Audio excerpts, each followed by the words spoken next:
No data.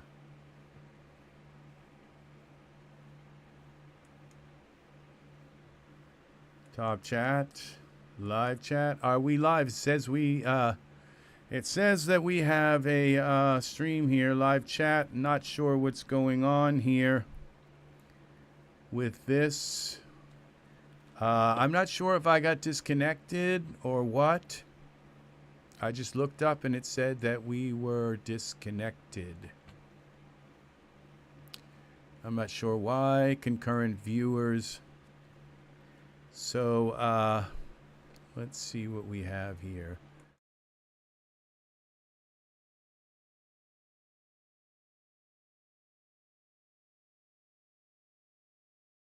All seen. Okay.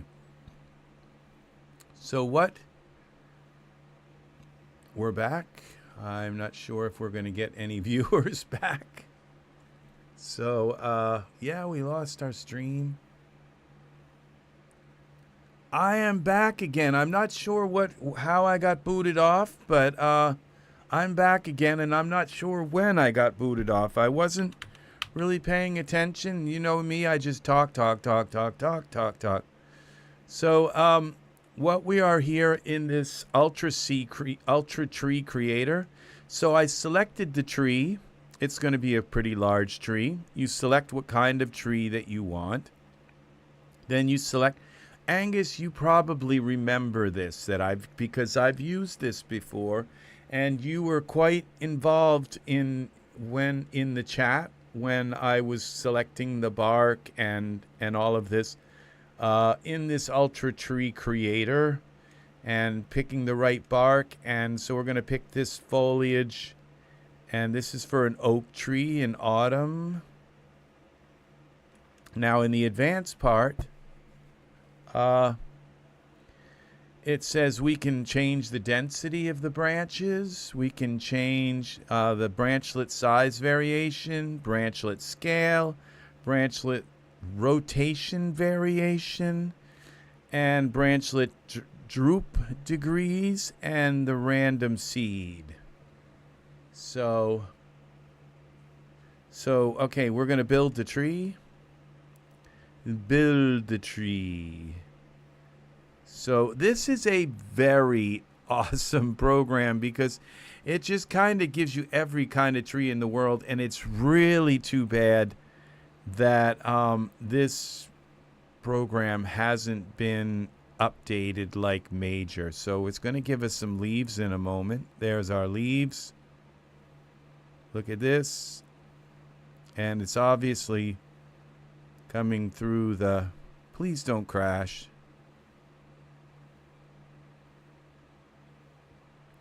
We're going to get a massive tree here. Now it could crash.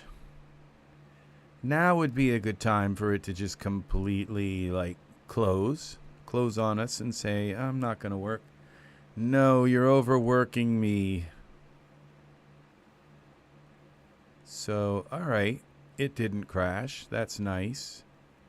And now we can take this tree of ours and we can bring the tree up. I don't want to move the tree, so what we're going to do instead of moving the tree is we're going to move the ground down.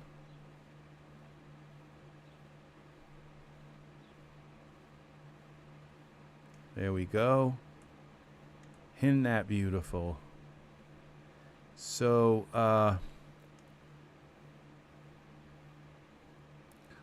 what we could do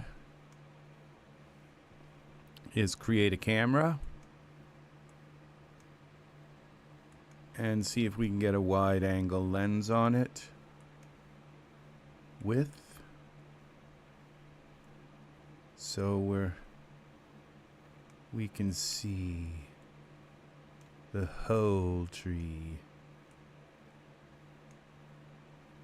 Okay.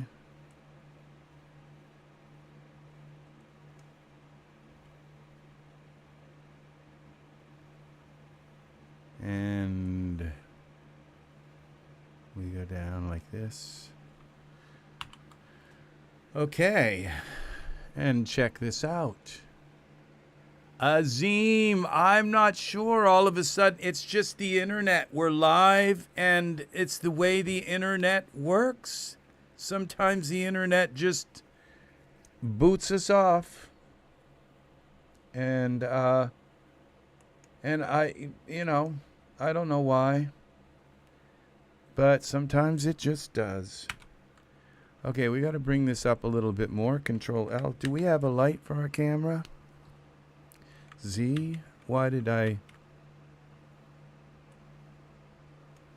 Okay, I'm not sure what this was now. That's the ultra tree. Okay, that's our ground. Okay, for some reason I changed it to a 9. This is exactly why. All right, let's try this now. Control L. Okay, we're not getting a light. But let's move in a little bit. Let's take our ground and move it up. We are working with Ultra Tree. Okay.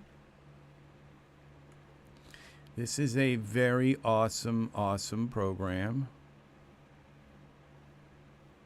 And so we go in here. And you can just imagine what we can do now with... Now we're going to have... There are leaves on the tree. They don't show up in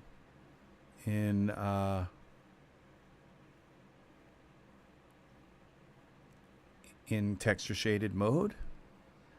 But there are leaves on this tree. This is an amazing kind of thing that we have here. And if we come in here with our camera and we make our frame even bigger, that is a huge frame. A camera frame, a wide angle lens that you could not even probably get in real life. And we have a little bit of things stretching on the sides, a little bit unreal kind of. It's enveloping the world. So, but let's see what we have here. Oh, mighty oak tree. So, now what we might want to do is create a distant light. Where is our distant light? Accept. Okay, now let's take our camera and lock it. So, and I don't have my script there for the lock yet. Object, so geometry, lock. Welcome back, people. I'm not sure how I got booted. I was just talking and talking and talking, and then it just said, you're not online. It's like you're talking to nobody. Geometry, okay, so lock. So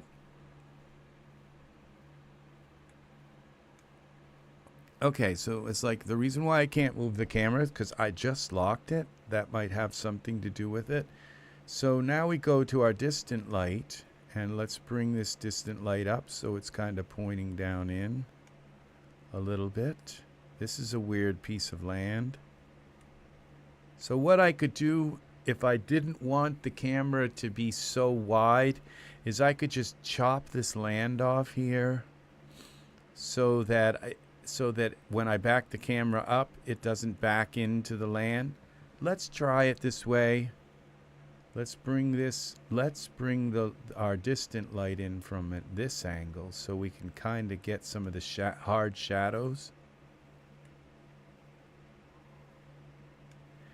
And where is, okay, distant light. There's our distant light.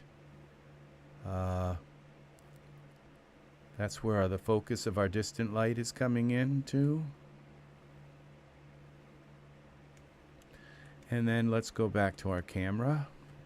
Turn this on. And let's play around with our distant light parameters, which would be here. And what can we do with this distant light now? Create some odd effects. Usually I always put a 2 in front. A 2 is usually enough to make the distant light have some kind of effect, but sometimes not, like in this particular case. So we'll just, then I go with a 9, and it's usually way too much, but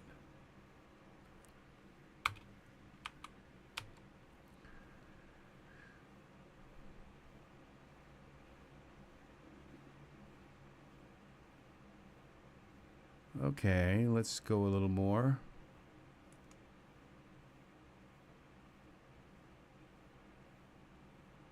And let's go with another 2 in front of that.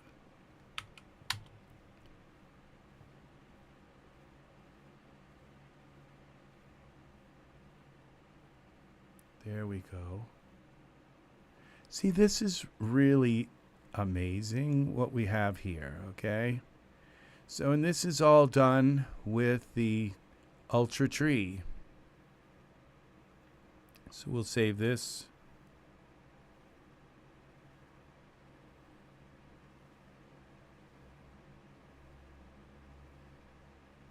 Scene.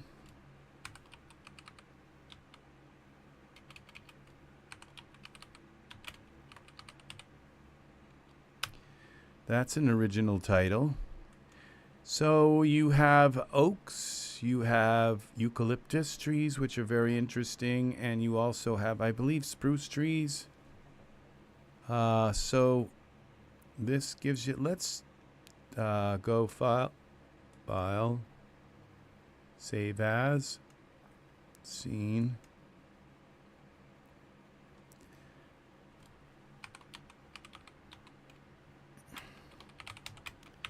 So let's, so we can kind of play around with some of the other trees just real quick. So we go Ultra Tree and we delete this tree. So we're gonna have to put in a kind of a large tree. Just, now it looks like we've got an indentation. I'm not sure if that was there. Look at how these mountains look so far away, and they're not really far away just because of the wide lens. Okay, so now I have this in my scripts. So we go Ultra Tree Creator, and we still want to have a large tree. Okay, this is a birch. Okay, there's birch, elm, eucalyptus, and I think there's fir, but spruce. Oh, and these spruce trees are so beautiful. So yeah. So we did the oak. Let's do an elm tree.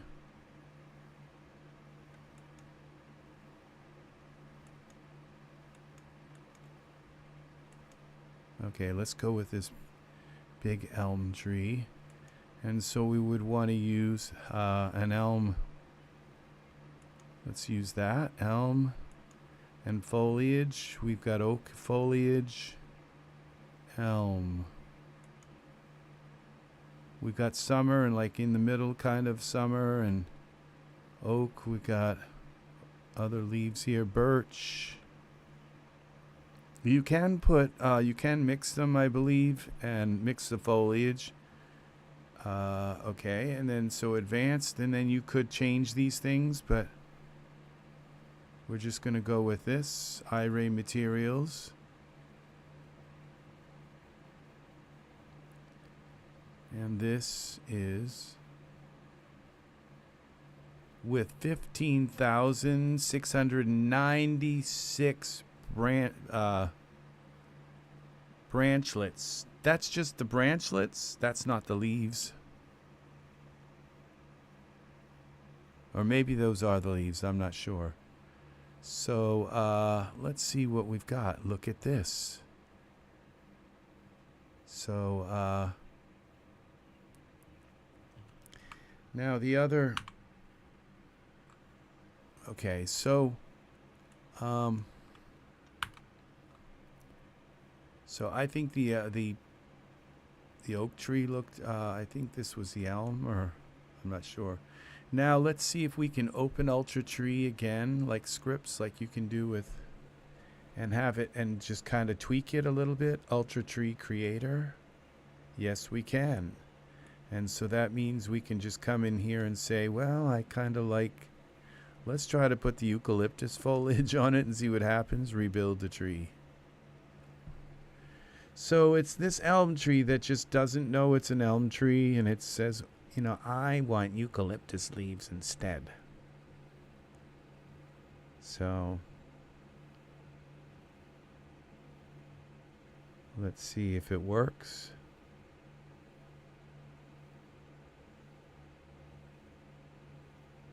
Well, I guess it's done. So, an elm tree with eucalyptus leaves. Oh yeah, those don't look too bad. Now we say, okay, I'm not really too thrilled with the bark that I chose. Let's go back into the Ultra Tree Creator and select a different bark. Let's give it Silver Dollar Gum Eucalyptus.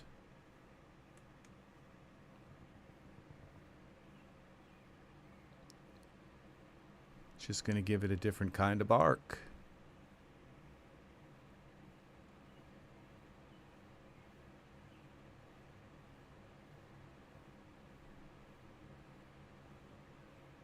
Okay, and let's take our distant light. And that's kind of weird looking. Let's go to our parameters. Surfaces. That would be here. Okay. Color. Color. Well,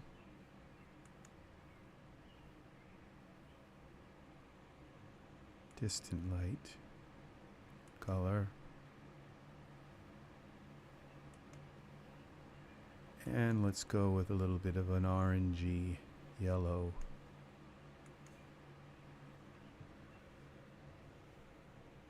A little more.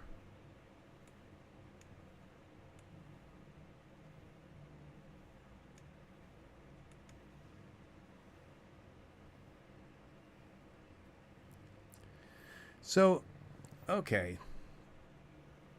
This now I don't know that this tree is actually, I think it's buried down in the ground a little bit. Yeah. Its base is a little down in the ground. That adds a little bit more realism to it. So, yeah. Now I moved the tree. So I don't know that I could go back and because I think it might throw the leaves off. So actually, if I wanted to move, I would want to move the ground instead. Okay, so let's now go back into some of my scripts here.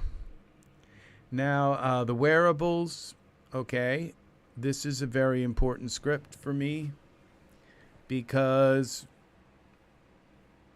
if I have a figure and I put hair on them and eyebrows and beard and all these intricate clothing and everything, and then I decide, and then it starts to slow down my scene, all those, and especially if you have a couple of figures in your scene, you can select them both, and then you can just click this where I can go up here into my scripts and go to this wearables and say take off, and it will just take all like instantaneously just take everything off those figures except their skin, and then I can work on the rest of the scene and do all this stuff, and then I just come in here and select the two figures again and say manager, put on, and boom, it puts their clothing back on.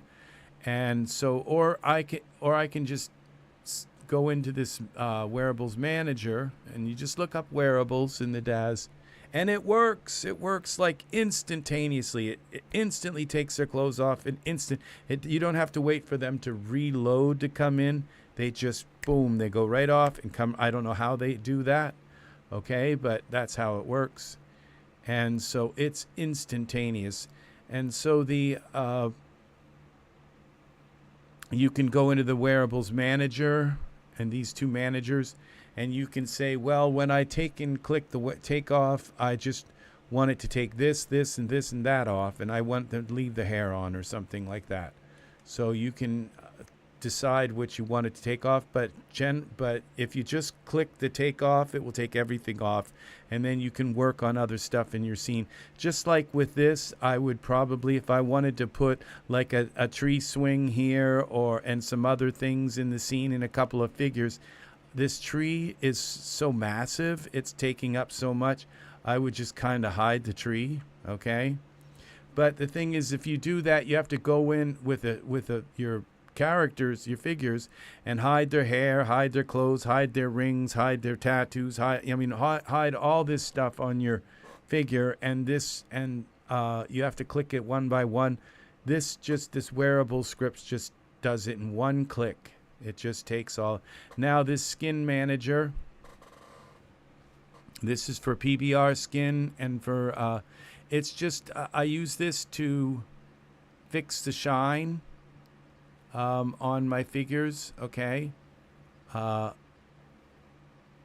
Now the wearables, okay, this one-click PBR skin. Now I use this now more than the skin manager. I used to use this skin manager all the time. This is for Iray for Genesis 8 figures, and this one is for Genesis 8.1 and Genesis 9 figures, where I could just go in and kind of with one click of the button take down the shine of their skin. Okay, but this one's kind of turned out to be a little easier for the PBR. It doesn't work with Iray.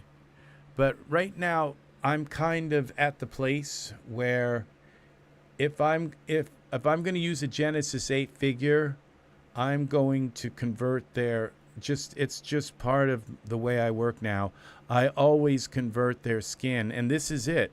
This is how you convert to I always convert their skin to PBR because it just looks better in Iray, like a lot better. So and then I can go in and change the gamma and lighten or darken their skin and teeth, and I can also change the shininess of their skin.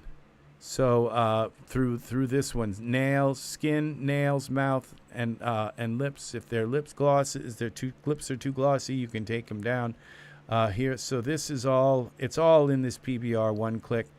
I use that a lot. Okay, so now, all right, the scripts, and there was one more thing, this most used, and I already went through that. The brightness manager. When something's too dark or too bright. Now this right here is for skin, where you can change the gamma and of their skin, lips, and nails all in one go. You just up or down the gamma, and you can change their skin, lips, and nails to brighter. And this was gamma for mouth and teeth. But it doesn't work for objects. Like if you want to just select the whole room and make all the items in the room darker or lighter, that's how you use this right here. This is a brightness manager. Whatever you select. Now if I select the ground here and I go into this brightness manager, and you just look up brightness manager in the Daz store. Okay, and this opens up a little script here, beautiful little script, and you can just make it brighter. Every time I click, it's making the ground brighter. Okay, watch how it's making it brighter and brighter every time. Now we're at 50, 60. Okay, no, or I could go minus 70.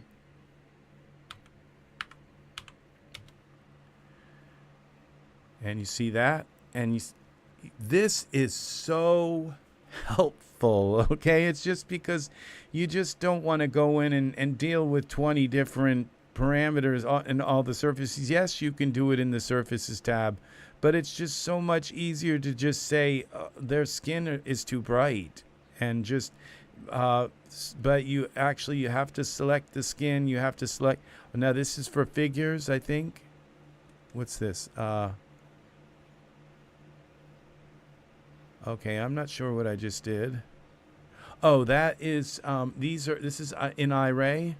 This is in you can switch the modes, okay, to your different modes. That is your filament mode, and this is your texture shaded mode, okay. And if you're doing the figures, okay, it works with this include children, or you can say just select the thing that I'm dealing with, and don't also change all of the brightness on the children.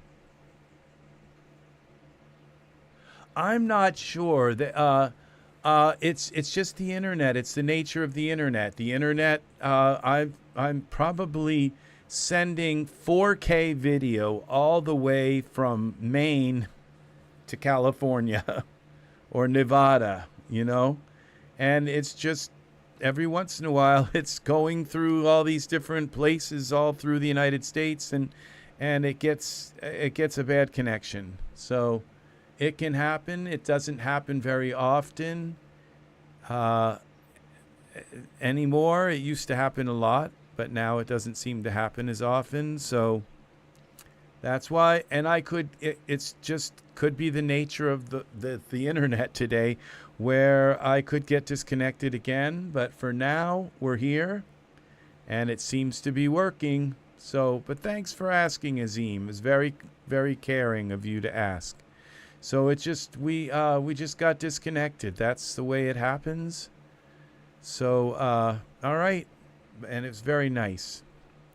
And no, Angus, I am not back again. I'm actually hiding under a rock. I found my own little rock, moss-covered rock, out in the forest, and I am hiding under that right now. So yes, look at this. This ground looks so much better, actually, just a little darker. It just really does. It kind of gives it a little bit more of a realistic look. So so yes, this brightness manager, if you don't own it, you just go into the Daz store here. Is it on sale? If it's on sale, buy it.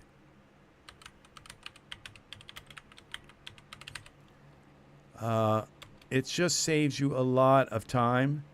It is not on sale. A lot of things aren't on sale because they're giving these coupons they're giving these away this like 50% off kind of thing, and they just don't. And so when they do that, then everything goes full price, you know.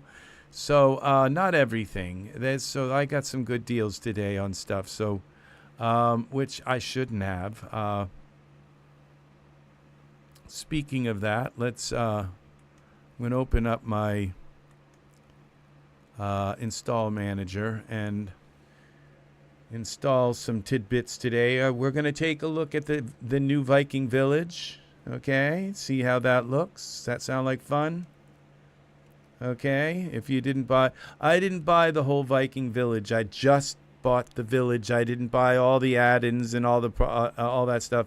I am poor right now. I got to get my channel... monetized really quick, sooner than later. Yeah, I've gotten myself into some pretty hardcore debt, and I know other people have debt too. So I'm not the only one. So that's the thing, is that we just have to pay our bills, be diligent about it. So yeah. So now we're gonna go into my utilities folder. Okay, we're in files. Now we're in utilities. Okay. Now these FlexiKeys, I wanted to reinstall them. Okay, one of these manual groups, install FlexiKeys. Okay, we're going to hope it works. Install. Okay, it says it was successfully installed.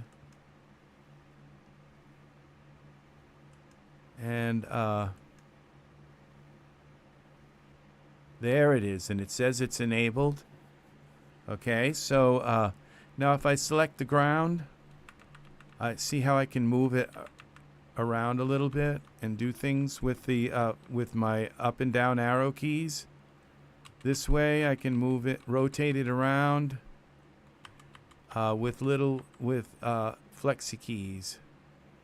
Okay, I don't have to move it with my mouse. I can just move it up and down. I'd like to learn a little bit more about how FlexiKeys work. Nudge 1, nudge 2. So these are scripts. And these are all, now we go into scripts, and the only one, it's just, all that's here right now is that it's enabled. But what would be important is like learning how to so that if I want to like move it this way, I can hold a key or something or run a script, and it will do it in finer increments. Okay, that kind of thing. Learning how to really use FlexiKeys. FlexiKeys is to me very important.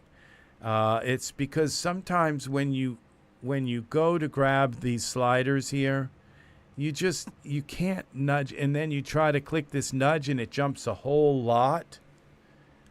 You've got to be able to nudge things very, very gently with your keys. And if you learn FlexiKeys, if you learn it really well, 9. Not sure what the 9 is for, Azim. Did you buy the free item? I was supposed to, yeah. I missed it because when I bought the that was a good question. Here when I bought the Stonemason, they have a flash sale on Stonemason.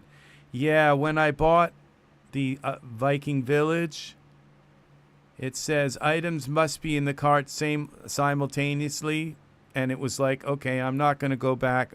I'm not going to be able to pay my bills if I buy anything more. So, and I had already bought the Viking Village, and so I would have had to go back and maybe buy something more like this. I'd like to have the props too.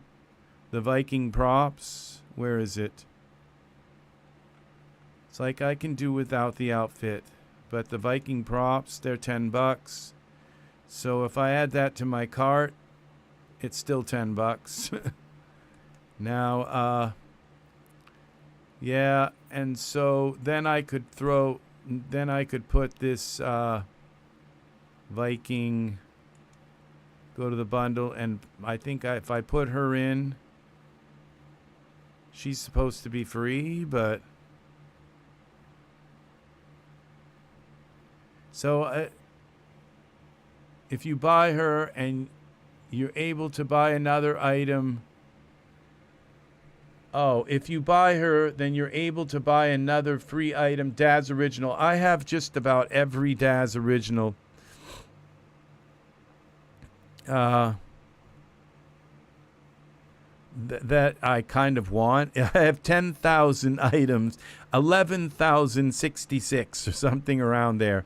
Okay, so now we're going to go to ready to download. Okay, we got the Vikings and the What a Bed apartment, the Bubble Light stage. I can't wait to check that out. These are some things that I got like for very cheap. So, and I haven't installed them yet. So we have the Viking Village. You want to see that? Let's load that into the scene. No, the impression that I got from it was that if you bought, it says get her free if you buy any debut item, and I just put the Viking props in there, and I don't see any oh, now she's free. And so if I apply my tokens to the cart, do I want these Viking props? That's the question. What really? Oh yeah, see, I do. I want the ships. And these I can live without, but these little things here are good. That would be cool. Yeah. And so, and this looks nice. The little fire, and they're doing so much better with fire than they used to. So this is all good. So Yeah, I'll buy this stuff. And look at the antlers. So, and pewter. I don't really get pewter. It's like you own it, and after about a year or two, it's kind of it's been bent and dinged, and it looks like crap. And it's not something you would want to drink out of. So, yeah, but it's pretty, at least when it's new. I don't really understand pewter. So, it's just something a little bit more durable that isn't going to melt in your hands if you hold it too long. So, just a moment. I'm going to I'll be right back.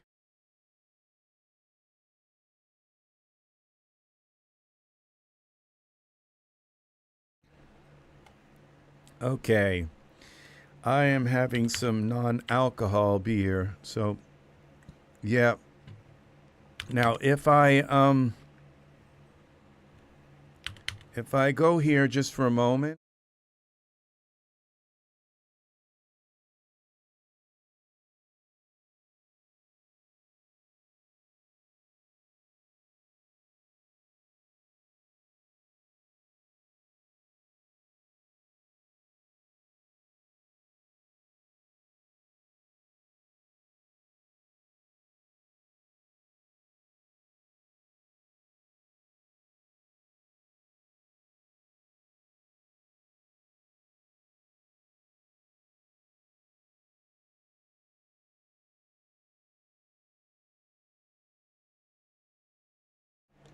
Okay, so yeah, for $9, we get the 3 ships with the sails in different patterns, and we get her free. So the order was successful. Let's refresh this. That'll take a while. Okay, so let's get rid of the ultra tree. And we'll get the ultra tree, the Daz. Okay, we got rid of the land. We'll also get rid of the camera. Let's put the Viking village in here. This would be, I think, in environments. And Viking village. Imagine that. Scene. Let's just let it. If it wants to redo. I don't think it's going to do that. They don't do that very much. Would you like to say? Yeah, they do. It did it this time. No, I don't want to save the scene.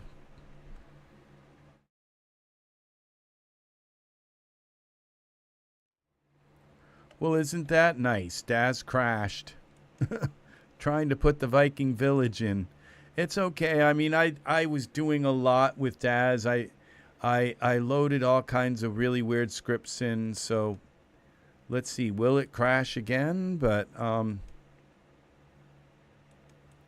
Viking Village, let's try again. Oh, let's actually cancel this. Let's go to the products instead. Go in here.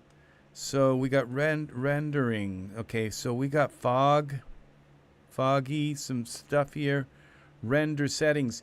Now, I was going to tell you about this. You killed the Daz. I didn't do it. You were you're like gone forever. Did you restart the stream? I just looked up and I was offline. It just says offline. I almost have 12,000 assets. Yeah, it says it. 11,204. Yep. So I've been bad, Art. So the credit card people are going to come after me. So we got the Viking Village props. So we can put some ships out in the fjord. Okay, so let's see. Let's do an environment. Is this going to let me merge it into the... No. We're going to double click and let it try and reopen Daz. That's would you like to save changes? No, it should be able to put this in without crashing. Well, there we go. Well, isn't this lovely? It's kind of dingy looking. Okay, let's look at it from different. This is the entrance camera. Well, of course, the right village view camera. This is kind of dingy. Let's see, what have we got for render? Ground low. Foggy ground, foggy morning. Basic render settings. Let's see what happens when we go ground low. Okay, this is low fog. Foggy ground. That's kind of nice.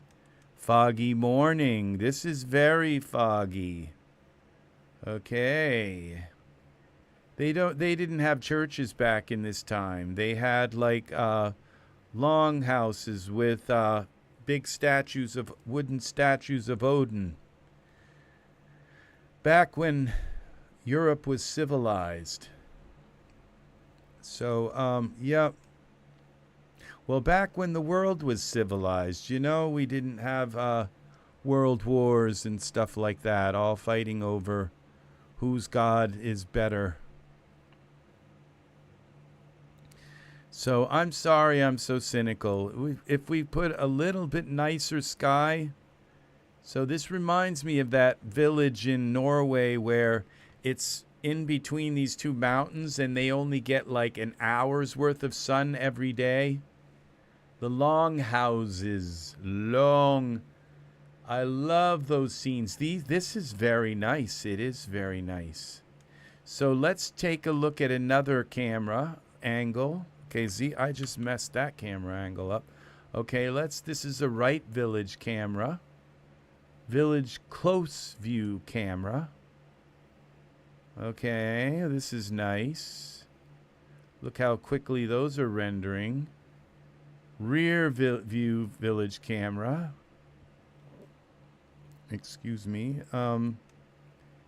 Front view. Okay, this is looking out to the fjord. Let's put the fog low.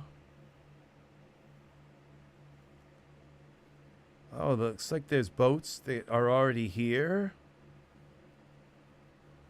So it comes with boats already, just in case. So you're and it looks like there's boats out here. Yeah. Boat 2. Boat 7. Wow, there's a whole fleet. A whole flock of boats. Let's see now. And this is the basic render without the fog. Just a little bit of fog. Wow, those HDRI clouds meld right into the sky very nicely. Yeah, Banyadhausen. Banyan houses. Okay, I know what they are. I think they have some colloquials like that here in Maine, too. Yeah, we do. Yes, sirree, Bob. Yeah, we got some of them up here in Maine. That is a pretty sky. How that HDRI just melds right into the sky. Very well done. I don't think of HDRIs making very good clouds, but this one does. This is pretty nice.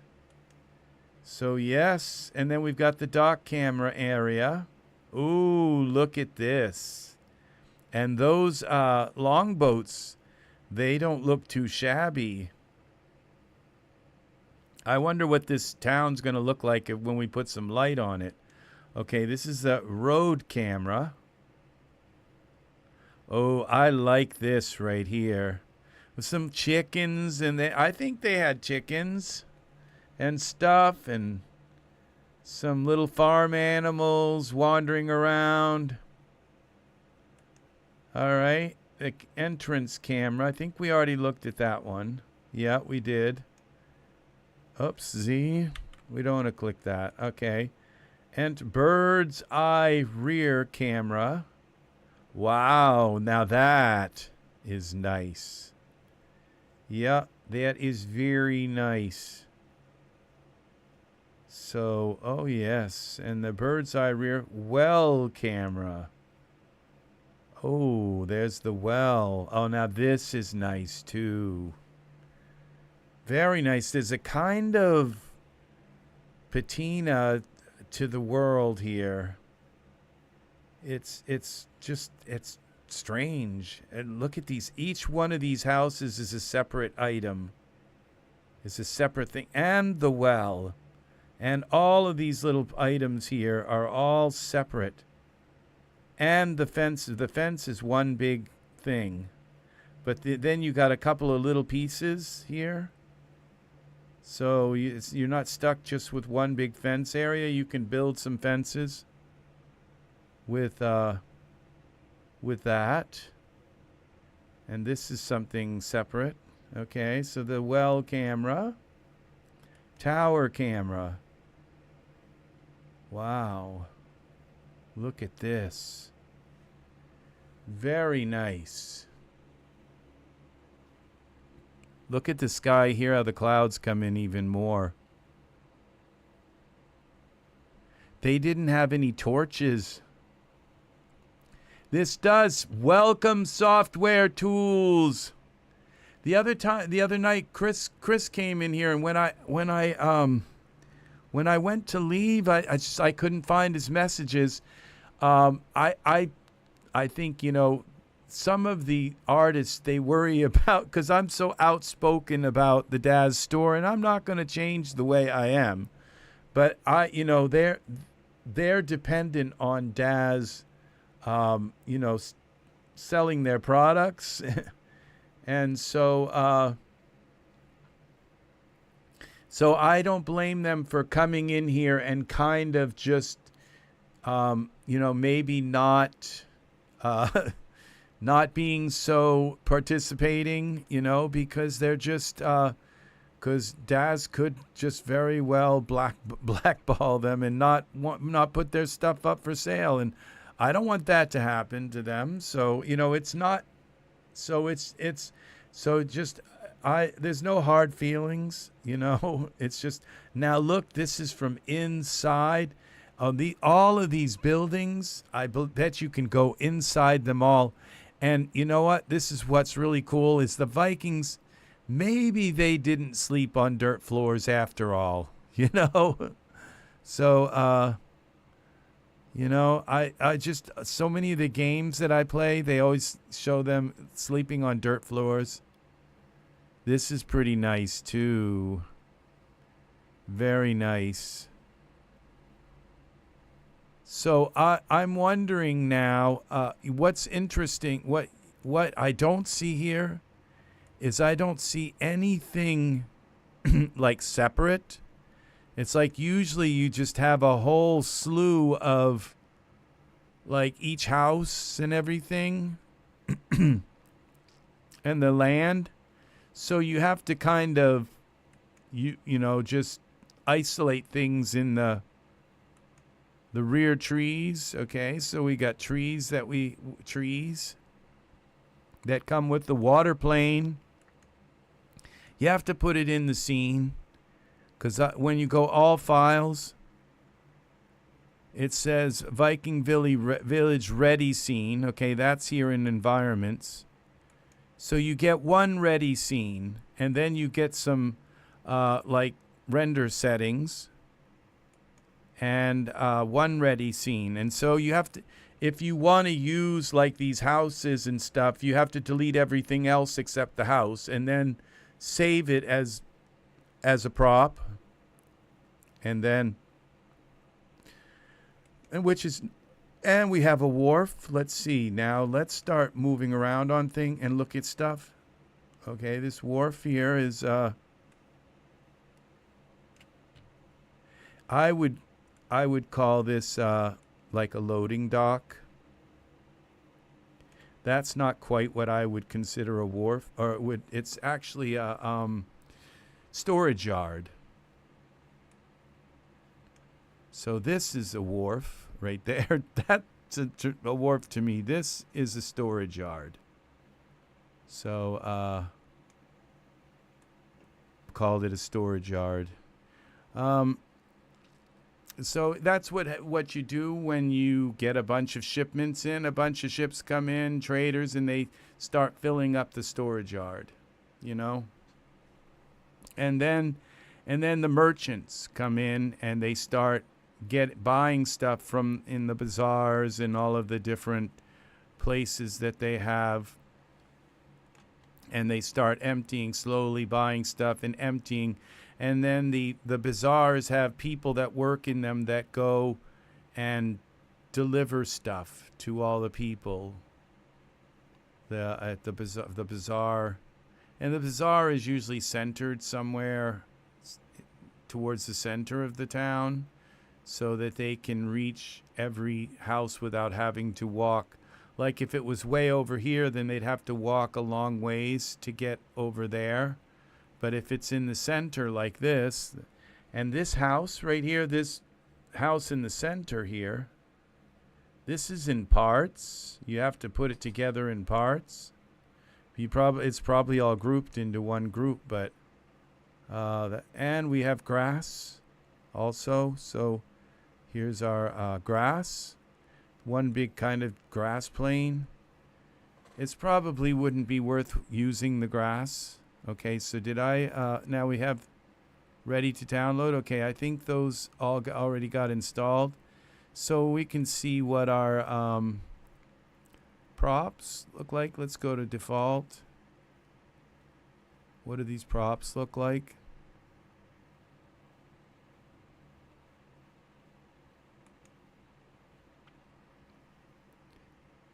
Okay. It's like kind of doing this. It's like, so we don't even get a picture with this. And that's the thing is she's for Genesis 9. You have to kind of watch. Daz has been doing some kind of weird stuff lately, like where they'll sell you some pants and you just assume it's for Genesis 9, okay? And then you buy them and then you realize, oh, I just bought stuff for Genesis 8. And then the next day, they'll sell you the same exact thing for Genesis 9, okay? When you're just thinking, you just make that kind of mistake because you just assume that everything they're going to be selling now is going to be for Genesis 9, and so you buy it, and then the next day it's like, and I just kind of say, all right, well, it'll auto fit for Genesis 9. I'm not going to buy it again. So I just kind of wish they would just put those together into one package, then make me buy the same exact clothes the next day for another, and that's the thing. And then they have a lot of items that are coming from where I don't know the deal, but Daz just I think I don't know the deal, but a lot of Renderosity's artists just jumped ship and went to Daz, and you guys all probably know that because you just look in the store and it's like there's half of Renderosity's stuff now being sold in the Daz store. And so you say, hey, what's up with that?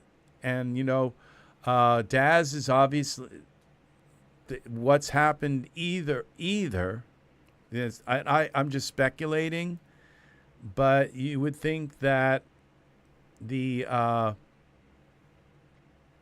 Daz just basically got in touch with them all and said, hey, call up all the other artists that you know, and we're hiring, and we're going to drop some of our.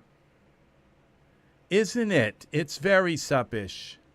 But you don't know, because what the thing is that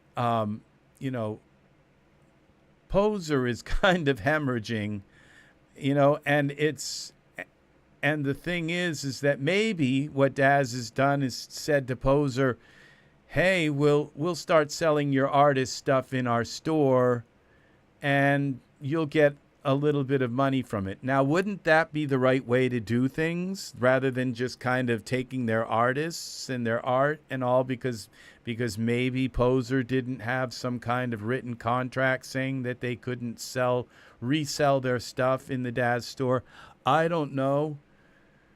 But the thing is that Daz is selling these stuff cheaper than Renderosity is selling them when they're on sale.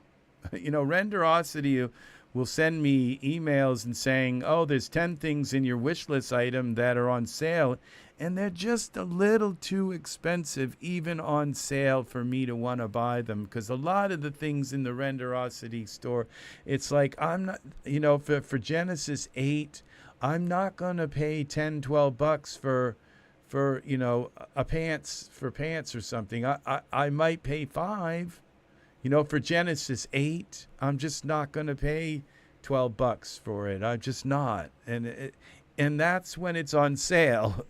So, but they're coming into the Daz store, and Daz is now they're selling it cheaper than Renderosity is. So is there, you know, I'm not going to insult Daz, you know, except it does seem suspicious, okay? I think I said sheepish or something. It does seem suspicious. But I'm not going to jump to conclusions.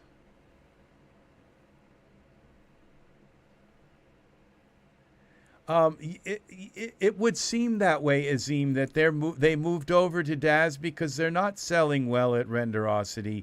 But what would be nice is if Renderosity got something out of it. You know, these were their artists and all.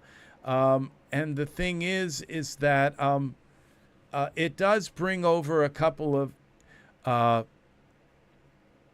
artists. The thing is that what I would do if I was managing Daz, I would say, okay, since you're selling your stuff in 2 stores and that's against our rules, if you come over to Daz and start selling your stuff for Daz, you have to make stuff we want you to make, okay?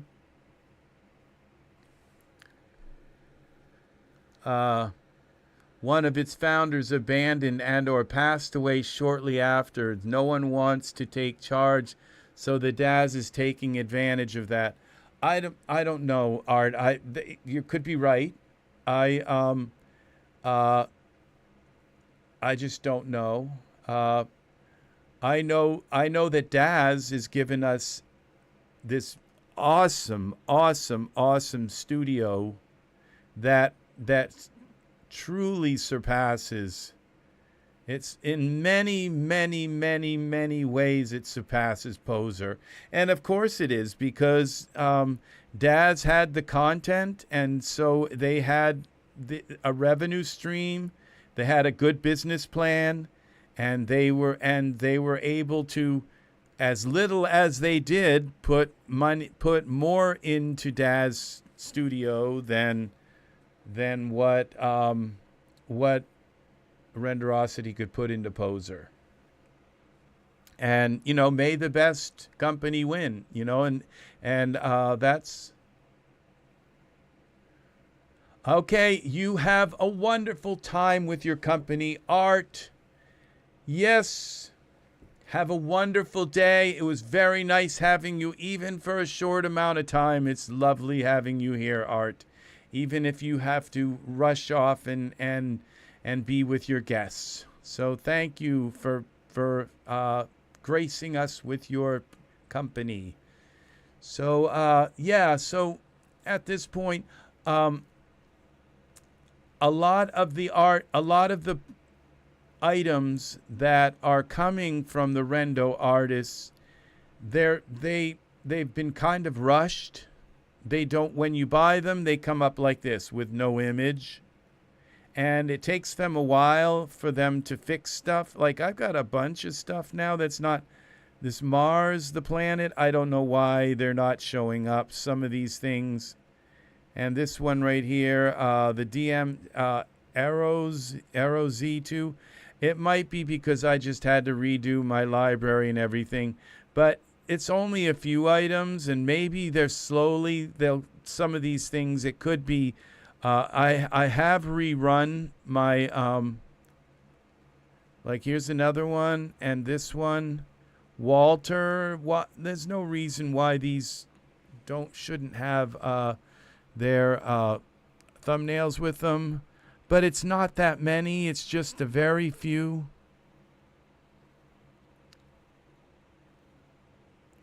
Yes, take care, Art. Take care. So so it's not that many items that I have but I've had problems where I've bought some of these rendo artist stuff, and just a couple of them didn't work right out of the gate. Where I just clicked on them and it would say something's missing, and there are people with much more squeaky wheels than I do, and they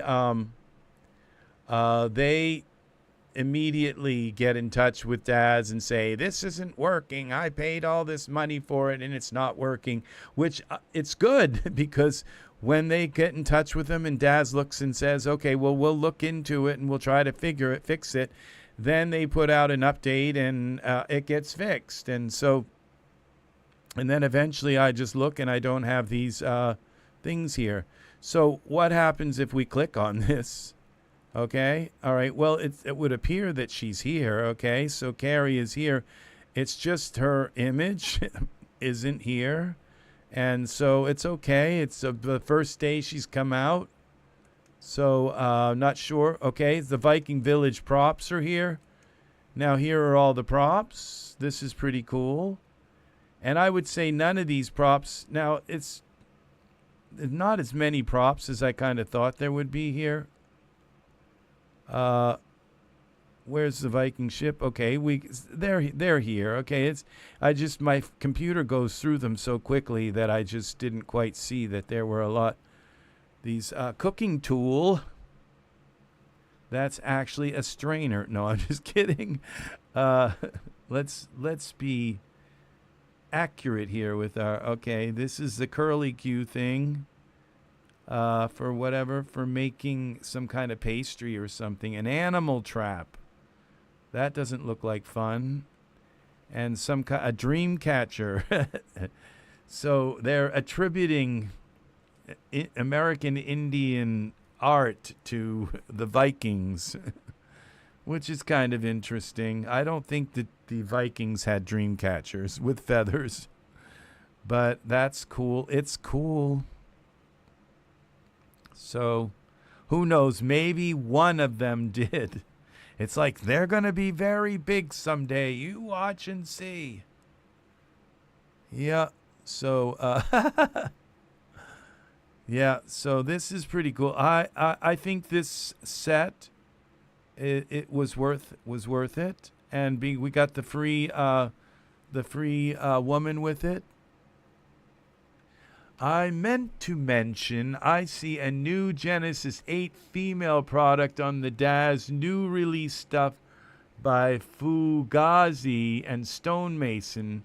I hope more artists catch on with what looks like a protest to me.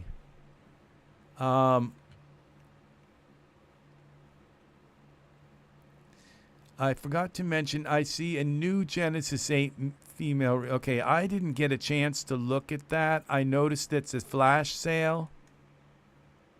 Okay. She's not new. Okay, she's been around for a while. Stonemason stuff is so expensive, but he puts so much. I think it's a he. I don't know who these people are, but they put so much work into every one of their scenes. Okay, there's some kind of deal here. You have to read what it says. Okay, member can use coupon universe/stone and choose up to 3 items for an extra 70% off each. I mean, that's huge. Now, these are the regular price Stonemason and items. For an extra You use coupon once, excludes new releases. Discount expires Tuesday, which would be late, I think, at 12 o'clock tonight, or maybe some other time. 23:59, whatever time that is, because I don't know military time. I just don't. Okay, Universe Stone, so you have to put that in. Okay, so all of these in here, you can get 3 of them for 70% off. And I already kind of own, this would be nice. I like this porch vignette. It's certainly not up to Stonemason's like detailed scene kind of thing.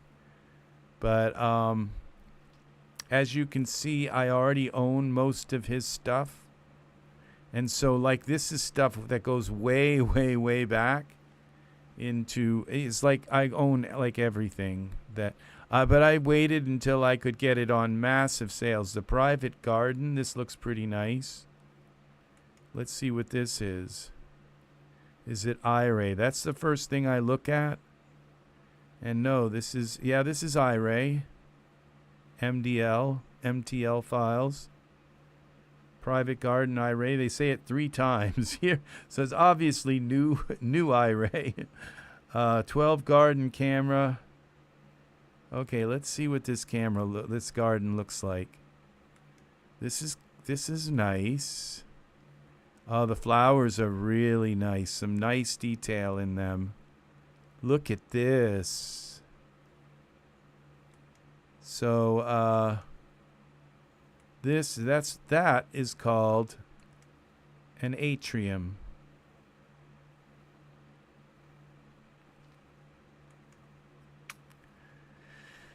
Let's see what we have here.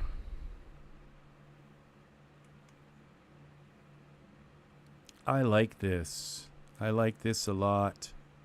I already have a really nice greenhouse, but let's throw that in, and then let's put the coupon on and see how much it really costs.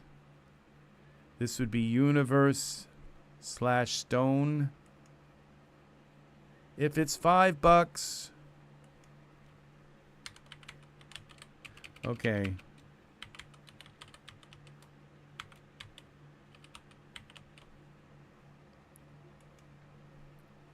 I might buy it. It's 10. I've got 2 tokens. It's still a little high for me right now. Well, for me right now. Because they're going to come and knock on my door and say, we need something back. You've overextended your credit. It's like, how about if you take the kitchen sink? You can have the kitchen sink, and I'll, and let's see, the towel rack. And yeah, they're going to come for, start coming for stuff. It's like you can have all this whole drawer of junk stuff. I don't use it anymore. So even with 70% off, I just can't afford this right now. I just bought Viking props, and this is like, there's so much artwork into this scene. There's just so much artwork into it. It's like it's a better deal than the Viking props. But how many plants do you get? You get this beautiful atrium. That's where Stonemason really excels his architecture. And a little angel. Can I live without the angel with the giant olive branch or something? I don't know if I can live without that.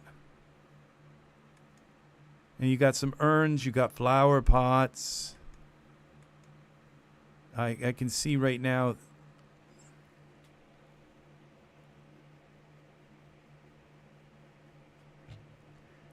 I bought it, that overall, to $349. Yeah, the coupon. You got to use the coupon, Art.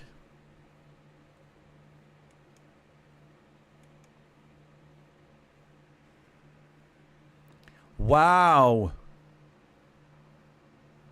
It's 11:59 p.m. Thank you, N. Cherry. My brain just doesn't want Well, it's like dates. When I read a date and it'll say like, it's so and so date, I'll go blah blah blah, and then I'll just read. It's just like I just read right over the dates, and then I have people showing up at my door. It's like, we're here to do the repairs, and it's like, well, it's like we told you what day we were coming. And it's like, oh, today must be blah, blah, blah, blah. It must be that day. Oh, here we got a top-down view. I subtracted 12 from 11:59, and I owe you some time. 12 from the time. Okay, that might make sense. Okay. All right. That might be a good thing, cuz it may not get me to the AM PM part, but at least gets me a rough idea. That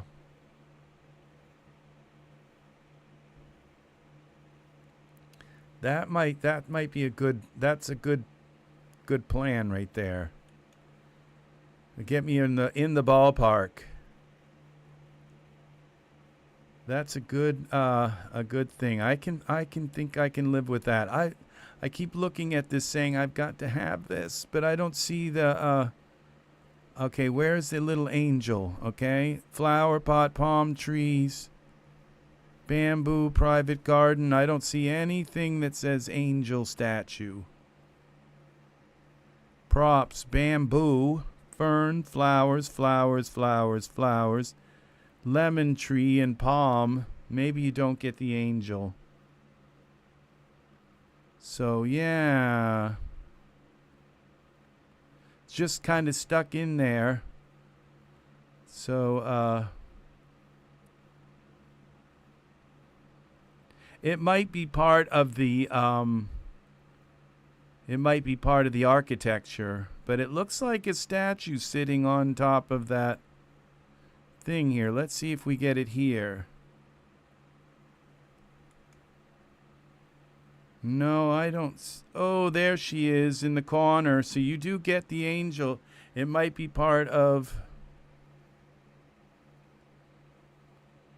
Yeah.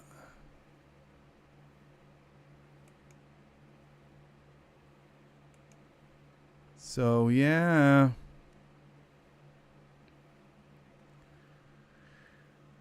Oh. And if I click to add my tokens, reload.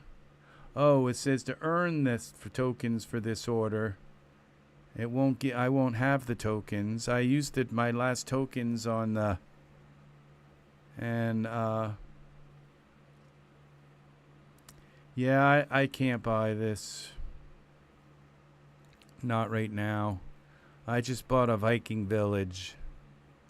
It takes a village, you know? It really does. It takes a Viking village. You can do just about anything with a Viking village. Able-handed, fierce laborers. Yeah. So, all right, there's our Viking village. Let's go back to our utilities folder and see what we can find. This is a learning session today. So we're going to go back to utilities, and we're going to see now. This is in this Jeppy's dForce Omni body hair. Jeppy has put out some really nice hair products for men. And he's put out the Iray one, not the Iray one. He's put out these are for Genesis 9. He's put out a dForce hair, which has tons and tons and tons of parameters in the surfaces tab, where you can change the hair in many different ways, make it curly and longer and clumping and all of these things. And then he's put out a non-dForce version of that. And then he's put out a an Omni set. I think there's 4 of them, and then he put out a painted on hair. Our Serenity 3D Rain and Thunder is formerly Crypto X. Okay, welcome Crypto X. Welcome. Welcome. We have some awesome people here. Software Tools, Azim, Habib, I think, was here. And Cherry, Art. I don't know if he's still here anymore. We may have lost Art, Software Tools. And we go here, and Angus was here at the beginning. Azim, and I think I saw Habib here as well. So sometimes people come in and then they remove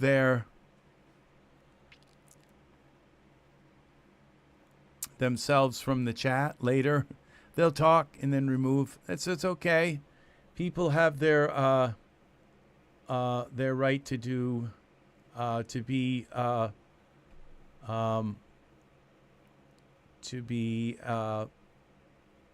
out in public or be private. People have a right to their privacy. So I'm sure that Habib was here, but okay. So very, very good. And so yes. So welcome, just lurking in the wet grass. Yeah, Angus, somebody has got to. So, okay, we got Ink Skin, all right. Mixamo Rig Genesis 9 character. Now, this is going to be an interesting thing.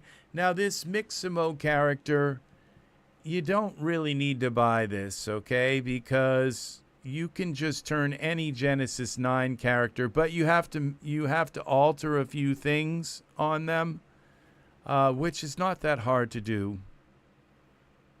And I think you might have to rename a certain part of their pelvis or spine or something, one of the bones. It's not that hard to make your own Mixamo rig character, but it's nice to have one here, a Genesis 9 character, that you can just import into Mixamo and then put your animations. If you're into animating stuff, I'm just not into animating in Daz right now, because it's Daz Studio is all about high quality renders. You know, even those figures that you see, those, I don't know, they're real life or something figures for, I can't remember what their name is, for Unreal, and they're supposedly these, you know, these, and they're sitting there kind of looking around, and they kind of, they're human heads, and you can take the heads and put them on figures and stuff. And you say, oh my gosh, they look so realistic. But you know what? They don't look as realistic as Daz figures. They do not. I know. I work with Daz figures all the time. But the weird thing about it is that their textures they do look very realistic for something that's just moving around and you know, like nothing. I need to change the water in my fish tank. I will be careful you don't drop your phone in the fish tank, okay? So that would be very, very bad, okay? It would be bad for the fish, it would be bad for the phone, and it would be bad for you. So that's 3 things. It might be good for your phone company because you'd have to buy a new phone. It might be good for the rice company. You'd have to put it in a bag with rice, which I hear doesn't do anything. So, but all right, let's go down through some of these. Safeguard. Look at these, all of these. This is my list of utilities, because when they come out with utilities, I buy them. But I don't know why there's a bunch of other stuff mixed in here. They really shouldn't be.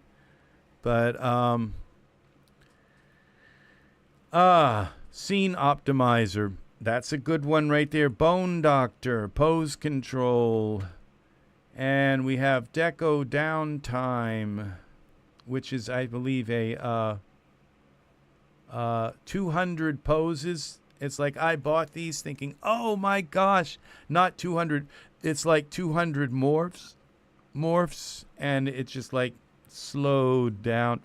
Now it takes forever for my figures to load, but they're not too bad. It's not too bad.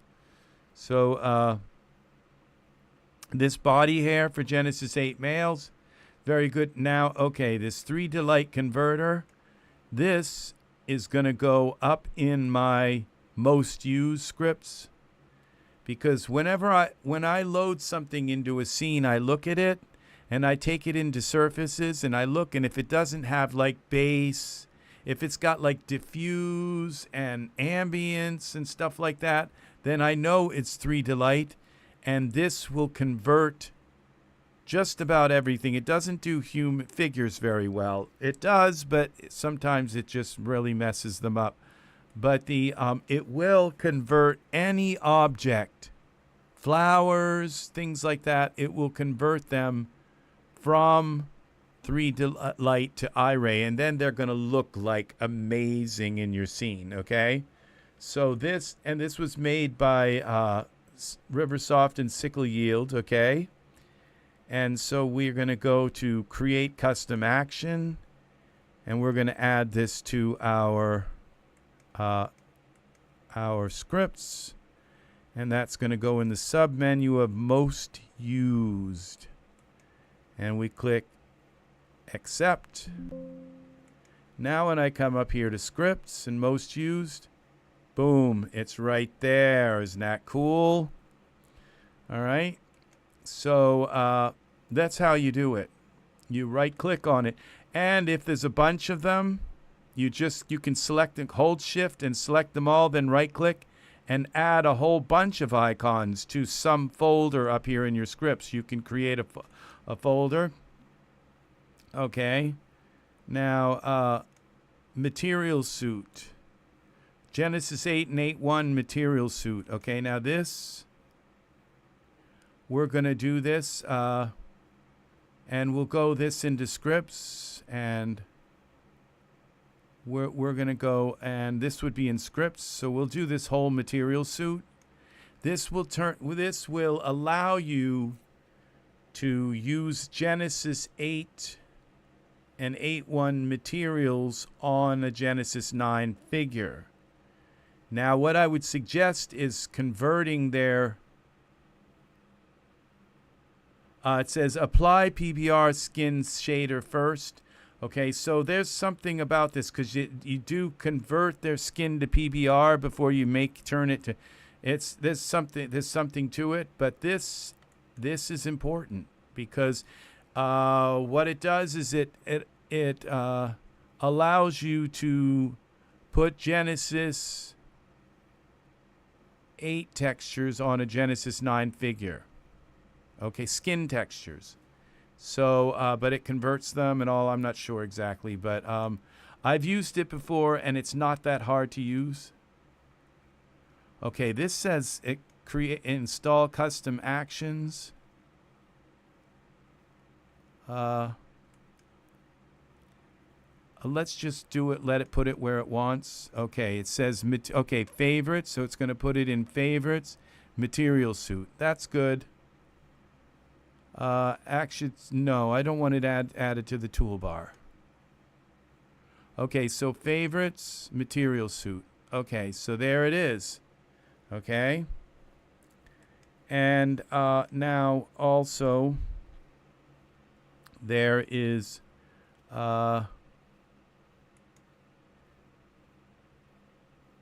turbo loader for Genesis 9.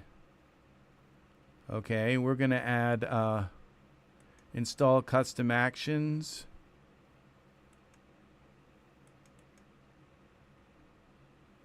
Favorites, okay. Custom actions to the main toolbar. Yeah, we're going to allow that. Oh gosh, look at all them. All right, this is everything. This is what I wanted, though, okay? Is here. And now, if you find this right here, maybe.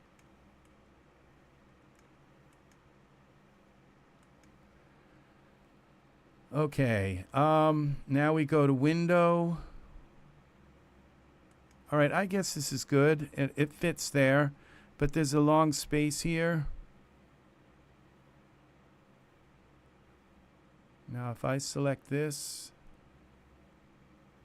okay, that's huge. Okay, we're going to put that back there. All right, so we can move, we can go to connect. No, window, workspace, customize. And this would be toolbars. Here, main. This is our main toolbar. And this is my turbo loader stuff.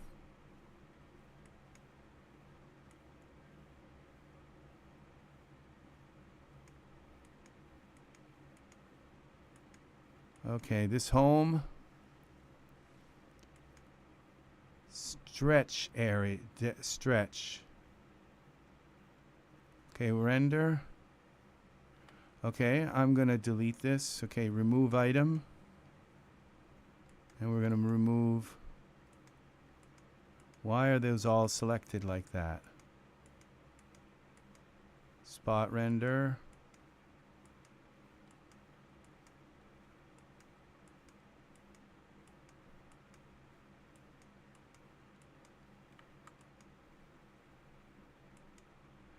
Okay. All right, I don't need this. Remove item. Remove item. And let's see what happens when we click accept. Okay, that's better. Okay, see how that brought them in? And I just have to get used to them being over here instead of over here. I had them over here. Now you see this little bar here and this one here. You see how I can move this around and I could put it over here. You see, you grab that bar and you move it around. And the same with this. I could move that and put it over here. And then it would have this little thing here. You click that and it opens that. So you can move it around. The idea is you have only so much room like up here where it's your monitor is so wide that you could throw a couple bars, couple things of your favorite icons here along each side, on each side, like one row down here and probably not really notice that it's taking up much room here. So, okay, so that's Turbo Loader 9, which puts everything in for your Genesis 8, Genesis 9, everything in. I'm not sure that I'm going to use Turbo Loader that much anymore, but I like having it here. So, I kind of know how to use it now. And that's the thing about Turbo Loader is Turbo Loader is a content library killer. It will kill your content library if you don't know how to use it. Okay? It's just that simple. All right. Now, Pose Master. Here's another one here. Now, this convert. Okay, these convert selected Genesis, these aren't working anymore, and these are not as well, I don't think. Figure female. Okay, that one is. That's weird, but this convert. Okay, so this whole convert library has got to go. So we'll go back to Window, Workspace, because I messed up. Wow, welcome, Eve. Welcome. Welcome, welcome. Good to have you here. We are working on menus up here. our menu bar. And this one right here is called Convert. And I'm going to try and get rid of this one because they're not working anymore. Remove item and accept. Okay, it's gone. Now, it's very nice to have you here. I ruined my Daz library because what I tried to do was just move the library to another hard drive and then kind of link it up. That's what it is. It's exactly what it is. And so I couldn't get it to link up right and everything. And so I just uninstalled everything. And it's easy to uninstall everything, but it's not easy to reinstall all of your content. But it took about 6 hours to 6 hours, yes, to reinstall 11,000 items.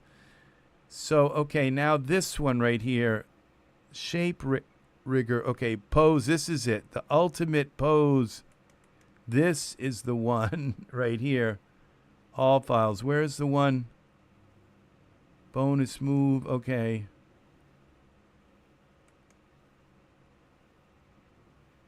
All right, this one right here is limited to, okay, what's this one? All right.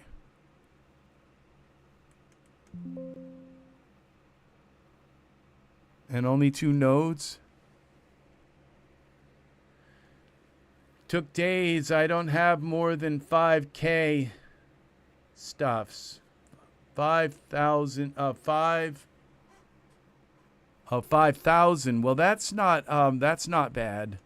The 5,000 is a good. Okay, here it is. I think.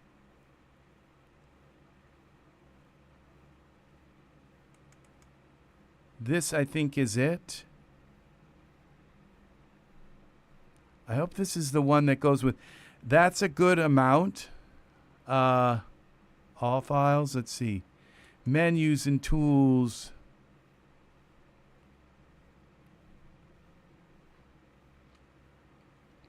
Let's see what. I got to make sure I put the right one here.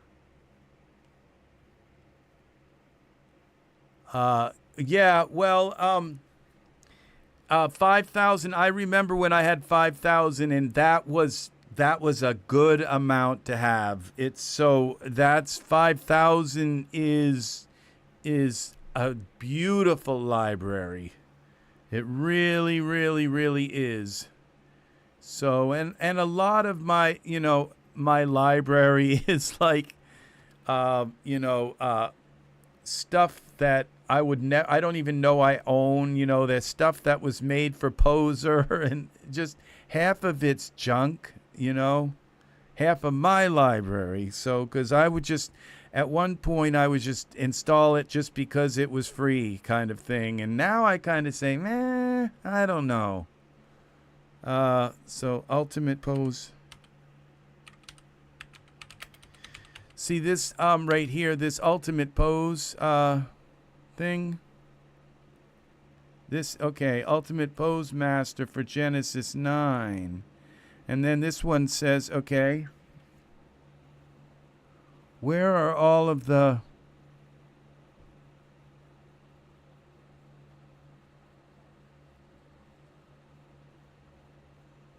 okay, so this is different than this Ultimate Pose Mixer Pro. Okay, this is the one here, because they have older ones for like Genesis 8 and all. And I think this is the one that gives you everything for. This is the one right here. This is something everybody should own. This is such a massive, massive, massive program. Okay, we're going to install this now because now we got to find insert menus and tools. Let's do it. Okay, it just puts stuff up here.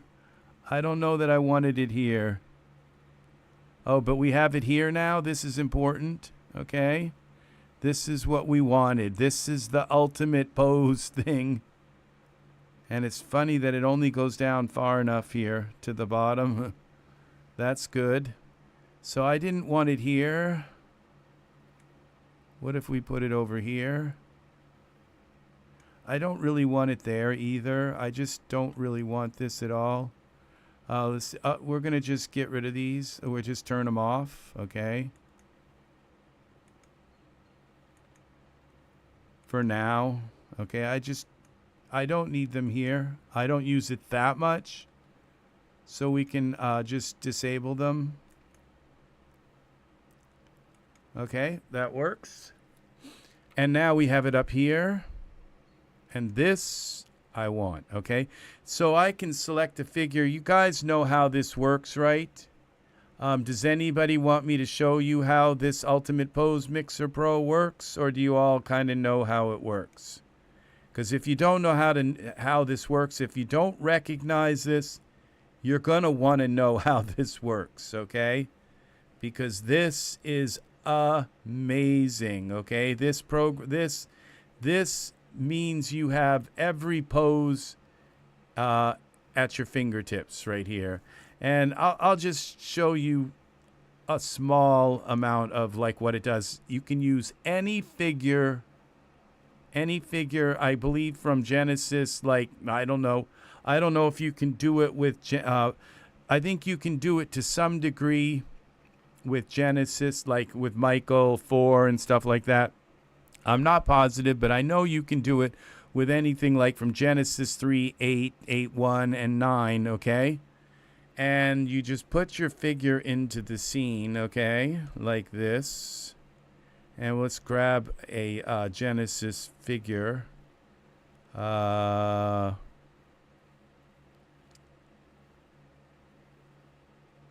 Which one? We'll go with Dane. All right, so we'll go with the Dane HD. We got to get rid of the Viking village, unfortunately. That's what we're here. We're here to kind of look. If you don't have this pose, you really, really, really want to have this pose. I'll tell you right now, it is so amazing, and it's easy. It's not that hard to learn how to use it, okay? So we're waiting for Dane to show up. Okay, we're going to have the Dane in the middle of the Viking village. So I guess he's a little bit farther away from, unless it's a Danish Viking village. Okay, could be. Okay, there's Dane. All right, so we got Dane here. Let's put some pants on him. Favorites, that's why we've got this here. Quick close for Genesis 9. All right. So, now, how this works, got it right here. All I have to do is go here. This locks everything. So I just locked him. So if I go to move his arm, any arm, even his eye, anything, I might be able to move him, okay, actually from position. Let's go into Iray. I think I can move him as a whole, but that's it. And if I go here to move his leg and go to parameters, see, they're locked. And you see, the thing is like, yeah, you could do this manually, but you have to lock the rotation. You have to lock everything. Everything is locked. You can't rotate it. You can't move it, bend it. You can't twist it. You can't do anything with any joint on his body right now. So now if I come in here and I say to here, we'll unlock his upper body, okay? So now I can move his arms. See, these are all unlocked. I can twist his arm. I can move his, but I still can't move his leg, okay? See, they're locked, okay? So, or I can say, come here and say, unlock all bones. And then I could come in here and say, see how it's so easy to just lock things. And then say I can unlock, let's say lock all bones except his, unlock his right arm. Then I can come in here to the poses. Okay, and find these poses. Let's see, let's filter by context. Let's go into files. Okay, and I can go and find a poses. And I can just select any pose. And the only thing that will move is his arm. Okay, because the rest of his body is locked. Okay, so I can just come through and say, I don't like the way his arm looks there in this mix, but I like the rest. And so I can just completely... So it's like that was the I'm aghast pose, arm pose. And it's like, that's the shy. I'm really shy, except my other arm isn't. And so this is the kind of thing where... And that one is like my arm just goes right in through my side kind of thing. But you can just kind of come through. And the reason why his arm is going through his body, because the body was supposed to curve out in that pose. Okay. But it can just, it's just, and now what if I were to say, okay, I really like this pose, but I don't like him pointing. So I can go here. All right. And I can lock the right arm. Okay, that's the right arm. But then I can come here and unlock the right hand. And then I can just come in here and pick. And so everything's locked except his hand. It's so basically, you know how they have these poses and they say the upper and lower pose and, you know, and the mirror pose and all of that stuff. You don't need any of those extra poses. You don't need anything, because this also gives you the ability to mirror the pose. I can come here and I can unlock all. Now that I've got him in the unlock all bones. And then I have this mirror. It says mirror swap all bones. And boom. Suddenly, it's just completely mirrored. If his leg had been up in the air, it would have mirrored. Like I could take the leg here. And, okay, go to parameters. Bend the leg up like this. Okay, and now we go back to the mirror pose. And mirror. See how easy it is? Just pick this mirror. Swap all bones. And there we go. It's just, that's it. It's such an awesome. This always has a place up here for me anytime, because I can just say, okay, I don't really like their hand. And, you know, and you go and you look and say, well, I have this whole selection of hand poses. And so you can go to that product of just hand poses, but every product becomes a hand pose then. That every pose, if you just come up here and lock all bones, and then unlock his come in here and unlock his left leg, unlock his left leg, okay? And then we come back into poses, and here we go. See that all of these poses. And I can do a pirouette. And this is all just his left leg moving. So, yes. Very effeminate. It's like, what are you doing to poor Dane here? Okay, so as you can see, we have, it's amazing. It works so well. Now, this V3 Digitimes, I don't think it's on sale. I don't think any of these are on sale particular today. You have to do it. This is the Ultimate Pose Mixer Pro. And as you can see, I just turned off those ones that were in my menus here, okay? But these, and if you have to get rid of them, you can just go into favorites here And now I'm into window, workspace, customize, toolbars, and see all these UMP ones.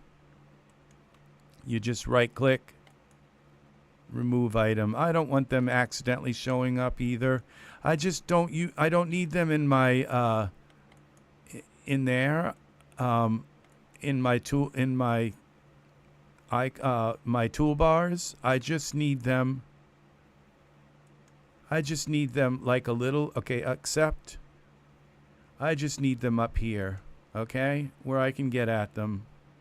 And they're all tucked away in here very nicely. And now there are also zero, alter. You can zero your pose. It's like, and it gives you all bone rotations. Okay, so let's do this. Those are bone rotations. Okay. Okay, we come here into zero pose, body pose controls. Let's see what happens here. Does he go into the A pose? So I've never really used the zero ones, but one of them here is hip trans, right leg, zero right leg. Okay, well it seems as though, okay, zero hand and neck. Okay, zero all bones, hold down shift to avoid baking operations. Okay, lower body.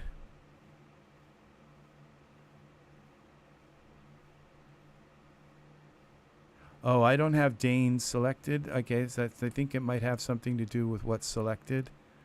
Okay, zero.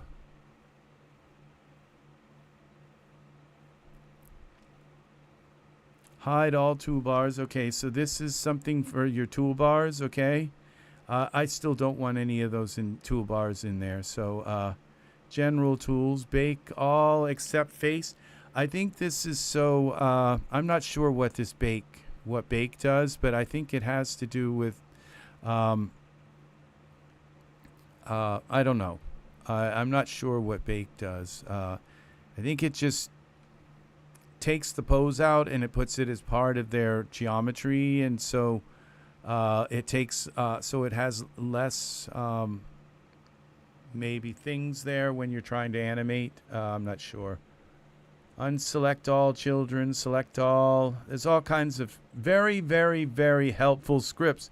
This one product with all of these scripts here, the mirror one I use all the time, because you have this pose and you just say, well, I wish they were just doing that pose to the opposite direction.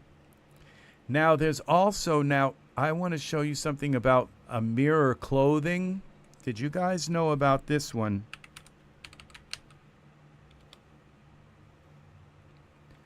This mirror geometry here, this is new. It might be just old enough where it doesn't have the new item on it.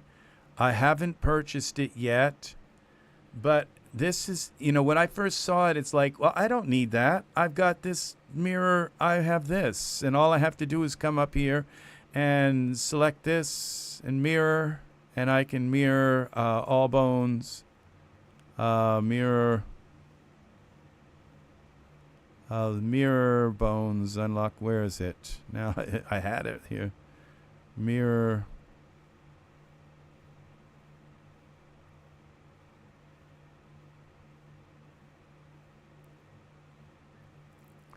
Left to right. I think this is it. Now nothing is working. I might have him unlock all bones. Okay, mirror. I think it's swap all bones, is it? Yeah, okay, so that seems to be the one that works. It's not quite mirror in this thing. So I figured I don't need this. But what this actually does is it mirrors their clothing and their hair. It doesn't mirror the figure. I mean, it may mirror the figure as well, but it actually, like, many, many times I've had hair. I guess it doesn't work with strand-based hair, but a lot of the hair that we have is not strand-based. dForce and strand-based hair are not supported. A lot of the hair we have is dForce. But if it's not dForce and it's not strand-based, you ever had that hair that went and like it came down in front of their eye, and you say to yourself, I wish it just went down the other side, the other eye, so that you could see, because the camera is on this side, and I would rather not have hair right there with their eye. Well, this is what you do, is you just select it and you run this script, and it mirrors their clothing, so that instead of and it's the same thing as like, I wish their leg, that side of the camera where their leg is coming through the dress, was on the side where the camera is. Well, this is how you do that. It's with this product. So, I don't know. I don't know if people see these scripts and they scare them away. These scripts shouldn't scare you away. They should excite the heck out of you. You should just look and say, oh my gosh, another script. Another something that enables more functionality to Daz, that enables more. These, to me, are much more exciting than another clothing item or something, These scripts, just because they affect all your clothing and all your hair, just this one script can affect all your clothing and hair, and it would just take your hair and just boom, all of a sudden, your hair is flipped and shaped in how they do that. It's magic. It's magic how they do that. Look at these. So you say, well, I want their arm to be on the side of the camera. I don't want this part. And that's really weird that her arm is now coming up.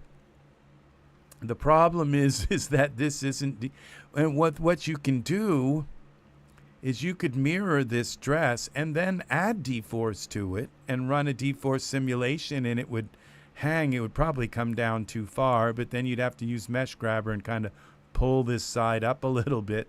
But you can add dForce to things, and it,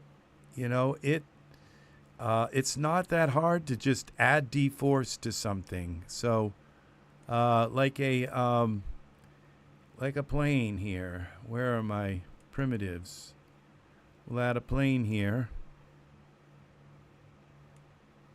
Not that here. We'll just add dForce to this plane. And create, edit, object, geometry, add dForce modifier, dynamic surfaces, tool settings, simulation settings, simulate. And what do we got? His pants are going to have dForce. Okay, we have some kind of animation going on with his arm. I don't know. Oh, that might be because of, we might even have the camera. I don't know why everything's doing that now, but I may not have enough geometry in the plane. It's like, we're going to see a head coming through or something. From memorized pose. Okay, it's not really dropping down yet. It's not going to conform to him because I don't have enough geometry in this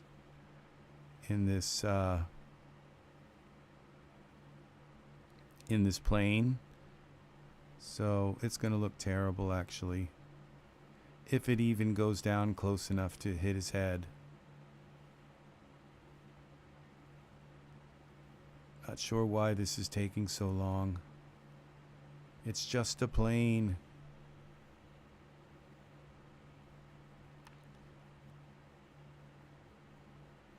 But yeah, it's you can add dForce to things, and as long as they don't intersect with another item, non-dForce closed, you can just add dForce to it and then run a simulation. As you turn everything else off except the figure that it's colliding with, and it works pretty good. The older the mesh, like if you're using mesh for Genesis 2 or something, it doesn't work as well. Okay, this isn't working, whatever it is. It's just not working. I'm not sure. I don't see anything happening. We're going to cancel this. Not too pleased with the way that worked out, but let's see what's happening. Oh, the reason why is because I don't have any geometry in this plane. I think I only have like 4. So we'd have to go and let's sit our simulation and turn off the memorized bone, clear this. Okay, so let's put him in a different pose. Default.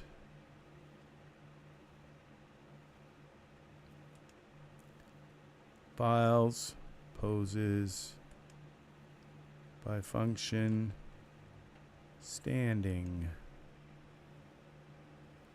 Wire, okay, we gotta select Dane. Oh, poses. Let's try again. Standing. Alright, let's find a pose for him. Okay, this works. Other than his arm, let's pull his arm out a little. I think he's taking a selfie. Let's do this one instead, then I don't have to mess with his arm. Okay, that works. And his fingers aren't touching that, so now we go here with this. And you see I only had 10 divisions size. So let's go with 300. All right, that should work. Oops, see. Now let's take the plane, bring it up right above his head, like that. And then we go here to simulation settings. Memorize, simulate. Oh, we got to add edit, object, geometry, add dynamic surface, dForce modifier. Now simulate.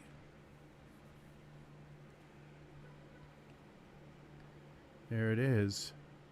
There's our cloth simulation. Okay, now if we wanted to simulate more, Z. Okay, clear this. Okay, let's take this plane out. Let's do another one, create. And let's go 500 divisions. And then plane. Bring it up again, like that. And let's take a look at our wireframe. What we'll do is we'll take this plane, we'll delete this, and we'll go here with this. And instead of size 10, we'll go 4. And then all those divisions will end up being divided with this. And then we go edit, object, geometry. Now we can take this plane, move it up. See, that's still not enough divisions, but yeah, I'm still not liking that. So let's go with 900. Let's just, oh, see, I see size, I did 40. Let's go 500. And size in meters, let's go blanket size, you know. What you could do is like cut a hole in this and like make it like a poncho kind of thing, but you'd have to do that in geometry editor. You can also add like little weight maps to it, but we'll bring it up here like that. And then we add, go to edit, edit, object, geometry. Okay, and what we're going to do is open our timeline, and we're going to go here to, let's add a little more time. Instead of total frames, let's go 120, and then with current frame, we're going to go timeline and simulate.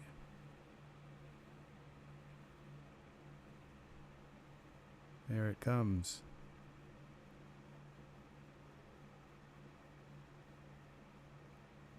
And have a ghost.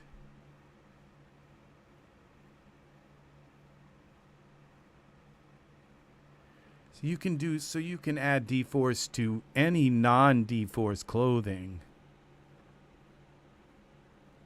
And as long as it doesn't intersect with something else, it's going to work okay. Come on, keep going. Isn't that beautiful?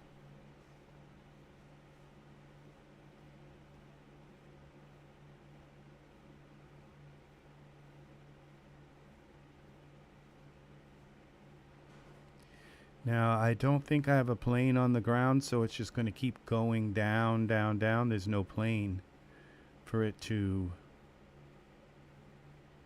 So it's going to go straight down. Under the ground.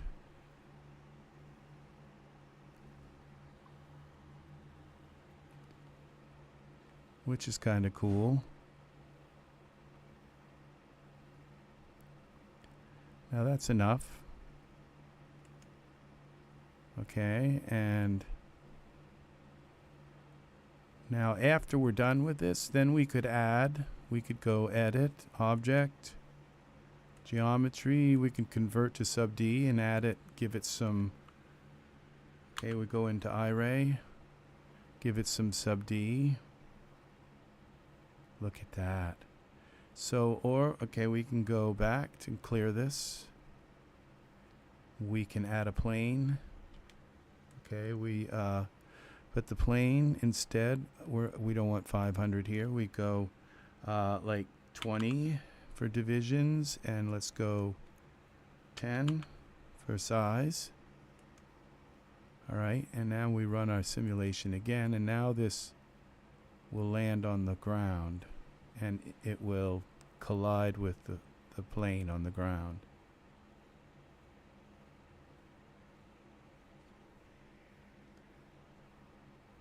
You know, it's not that easy to, it's not that hard. You just, to add sub D to something and get it to work, but you do have to turn off all of the other clothing items.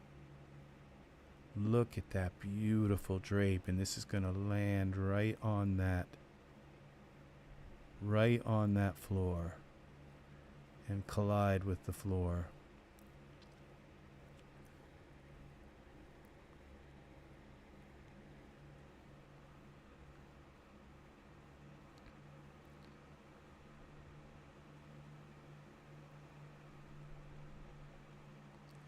Look at this. This is doing this kind of stuff, these simulations, this is like a dream. And you know, it's not incredibly artistic, and when this stops, you can see you can see a little bit of the geometry there. That sub D will smoothen it right out. See, now it's actually hitting the floor. And everything's gonna land.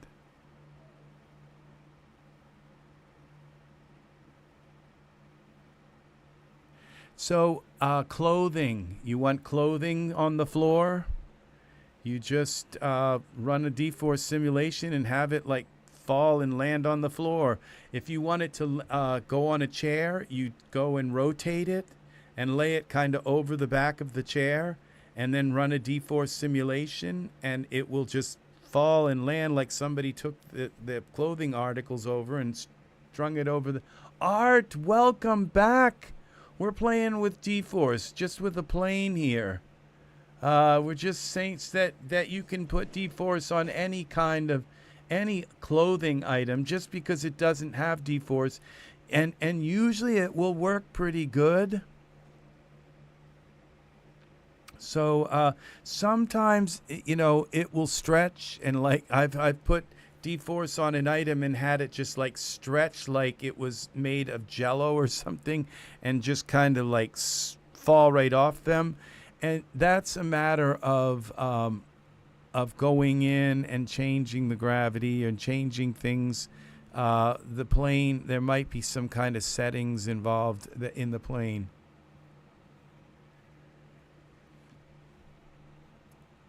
Yes. So yes, dForce is nice, and it's nice to be able to. Okay, so this is enough of that. Everything's on the ground now. It's settling, but that's enough. So I could actually just know that, like at like 65, it's enough for this particular simulation. Now, when it stops like this, now there was so much geometry in that you can actually see Dane's head. It kind of worked like that, and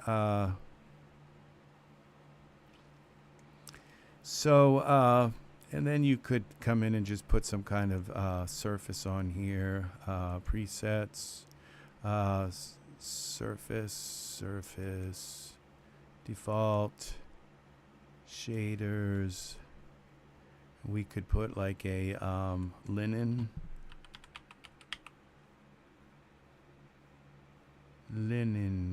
Where's our shaders? Linen. Well, we have to select. Oh, we have the plane selected, but we have to make sure it's selected here. Okay. There's some linen. MDL. There we go. Those are Dane's ears. Yeah, his ears even caught it. Very, now you can go in and change this so that I don't know why his head looks so, this is terrible for the head part. I'm not sure why it looks like that. Because he doesn't have anything on his head to be creating that. It's just the geometry itself. But it's weird, and his ears look weird too, so it's like the I'm not sure. It might be just because it's, I don't know, it might not be thick enough that you can go in and change. Now we go back here to simulation, clear it, put this back up in the air, and if we go into our plane, there would be parameters here.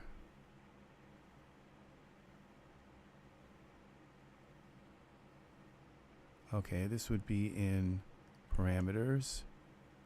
Let's close this down. Plane. Now somewhere in here are some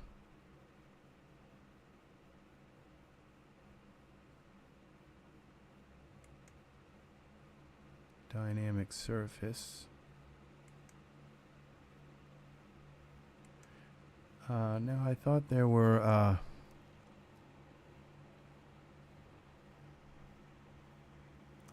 maybe it's in surfaces editor.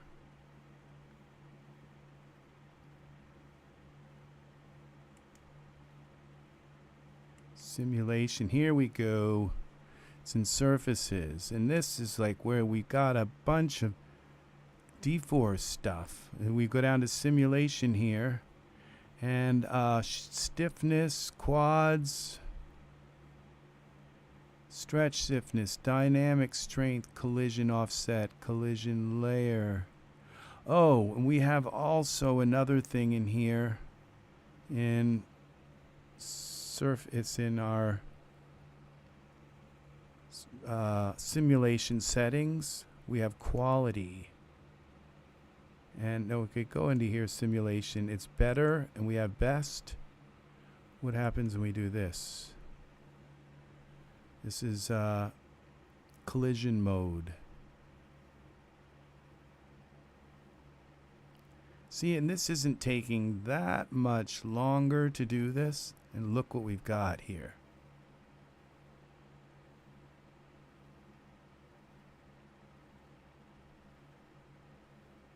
It looks like we still have some kind of... It doesn't look as bad, though.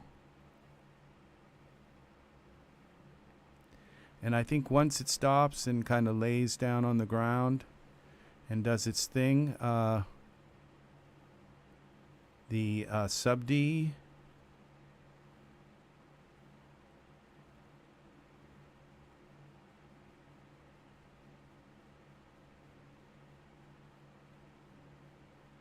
will smoothen that out.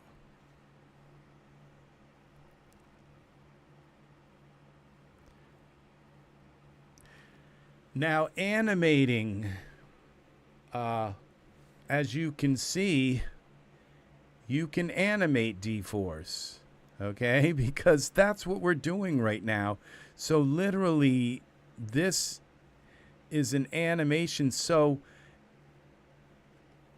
if I had him moving around, okay, then as this was landing on him, it would kind of like, if I moved his poses around, it would move, the fabric would move with him, like him trying to get out of the fabric or something like that. And so your dForce will work. And so you have to run the simulation and with the animation, and then I believe that's where kind of you can bake that simulation in. You can bake the animation in into it. See, this looks terrible still. I'm not sure what is causing that. So it may be the setting of the default setting here. And it may be that you have to have a ton of, to get a really good fabric and all. And now his ears aren't sticking out like they were before. And now a lot of it is colliding with him.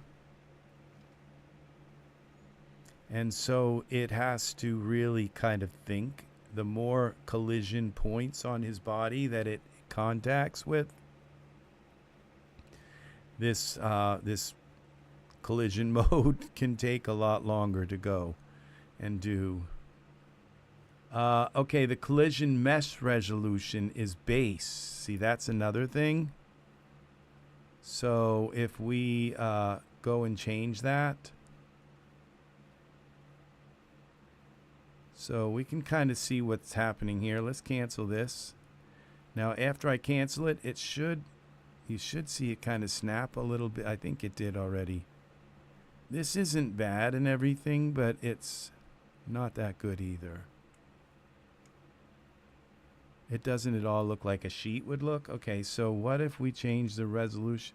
No, it doesn't allow you to go up in resolution, but what we can do is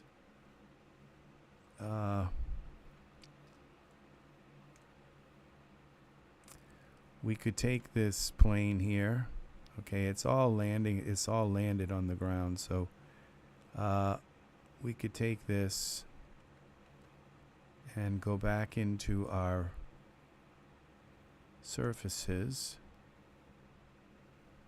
I forget which one. I think it's the buckling ratio. And if we bring that, I think that's what makes it more sheer.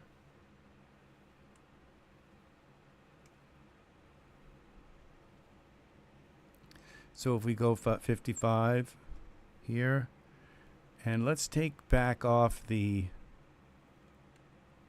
high quality here so it doesn't take quite as long. We'll go with best. Okay, and clear that. Simulate this. And let's see what this does now. This should change the, I think the buckling ratio is what changes it to be like silk instead of leather. It doesn't look like it has quite as many.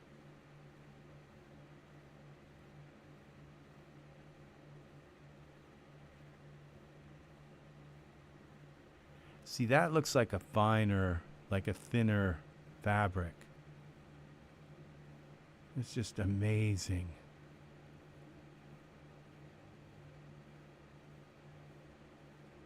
Looks like feathers.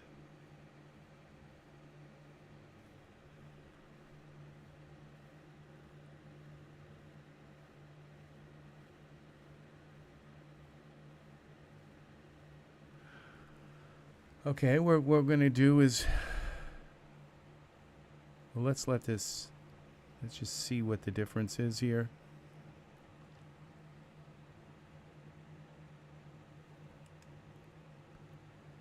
What?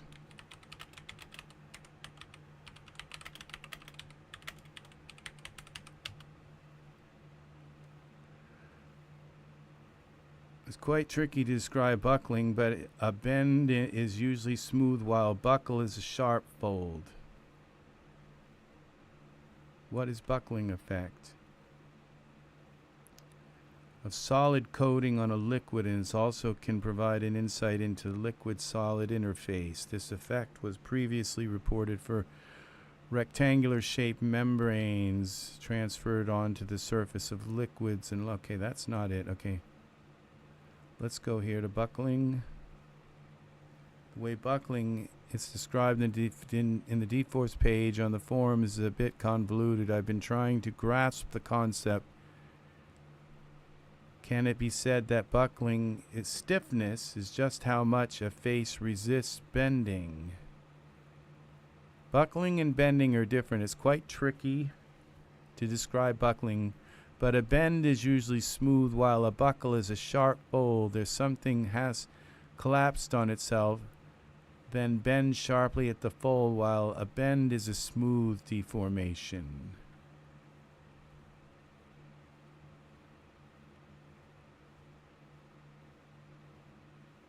Okay. All right. Now this is weird, that it seems as though it does have, I lowered this and now there's kind of like a wind resistance in the car. I wish I could pull this up a little bit more. Let's cancel it here. We're almost, it should all be on, I think it was all already on the ground at this point in the last simulations. It is all on the ground. This is so nice. Now the head part, how did that come out? See, look, it looks smoother now. I don't know what that is. Is that Dane's? Dane has, I think, really strange. No, this doesn't look right. Dane has huge, like, brow, protruding brows, I think. But it doesn't, they didn't look like that. What happens when we turn this off? Let's look at Dane's face and look at the side profile. No, it's not like that bad. It's definitely not that bad. It protrudes a little bit, not like that. Okay, so, yeah. So let's go back here and see some of the surface. At this point, okay. Oh, we have bending stiffness also. So let's, I assume that when we bring this down, we'll do the buckling and the bending. And now let's go back. And we go to simulation. Clear this. I'm going to just change this down to like 60 frames. That's all we need. Okay, and simulate. What happens when we... Okay, I can't see anything right now, but here we go. Bending versus buckling. Is this going to make it worse? I might have to bring the bending up more. It might be just the opposite.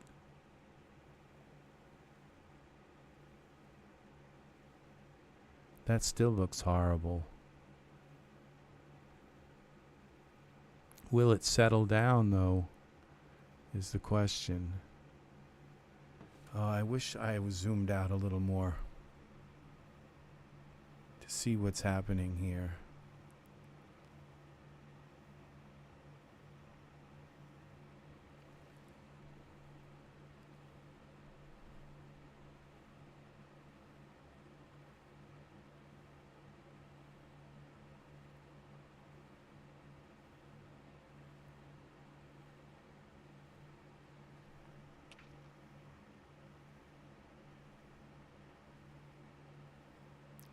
Yes, these 230/90s, imagine what this would be like if it was 240/90s.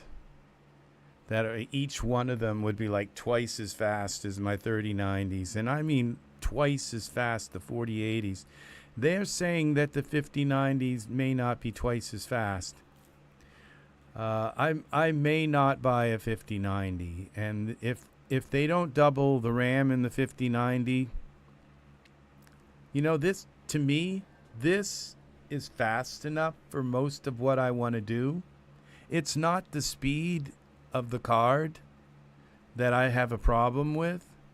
It's the amount of RAM. It's like I have no problem with the speed. And, you know, the thing is that people could say, well, you have to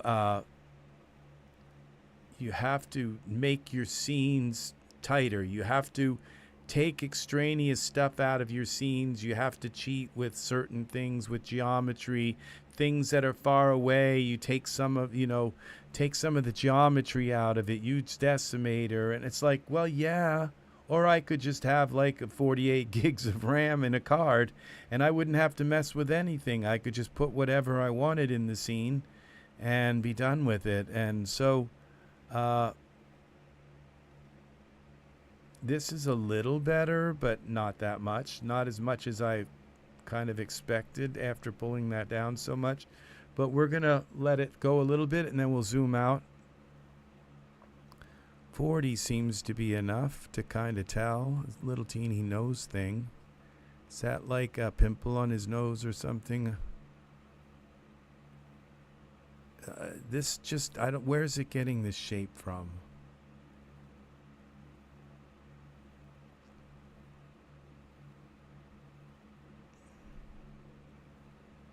And this huge, it's like, that's not the way his face is shaped.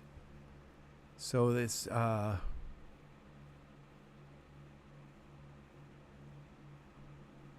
then like, what's that?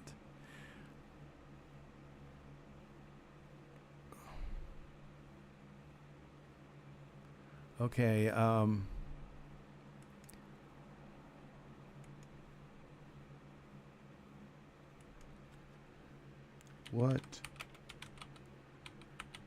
what parameter in Daz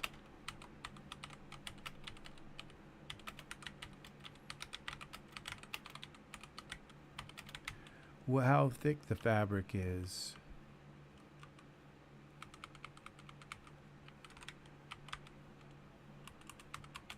What parameter in Daz dForce? This is dForce. That's how thick the fabric is.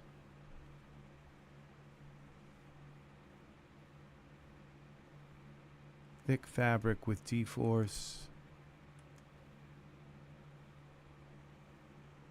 Less bendy, like a tarp or a carpet. Is setting the buckling stiffness to high, even 100%, and buckling stiffness to high, and the buckling ratio low. It's like a thin cloth. I'm looking for a setting that would look like stiff leather. You can try to lower dynamic strength and see if that gives you. You can find a review of all dForce parameters here. Is this a, okay, what is dForce? Here we go. This is cool. This is going to go in my 3D apps. Okay, main window, dForce, simulation option menu, create, edit. There are dependencies. How do I get started? Do I save my work? This is like a whole tutorial, something we usually pay people for. Add dForce. Okay, we know what that is. Okay.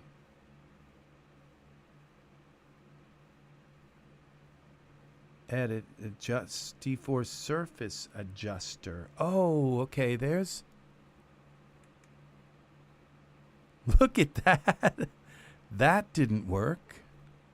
Cancel. It's good that we kind of did this. We find so, oh, you know what? This is like stretch. The fabric is stretching so that the geometry is becoming more like coarse. So you can see the geometry because the fabric is stretching. And so that's what's happening here. And so if there was less stretch, now let's, oh, we don't want to simulate again. We just want to clear this, clear that.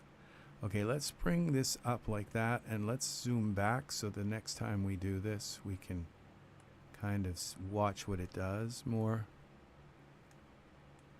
This is kind of fun working with dForce here, just to kind of something to do. All right, so we go edit, object. Okay, so let's go back to our surfaces. And let's set these back, reset value. Okay, I think it was Art that told me holding control and clicking there. Yeah, you just hold alternate and click there and it resets it to 0. And nice little tip. I think it was Art that told me that. Somebody did. It might have been N Cherry. All right, so there's a special tool here. Geometry.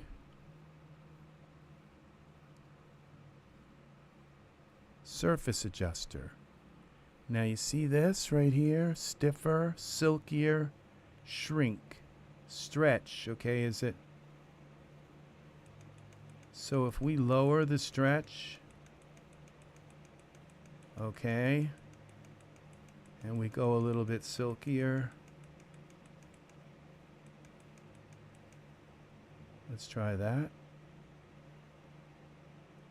Let's go to 50 for the, we don't want it to stretch. Accept. Now that's pretty cool, huh? Now we go to parameters. We go back to, I'm going to drag this up so that we don't have to keep scrolling down. All right, this surface isn't okay. So we go to simulation, simulate. Let's see now. We made it silkier but less stretchy. Look at that.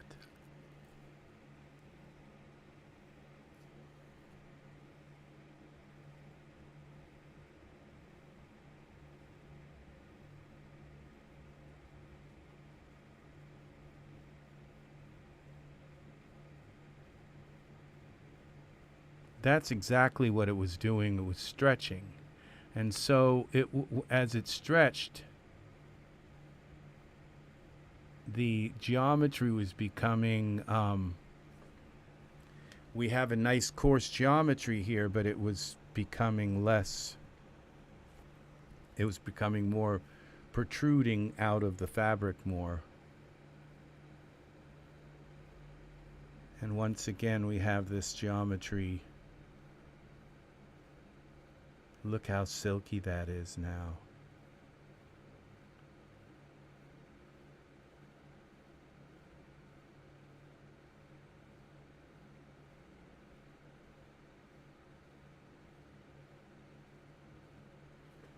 Yeah, so that's in that same area where your dForce, where you can add dForce to clothing. So now we know we have another part to the puzzle, that if you add dForce and something just starts stretching off of your figure, well, that means that the stretch, you have to go in and lower the stretch. Now it looks like we still got something happening here.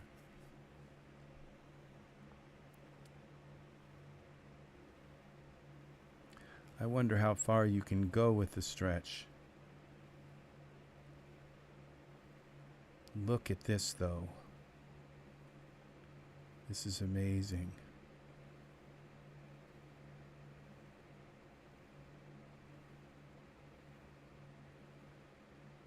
I wonder if like you could say, well, I want it less stretchy here, and make a weight map that allows it to stretch more, like as it comes down here, but less there, kind of thing, so that you could use weight maps for different parameters. That would be interesting to find out. And probably you can. There's just so many things you can do in Daz that you just didn't know you could do. And gosh, this fabric looks so thin and silky on the ground. It does. It looks. It doesn't kind of lay on the ground kind of like linen did. Or something. It lays on the ground like a very thin fabric, like silk. Okay, now remember, as we started moving up, it really kind of messed up. So let's cancel this now. Let's let it do a couple more.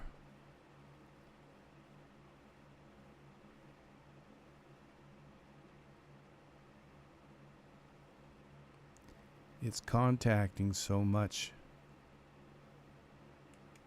Cancel.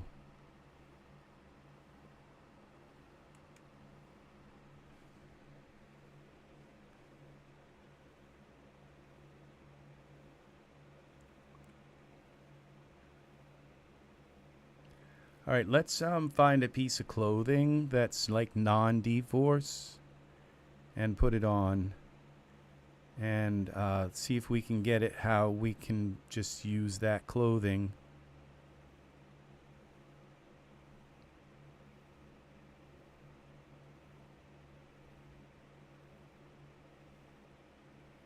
It seems to have kind of worked.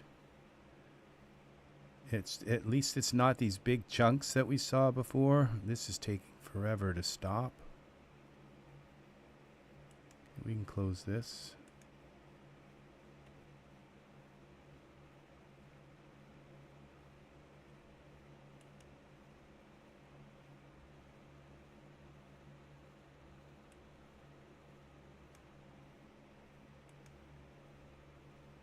Well, are you going to cancel or just sit there?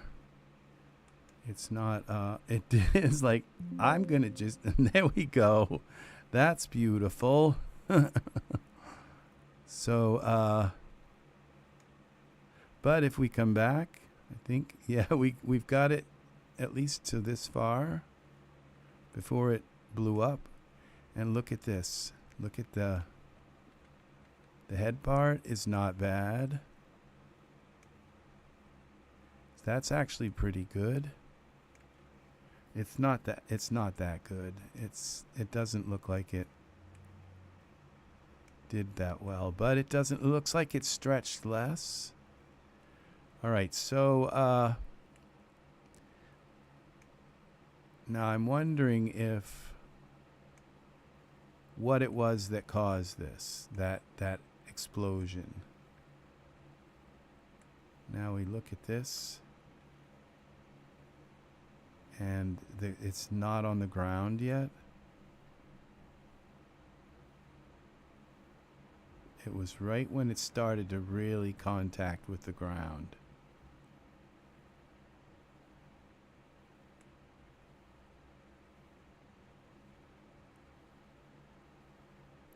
This is amazing, this animation. You can stop it anywhere.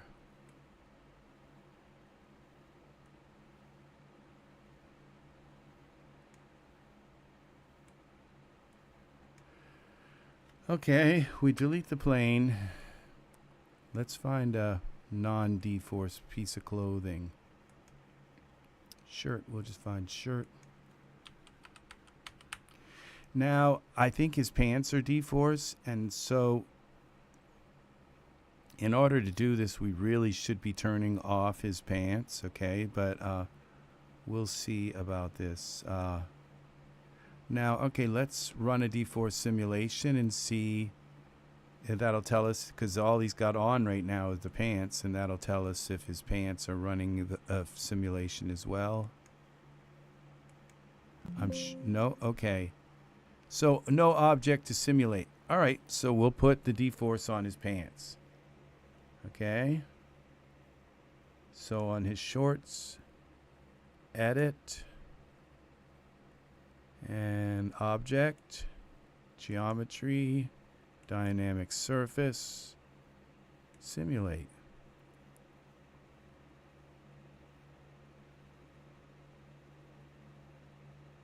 the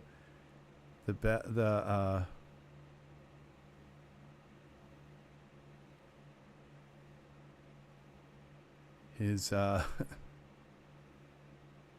there's like no gravity at all to the.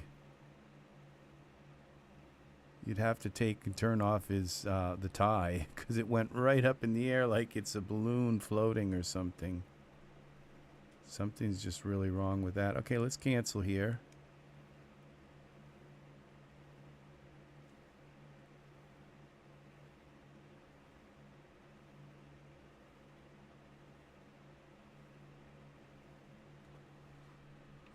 Well, that wasn't good right at the last minute. But as you can see, it did something, except, and I think it was the problem with this, the pants, was his the string.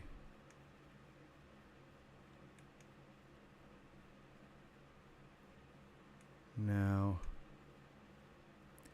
but they worked well except for the string, and you just come in and take, now this is before, and that looks terrible.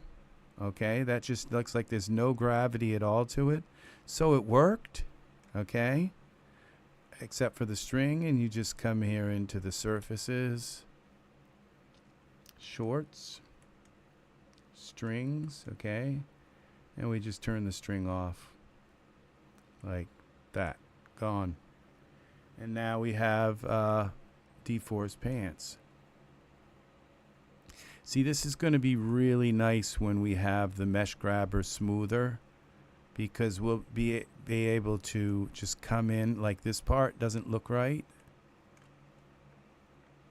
And we'll just be able to, that's what blew up right there, is the, and this is because of a weight issue. And so we take these pants, shorts, we go export, send to Hexagon. Is this going to work? It is.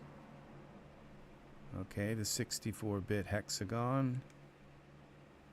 And it's showing the, we'll have to turn that back off again. So we go here, we select the briefs, the bathing suit, and we go to UV paint. There is not much geometry to these. Well, I think it might show more geometry once we get in here. Soften tool. And then we go to size, a little bit more than 3.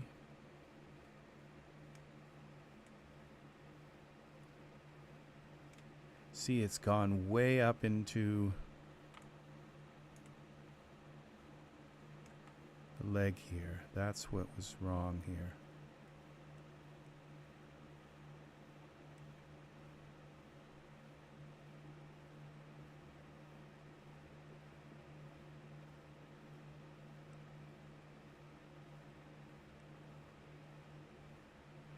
It's going to be so nice to have mesh tools right in Daz Studio.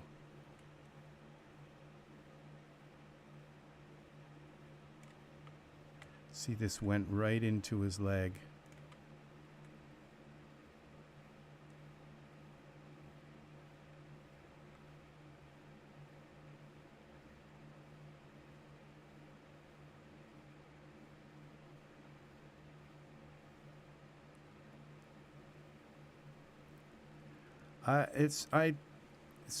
For so many years, this whole idea of bringing something into Hexagon and editing it seemed like it was just too hard to do. And as you just see, I just took this and brought this in, and within you know, a few seconds, editing it. Okay, right here in.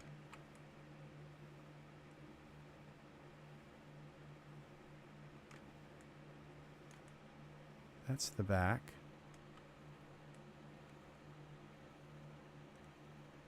I'm editing it right in Hexagon without any kind of real problem here. Now this, as you can see, I'm kind of destroying this because where the places where I haven't touched it, you can see there's like a pinch where they've pinched the mesh. And it's pinched it down so that there's like a rim around it, like a seam around the edge. And everywhere that I've gone through here, I've ruined that pinch. See, when I come in through here, I'm just separating that pinch. Now there's a way to fix it. See how you can see I'm separating that pinch. It may not be too big of a problem. But you see how it's pulling that pinch apart? Now I can come in here to this pinch tool and pinch it back. See where I'm pulling that down now? Pull this in, pinch it. That's what they used to do that, to make that seam, was some kind of pinch tool. And I think that's what they're probably working on in Mesh Grabber. That's why it's taking so long for this. They're adding pinch to it. And so we come around through here. All the places that I came and pulled that apart, we got to pull it back.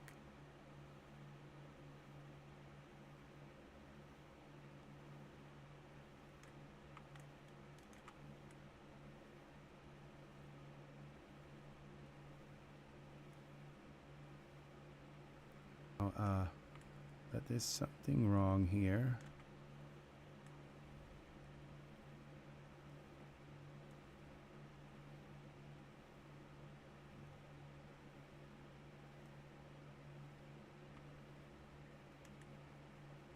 I love this pinch tool because it just kind of it adorns the whole set of things that you can do, where you can just put. Now there's an area here. This is all messed up in here, so we smoothen this out. You can see where that's all just kind of crinkled up. Now with tunics and dresses, you end up with a big V in here, and the V, like you end up with, you just come in here and just smooth that V right out, and it's gone. This is what this is all about, is fixing these things.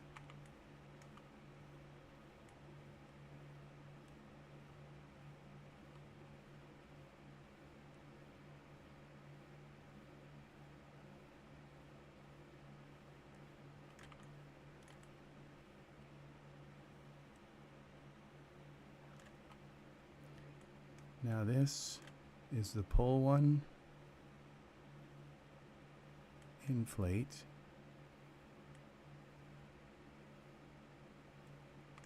I'm going to pull this out.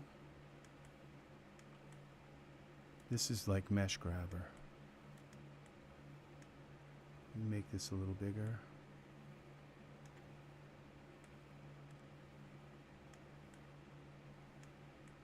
You just pull it out, and then you smoothen it.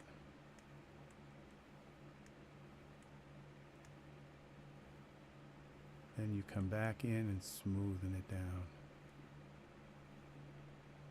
It's not pushing it back in, it's just smoothing it. And then you can come in and pinch it again to put the pinch back.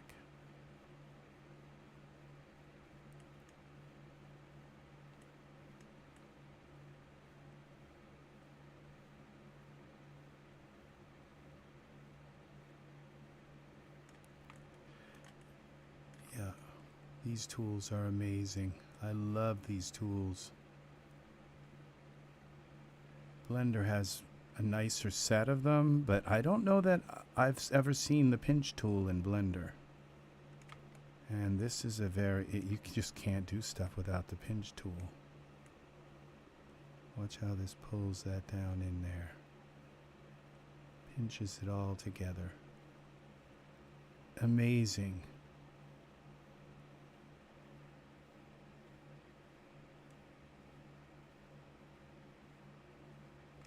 Let's see how this works now.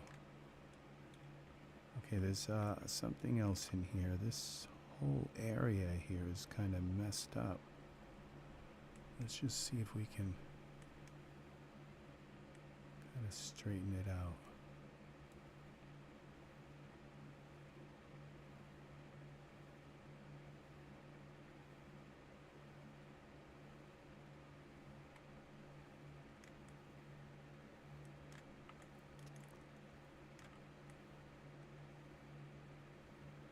I don't want to mess with it too much because I'm afraid that I'm going to throw it off. The thing is that once we put it back on the figure, the auto, what's it called? The smoothing will line it back up. See, this is pinched so nicely. This is all supposed to be pinched, but let's see how this works. I don't even know which side I'm working on anymore. Okay. All right, so File, send to Daz Studio. We go here. It's so easy. You just change one thing. Reverse, yes. Accept. And then, okay, now we're going to have to stay here because this is where we did our changes. So we have to stay at this animation place.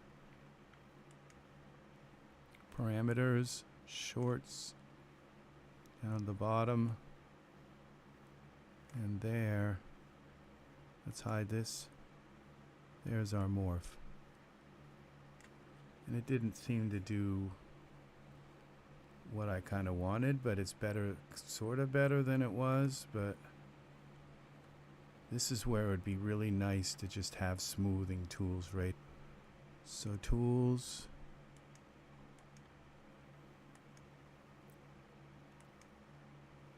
And what we do is we just pull this down like that.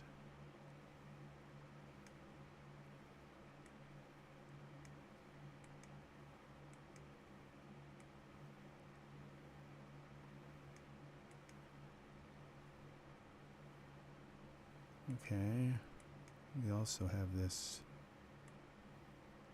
which never seems to work right, but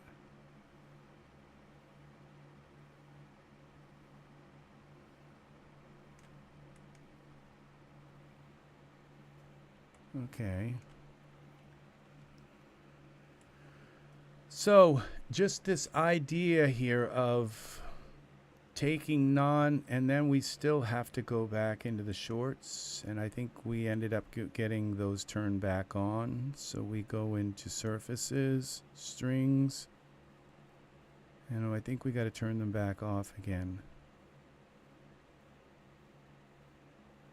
No cutout opacity, they're gone, but I see something up here. Strings, okay, strings tip, that's that. There we go. So we don't have any strings, but we have shorts that look like they're kind of natural, more naturally fitting to him. Casually kind of fitting. So yeah, that's not bad. So it's just, this is how you take a pair of clothing. That's goes shirt now. Shirt, all files. Okay. Top. Well.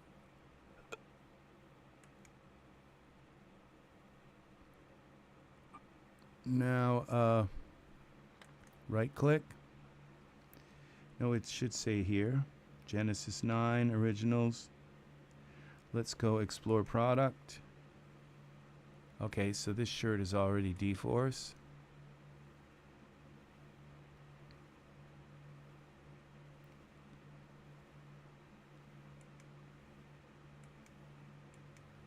Yeah, a sweater with swimming trunks. That's that's not quite right. Let's take and turn this off. Hey Chris, welcome. Nice to have you here. Very nice. Very, very nice. We're just kind of playing around with dForce, using it for on clothing that's not dForce, and just putting it on a couple of items, and then we took a pair of clothing pants and brought it into Hexagon and just kind of smoothed it around to send this closing to Daz Studio. I went over a bunch of my scripts and stuff. Also, this three digitimes is a very good script here.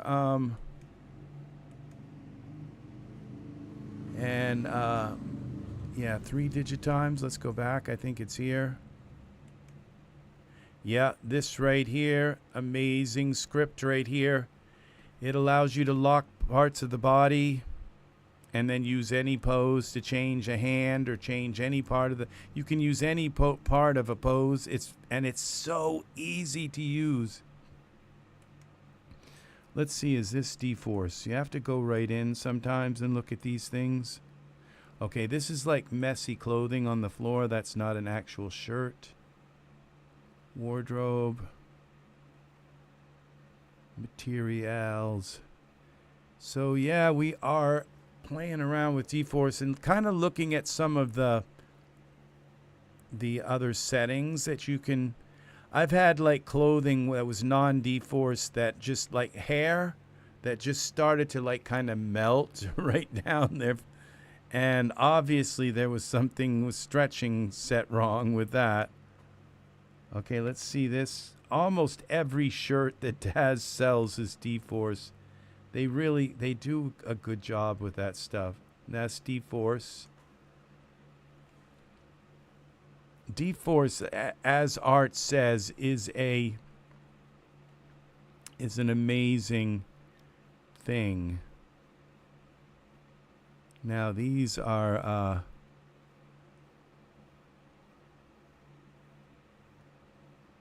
yeah, so awesome.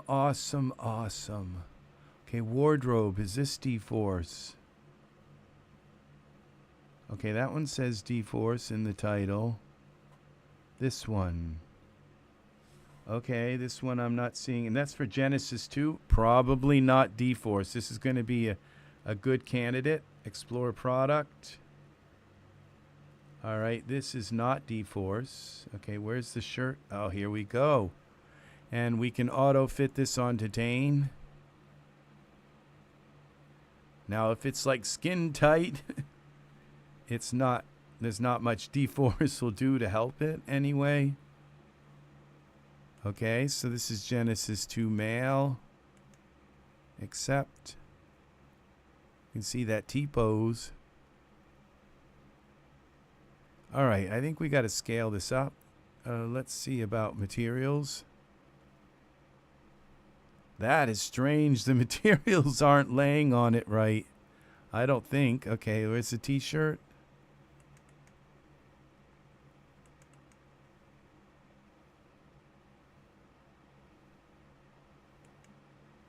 Wait, let's save this, Dane. I'm sensing a crash coming soon. So, not sure why this shirt is the UVs are all messed up.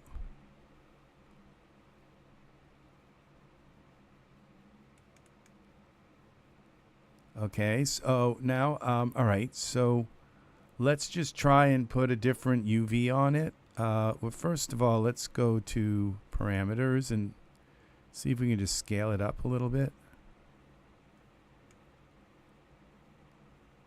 Okay, well that, all right, this still should work if we do dForce on it.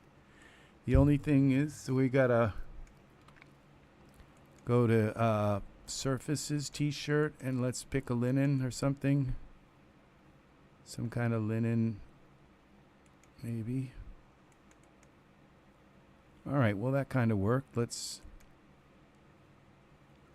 all right,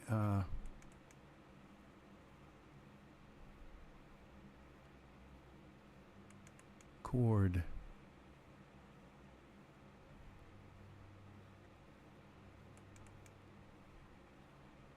All right, this kind of works.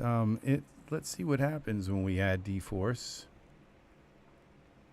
There's something terrible around the neck area. Let's see. I don't know that there are any.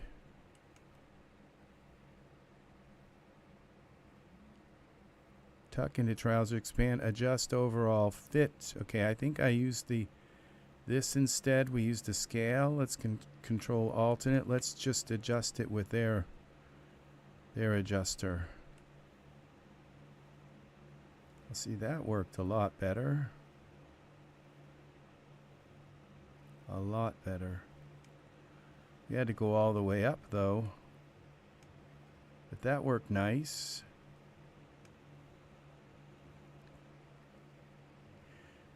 DZang, welcome, welcome, welcome. Welcome, people. Thank you for coming in. We are working with dForce and other scripts, awesome scripts. Okay, so we can see, it's nice to have you here. We can see, now there's a lag when you come in, and I am broadcasting live in 4K. So there's a lag when you come in and I say hello. Well, it's usually about like 30 seconds. When I read your post and say, like Art just said, Dzang, and you won't hear me say that until about 20 seconds after. That, unfortunately, and I like being, very interactive in the chat, but I think you guys also enjoy seeing Daz in 4K in very, very high resolution, very nice. So that's what we're dealing with now. Now it seems as though there's this part here with his arms is going to present a problem if we run a simulation, because I don't think this is going to want to simulate here very well. So what if we just raise his arms out for a while, so we can maybe get a closer tight. I could just push the shoulders down with Mesh Grabber, but let's give dForce a chance to do something with it. So we'll take and select Dane here. Oh, nice. Thank you, Chris. Thank you for telling me. Is this your first time here? Because when I see your name, I recognize it. And if you create items, that's why. Because I probably own a lot of the things that you create. I have like 11,000 Daz assets.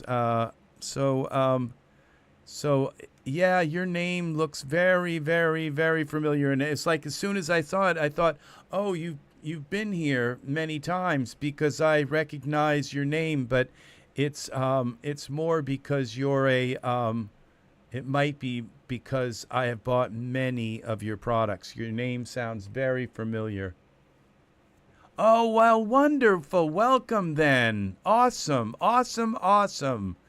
So I've been doing these tutorials for close to 5 years on YouTube, but I just I wasn't really doing them kind of like regularly and all, and YouTube just they're not gonna push your channel if you don't. Well, I have another channel that has close to 200,000 subscribers, so that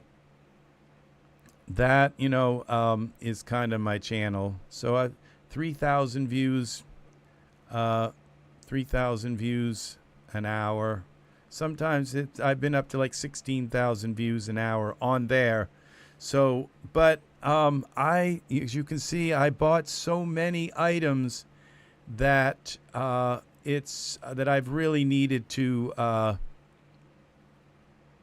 that I'm just a huge Daz enthusiast. So, and I've been using Daz since way back before Daz even existed. I was using Bryce and buying many Daz things from way back when they were for Poser.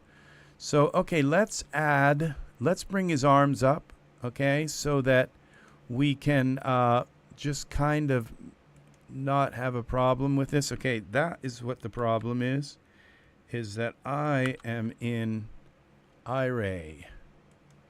So yeah, I can you guys, I don't make clothing, I don't make characters. What I do is make scenes. And so if you come in here and you're an artist and you want tips about making this is the channel that is going to show you, and I can pretty much guarantee you that you're going to make better promo images, okay?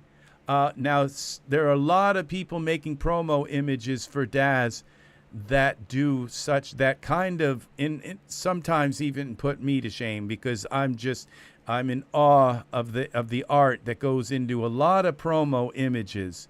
But then there are a lot that just leave a lot to be desired.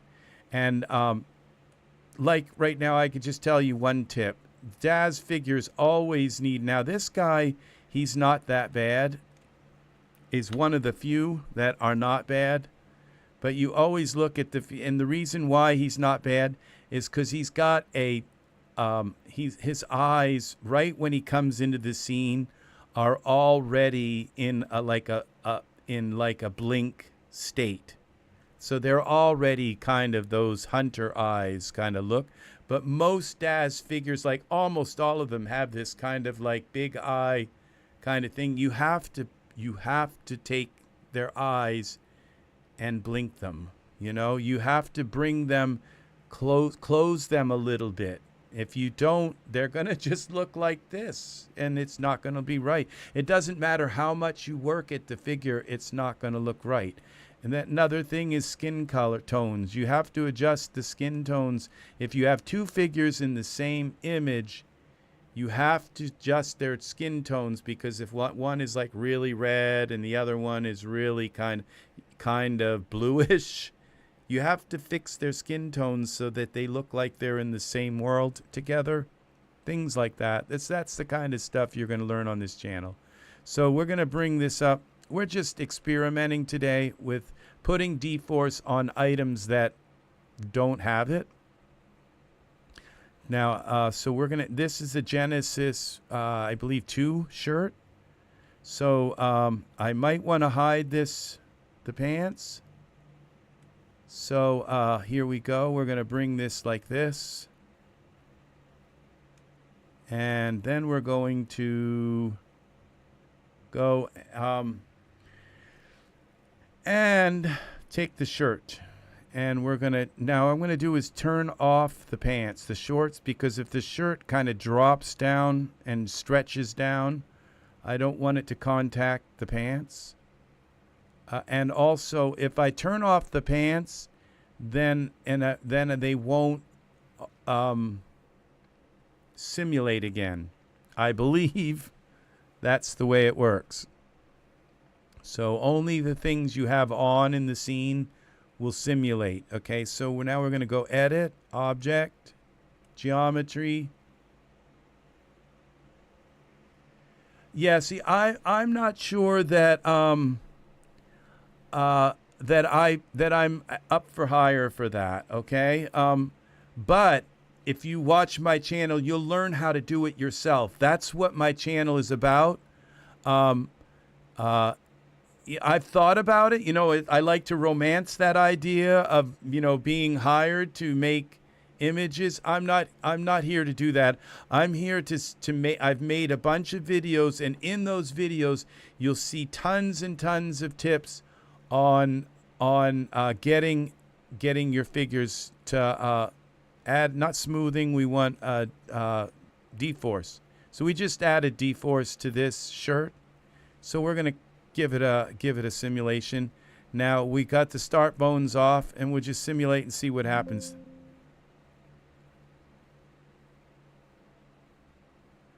Add a dForce. Oh, I just put it to the shorts. Oh no.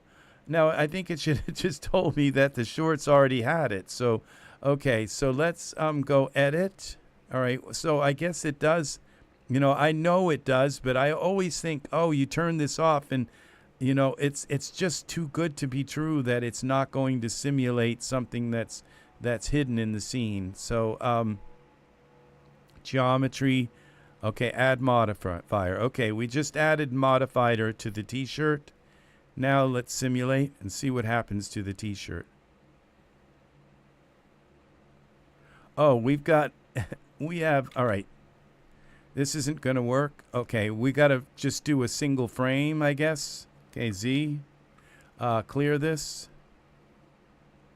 And where were we? Okay, I think we were about here.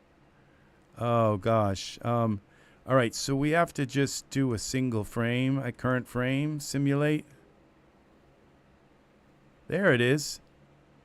A non-dForce shirt. And there it is, just beautifully draped. Okay. And I don't think we have a smooth, look at that. See, it just laid right down. Yes, it is. And you usually expect like a non-dForce. And now I can bring his arms down, like bring him back down into his pose. Parameters, bend. I'm not sure what happened, but I just lost the ability to bend his arm. Oh, I think I might have bent his shoulder. Okay, it's this part right here. Okay, what did I do? And I think I've got to bring this front back. And okay, so there's one arm, and this one, we bring this down. See, that just worked. And see, that looks so kind of natural now. It just suddenly, it looks right. Now we take and select his shoulders here, and we can bring them up a little bit. There is a smoothing modifier on this. Front, bring them up a little bit. and bend in. Now again, we have the thing where we, oops. Let's see if his pants are still right. I don't think they were. I think I messed up when I put it into, no, the pants are kind of okay. Now, and the shirt did drop down. So we'd want to use, so we're going to need to do some mesh grabber stuff, but not much. The shirt is sort of auto tucking. So we go down to tools.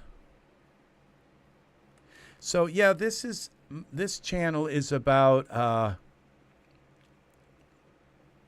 is about giving you guys videos to help you work on your promo images, to give you tips if you need them. If you feel like it's like I want my promo images to be better, look better. If they do look better, they can sell, especially hair.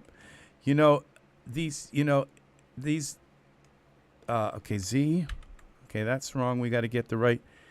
So many, if you can make the hair look good on your figures, because, and it's kind of good that a lot of the Daz artists don't know how to kind of make hair, to cheat and make hair that isn't that good looking to make it look good.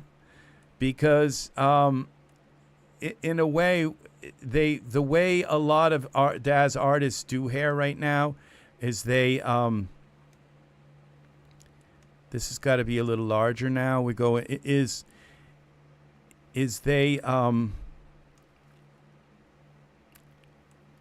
they make it look the way it really looks, and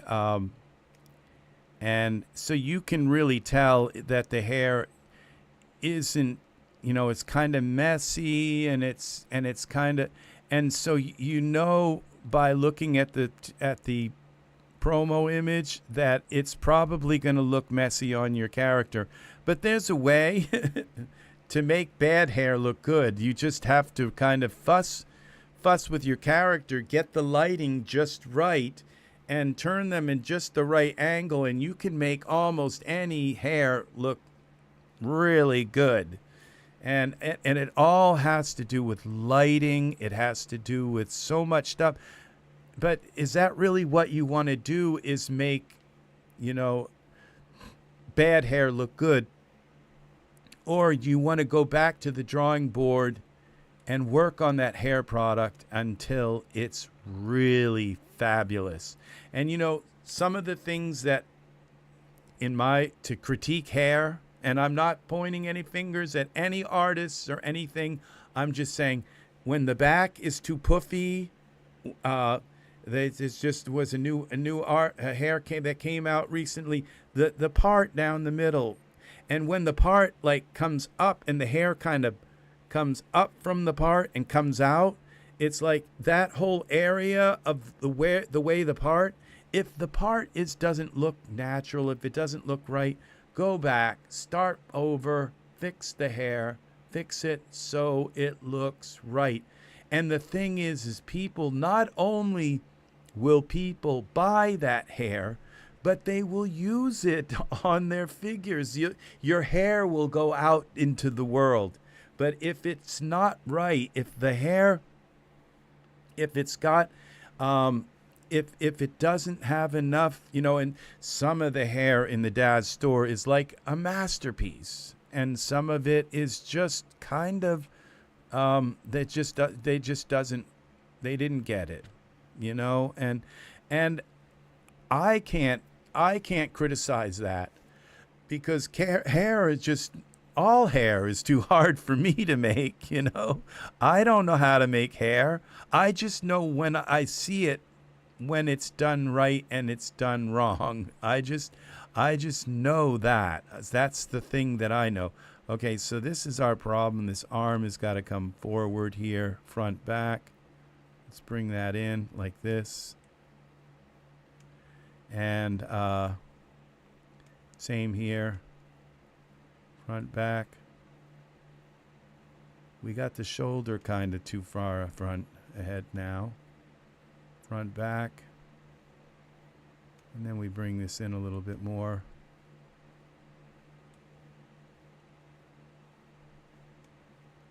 All right, Dane is starting to look good now. And we bring this arm out of it.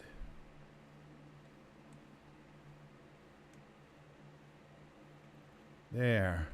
Now his pants still didn't get the right. These were not D-Force pants when we started out.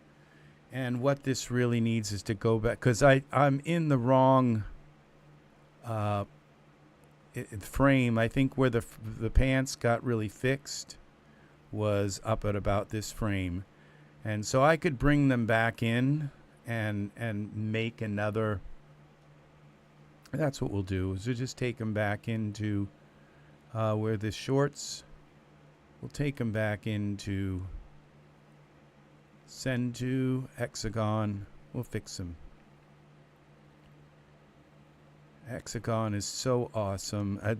We're going to have these tools in Daz very soon with the new Mesh Grabber. I cannot wait. All right, so we go now to the UV paint again. And we take this, not that one, this smooth soften tool. Make it a little bit larger.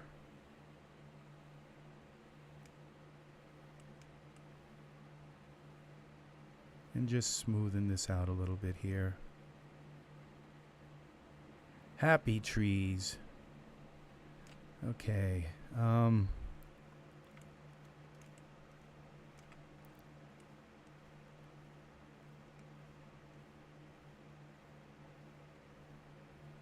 Okay.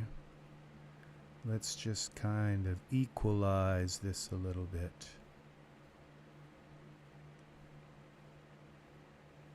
All right. Bring the sides in a bit. They were kind of looking goofy here. They didn't get the memo. Okay, now you can see I'm still messing up the. All right, but I think this is enough.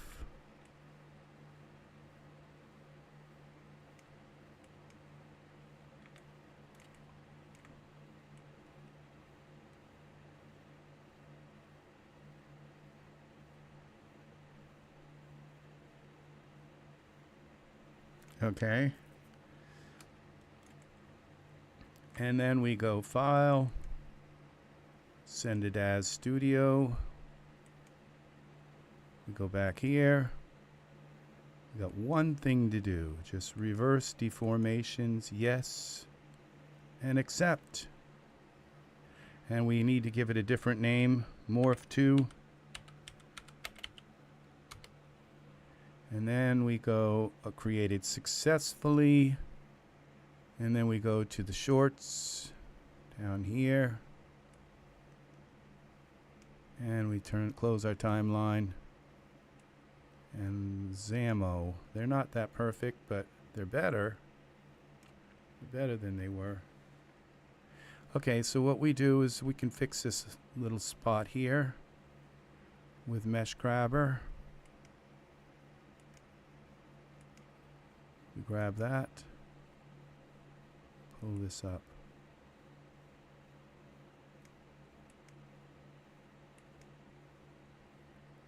Bring this down to 7.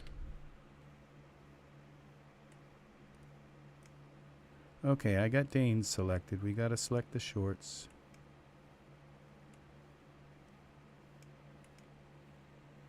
Okay, it's not perfect. Now, this is where you can kind of simulate some of this, like here. 10. And just kind of do your own D-Force.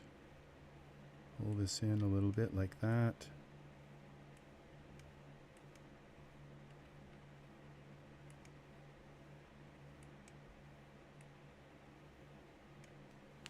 Okay.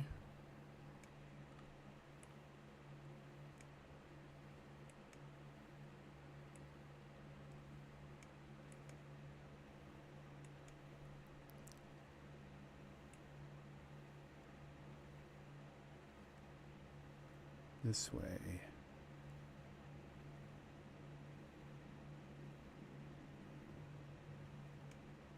Okay, that's, yeah, we got, okay, Z. All right,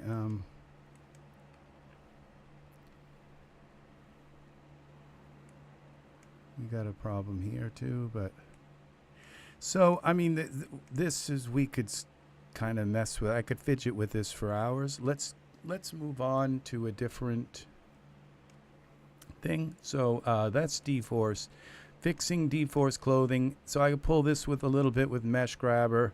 We got Dane selected here. We just pull the shirt a little bit with Mesh Grabber like that and kind of pull it out and down. Very simple. Pull the shorts out a little bit. The shorts, grab that, pull them out and out this way. See that? Very nice. Would I have dressed that way if I was going to the beach this morning? I don't know. So, but it's now you got a little bit of a bunching here. Now this is our dForce that did this. It pulled this down. We could just take this shirt here, grab this, and then just go up to like 15. Is that enough? Yeah, and just kind of pull it up a little bit like that. Pull it up here. And then we could take the shorts, pull them up a little bit like this. Pull them out a little. And up. See, it's just Mesh Grabber. It's being able to work with the mesh. And the thing is that these mesh things that we do, let's see. We go into the shorts. Now it says load, save the morph. You can save this as a morph. The morph that I just did on that shirt, I can save in the shirt, okay, as a morph. So you don't have to morph your clothes in another program. You could just come in and do some kind of morph stuff right here in Mesh, right here, and save them and give them a name and change the morphs right here. And this kind of looks goofy here, so I think I would probably pull those in with the Mesh Grabber. You've got the shorts selected. We pull these in like a little bit like this, and we need to kind of really mess with this.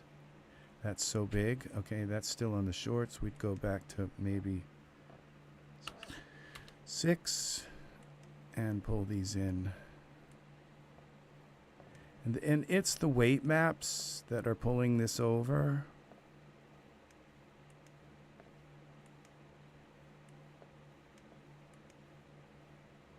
So you just have to kind of pull it and tug at this stuff until it looks right.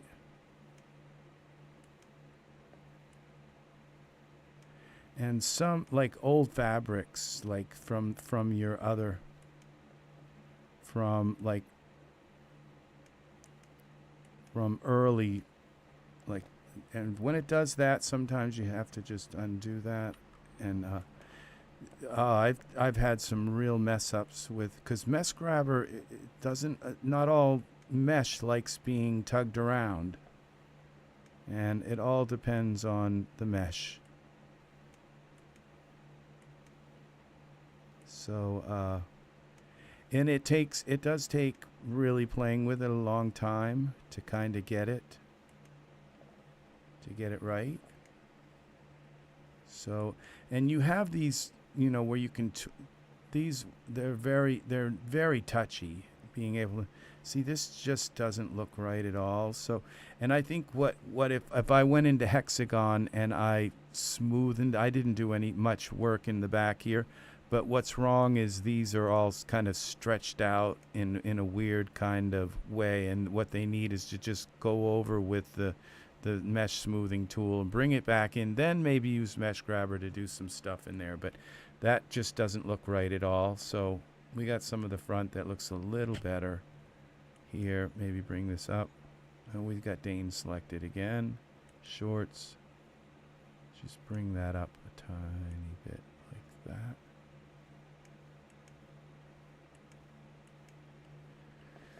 Well, it's not that good. It's you have to work with it. It's like it takes hours of messing with it, but you can get it perfect between going into Hexagon. We're going to have mesh smoothing tools right here, so we don't have to go into Hexagon. We can just you can just do it right here in Daz. So let's see what else we have. Let's go down into our now again, I'm going to talk about utilities, okay, because we're going back to utilities, to my utilities folder. That's what today is, just looking at utilities and things that are helpful. And you go into the Daz store, and you have a lot of people. I don't know that there's enough excitement for utilities, but when we go down along here, this is where you find all the magic in the Daz store. When you click, you go here. Let's go back. You go and you go to your models, your characters, your clothes, your hair, environments, prop. You go all the way to the end, and there's this terrible little place called Tools and Effects. And I'll tell you, this is where all of the magic comes in.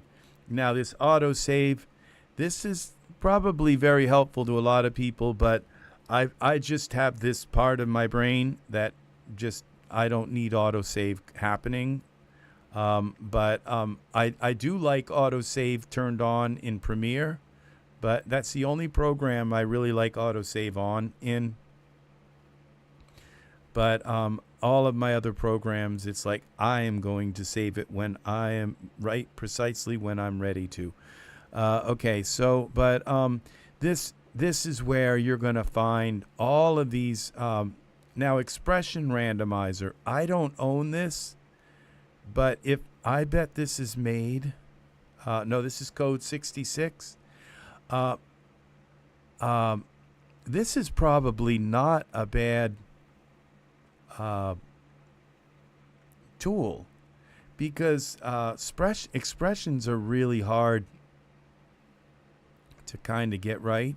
It would be kind of fun to have something to just try, and you save your project, and hopefully it doesn't auto-save right when you get the worst expression in the world. So, I'm sure you'd get some hideous looking stuff, but you can come in here and just change what you want to change, like for the expression, like just the mouth or just the eyes, and so this isn't a bad. Good night, Art. Thank you very much for hanging out with me. Yeah, it's 10:20, so I don't know how much longer I'm going to be here. I've got actually a video to work on. I've got a bunch of things calling my name with projects. I filmed the Pride Parade, and it's like an hour, over an hour long. And so I've got to come up with music for that. So that you'll probably see that on my other channels coming up soon. So it was a nice parade. So but I have to edit it, and it was a beautiful parade actually. So I've got a lot of editing to do. So have a good night, Art. Thank you for hanging in. And very good. So, yeah, take care. And, okay, so this pose randomizer, it's $22 when it's not on sale. and it's for Genesis 9. I would say you can probably get this, on sale for like $6 or $7. So yeah, this is definitely worth it. And to be able to just come out. Yes, Art, thank you for bringing people into my stream. I owe that to you. It's very, very nice. It's very nice that you have sounded out the call into my stream. And I, if we have 100 people, in the chat, I'm still going to remember these people. Angus, Angus has been here in all of my Daz streams for the last 4 or 5 years. So, yeah, every one of them Angus has been in, and there was like nobody here. And I still, Angus is the silent one in the background right now, but he has been here and supported this channel from the very, very, very beginning. And I still remember people who come in. So it's all very, very good. So yeah, this expression, like a lot of products from Code 66. Angus is in the forest right now, peeking out from under a moss-covered rock. So yes, so this is where this tools area, you'll find a bunch of tutorials, but you'll find this is where all the magic,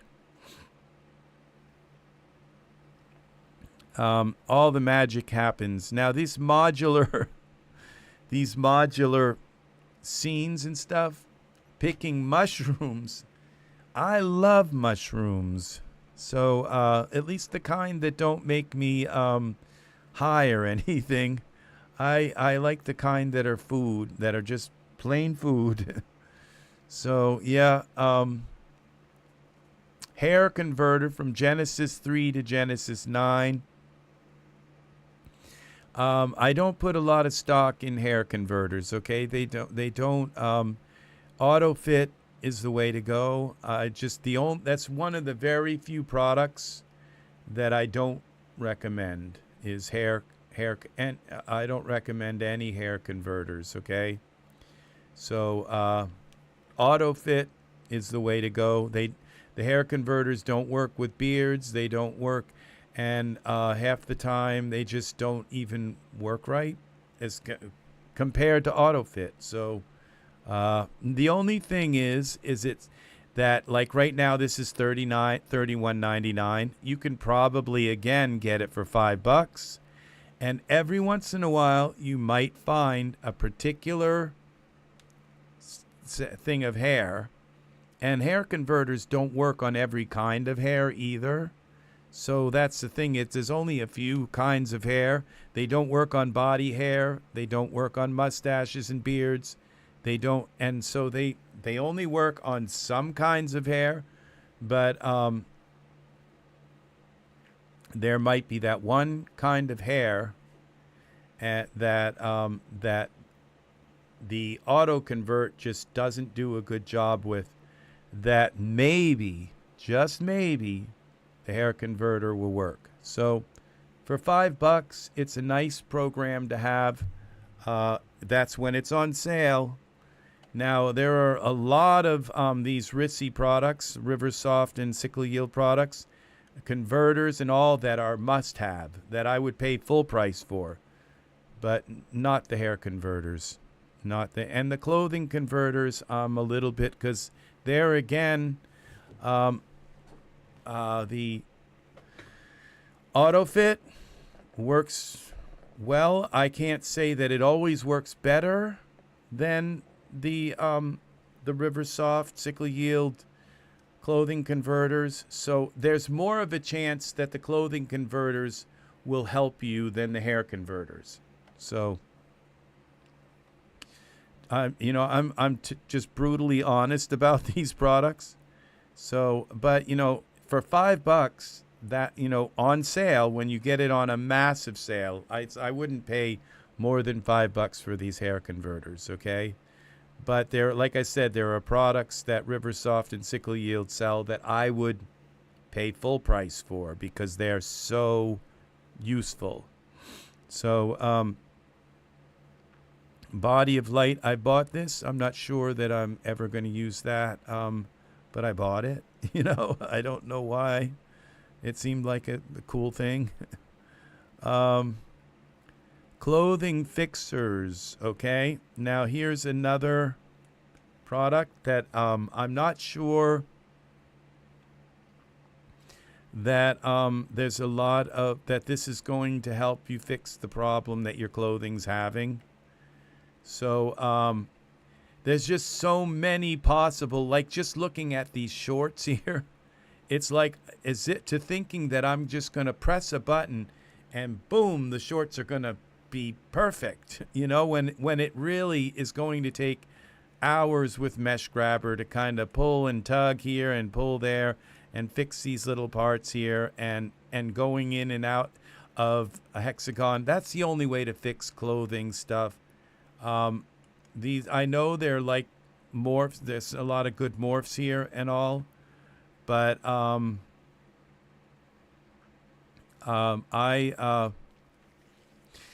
again, if it's $5, I would buy it. And again, like I said, there are products that Sickleyield and Riversoft make that are worth buying at full price.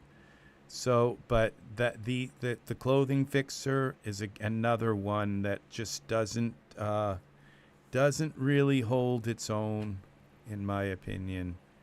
And it's too bad because it would be nice to have something just boom and it worked. Now, it might work in some cases to like kind of make something fit a little better, but I pretty much go with the another clothing converter. Yep. And again, from this is Genesis 9 to Genesis 8.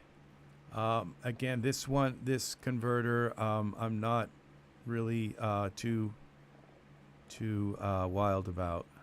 So these camera plugin managers are kind of interesting. It's an interesting product. Let's see. The BJ Camera Manager is a plugin that gives you faster, more direct access to all your cameras. It comes with its own pane, can be placed or docked anywhere. It's fully integrated into the UI of Daz Studio and interacts seamlessly. I usually, at most, have one camera in the scene. So, but, you know, it'd be nice to be able to just click on the, you know, it's like, but I have like this, you know, and perspective view. And I usually only have one camera. But if you're an animator, I mean, if you are a cartoonist and or like, not cartoonist, we're talking about comic strips. If you're making comic strips and stuff and you need, and multiple cameras, yes. This is a very, very cool product. Okay. So, and would I pay full price? I try not to pay full price for anything. This is $30, but if I worked in cartoons, I mean in comic strips, I probably would just have to buy this immediately. So at whatever price. So doesn't work on a Mac. Okay. Setting your viewports to Iray preview and back to preview perspective, toggling your auxiliary panes, creating new camera based on. I bet this might even be fun for just somebody who doesn't have a lot of cameras, but who likes to be able to focus on things and do auxiliary stuff. So this, I think this is a very, very interesting product. Okay, so that's very cool here. So this part of the Daz store is probably my favorite because it gives me overall, like, as you see how much I use Mesh Grabber. This right here, where you can deform things, it's in my wish list. I haven't bought it. This is very sophisticated product. Okay, so again, that's kind of worth looking at. It's deforming geometry is always important in a program that doesn't call itself a modeler, because you need to be able to model in it, especially when you have clothing that needs to be deformed and all. These opal shaders are kind of nice. Glassworks, it's always good to have glass shaders. Glass shaders are important. Now these toolboxes, you might buy the whole toolbox, but there will be one tool thing in it that you will find to be something you use. Like if I were to take and look at this toolbox here, some of the toolbox don't really have anything that I'm interested in. I think this was one that didn't really send me that far, like lining up things. If you have fence posts, I use and probably down within this, to line these things up, it's using ultra scatter. It's using ultra scatter, and if you do a search for it, file ultra templates. No, it's not. It doesn't mention ultra scatter by name, but it may actually be using ultra scatter deep within it. But it enables you to scatter things on this in your scene. So I think it's very interesting. I just don't scatter things in small patterns like these kind of little, what are they called, splines. I don't scatter a lot of things like that. I scatter things like on landscape in different thing, and that I do a lot. So UVs for Genesis 9, they're great for creators. Great. These HDRIs, I haven't bought them yet. Now, a ton of the ones that I own aren't even in here. Okay. Text in Daz Studio, absolute must. Text in Daz Studio, you can make logos, you can do all kinds of stuff. 3D logos, and they're so easy. And this is Ultra Scenery 2. And Martin's guide for it, I got it for like, I think $5 on sale. Martin Frost's guide for Ultra Scenery 2. I learned a lot from that. And it's just, when you can learn a lot from something, it saves you a lot of time kind of spinning your wheels trying to figure out that something's wrong and you can't figure out what it is. So these items in here give your Daz Studio, it's kind of like a criticism I have of Daz in general. It's like, Daz, why don't you give us these things? Why do we need to wait for somebody else to give us mesh editing tools? Shouldn't that be shouldn't you put those into Daz Studio yourself? And they don't want to do it. They want somebody else to do it. And it's not my program. It's not for me to say. It's just me to kind of wonder in my mind and to say, now this Lie Makeup Manager, it's probably good, not just for makeup, but any kind, tattoos, anything. And the problem with, and this is Makeup Manager for Genesis 9. I'm going to add that to my list because the management of all your layers on your Genesis 9 figure can be like a mess.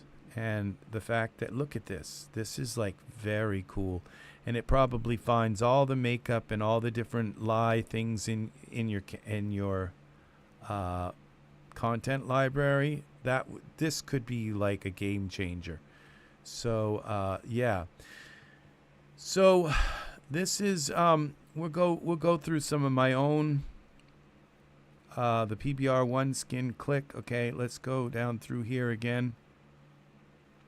The character creators from Genesis, from the Ritzy character creators, those I do recommend because they will give you your Genesis 8 morphs that you can use on your Genesis 9 characters. For that alone, that's so the Ritzy character creator is worth like full price. If you don't have your Genesis 8 and 8 Genesis 8.1, this is the character converter, Genesis 8 and 8.1 female to Genesis 9, and they also have the Genesis 8 and 8.1 male to Genesis 9. Those are worth every single penny of it. So, yeah, they're not easy to use, but once you've once you've converted your characters, you only have to do it once, unless you're like me and you screw up and erase them all by accident, and so I have to redo all mine. It took me like a couple days to do it. So, but the majority of my Genesis 8 characters were okay. Turbo loader for your Genesis. It's again, we've covered that. It's a very good tool. Okay, animation tool set. Some of these I have not, because I've just kind of stopped. Now this Ultra Scenery Toolkit, both of them, Volume 1 and 2, as you can see up here when I go into my scripts and I go into Ultra, all these UST, all of those, I have them up here. That's how important they are. They're right in my, where I can show ecologies, I can break apart ecologies, edit them, take things out of them, and repack them up. All of this stuff is very, very, very, very important. I have all of them from this Toolkit 1 and Toolkit 2. Favor ratings. I was a big fan of favor ratings until I started just making my own custom content. And I guess favor ratings doesn't work with when you have custom content, a lot of custom content, where you create your own. So I'm not sure that you want to go into favor ratings. I kind of myself prefer custom content, so over favor ratings. So Flockit is, again, it's for aligning things up. It's kind of interesting. But Billboard Builder is another good one. And let's see what we have here. All right, now this is a very kind of important one here. Node Positioner and Grabber.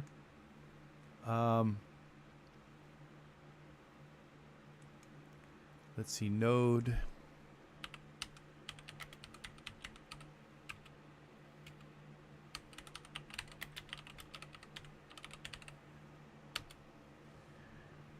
Here it is. Now this is a very, I haven't learned to use this, but this is a very, very important thing. Are you tired of using workarounds to position nodes accurately? Okay, now this is nodes. Okay, now accurately because you lose the selection in display when you select the node to position. Then the node positioner and grabber, an easy-to-use script, is just what you need because it lets you keep Daz Studio selections and settings while positioning completely different nodes. The script set contains one main script embedded features. I'm not sure this is what I was thinking of, but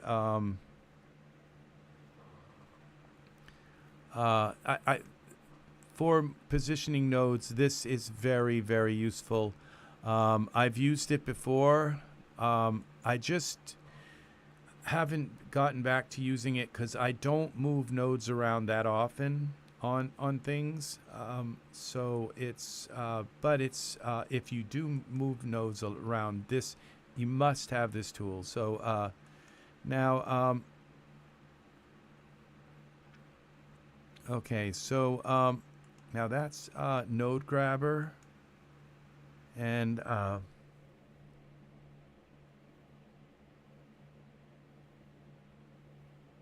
3 to 8 9 batch pose converter.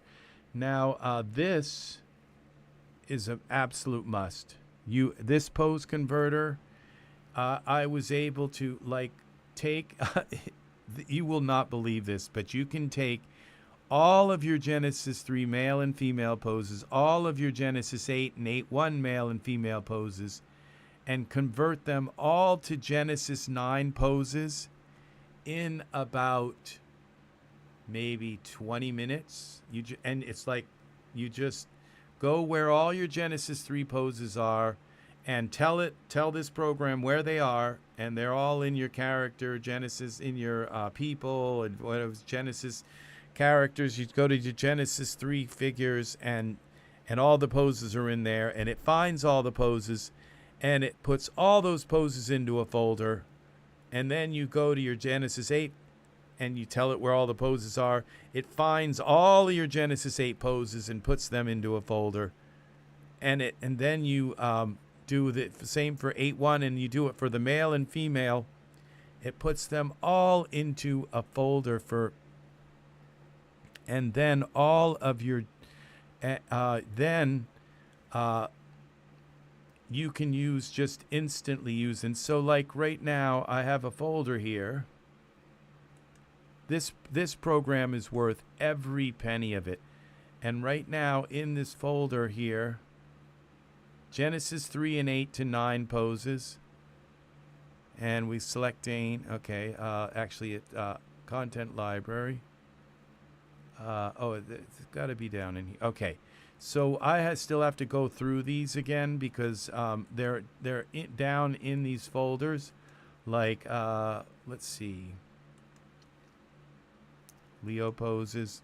Okay, so I can just take, and these are all for Genesis 9 now, and this was Leo 7. So this looks like Michael 8. So just instantly you can use and they work like a charm. And so there are 9,000 poses in these folders, and I can go through. And so like, let's see, male and female fire. Okay, generic gangster cars, magic. These are it doesn't work for lower body, upper body. Okay, where's the full body? Okay, head and neck poses. Okay, so we can do the lower body. As you can see, they just work perfectly. These poses are amazing. So every pose from your previous generations, from Genesis 3 on all the way up, here, this full body, this is again Genesis 8 poses now for Genesis 9. And it took like 20 minutes to convert every pose. And so I went from having about maybe a couple hundred poses for Genesis 9 figures to 9,000 for poses. So yeah, so all of the poses. So statuettes for Michael 8. There you go. It's just, and there's a little bit of tweaking you have to do. You can see his fingers are going right through his chest. It's not something you can't just can't fix, just with a tiny bit of tweaking. I think I can push this out with this. Why isn't that working? Okay. All right, well, we'll use this. Okay, just bend it out. Oh, that's the hand. Just a little bit of tweaking and you're all done here with these poses. And we still got a little more to go.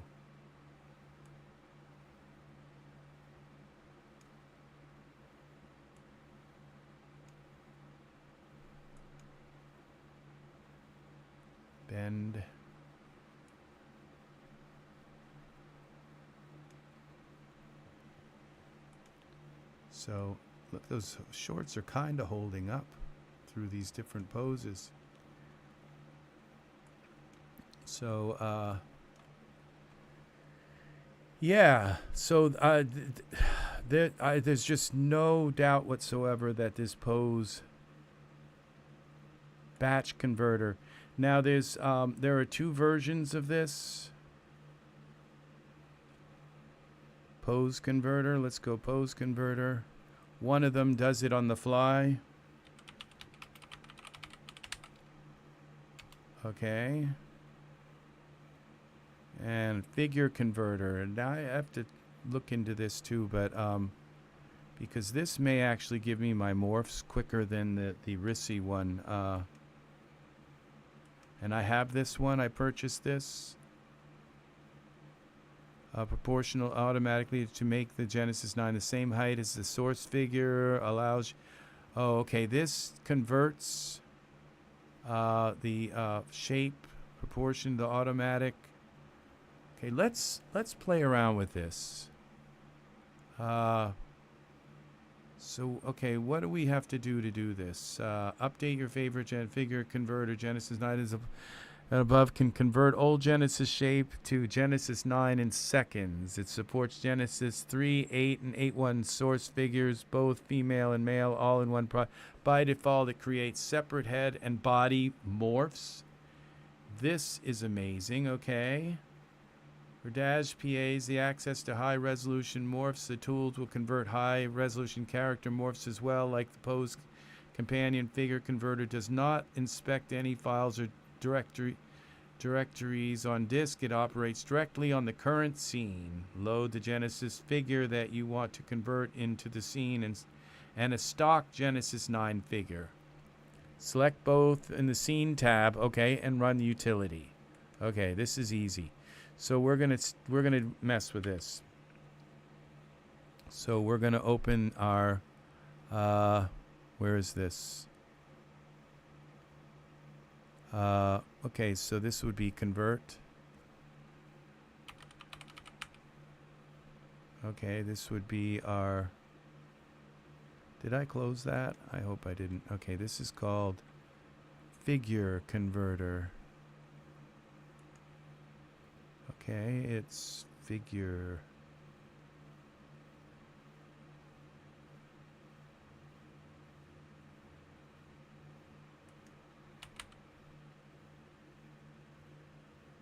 Pose converter. See, that's the one we really like here, but this might be, I might have to go here to default. Okay, character.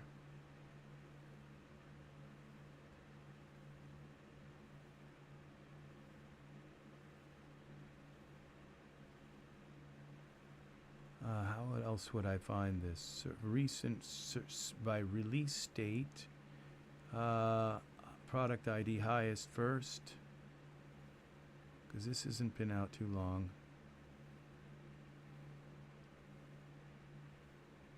Let's go back here. Figure converter. Let's try the whole name. Now it's going to come up with that.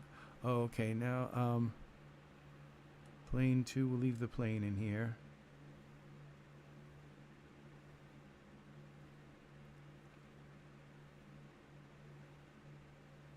Now, I know these are older. Those go way back. Why isn't this showing up?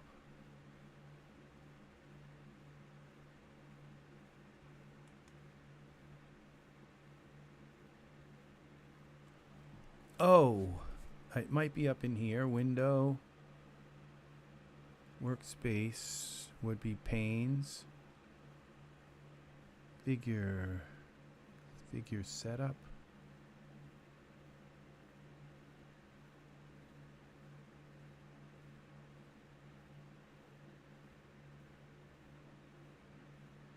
Okay, we got to go back here. All right, let's put our figures in. Let's put our favorites, dev items. We got Genesis 9. Put that in the scene. While that's going in here,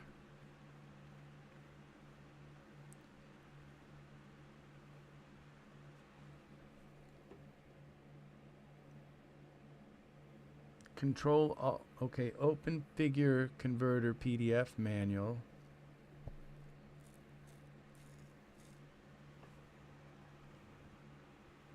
Control alternate plus C. Really?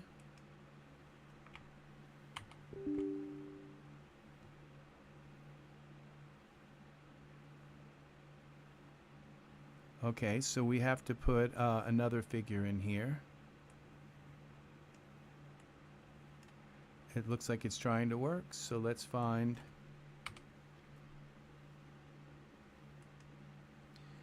another figure.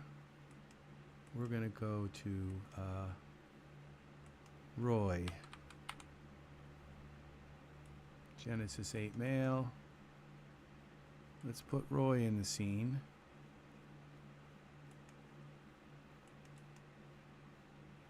Now I think we have to select Roy first, then the Genesis 9, then Control Alternate C. See what happens.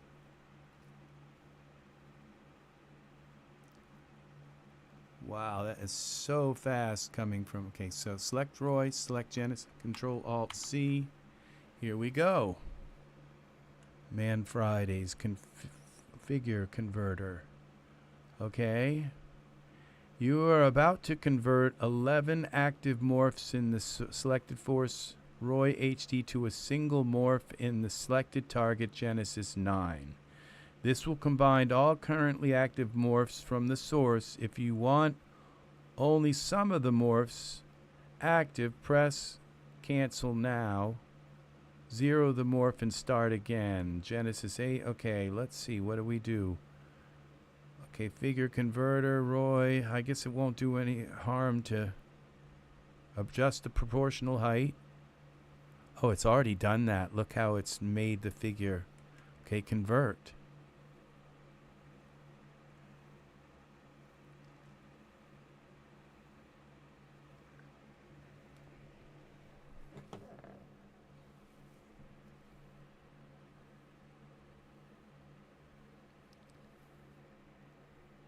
Crash. That's okay. I've been doing a lot with the, all this D4 stuff, and so that's why it's probably not the figure converter. It's that I've just weakened Daz by doing so many things with it. So let's go back in. We'll go to dev items, put Genesis 9 in.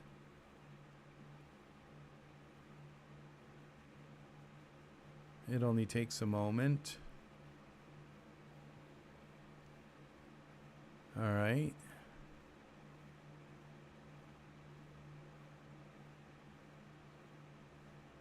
There's Genesis 9. And now we're going to go here to Roy. Come on, Roy. Don't let me down. Roy.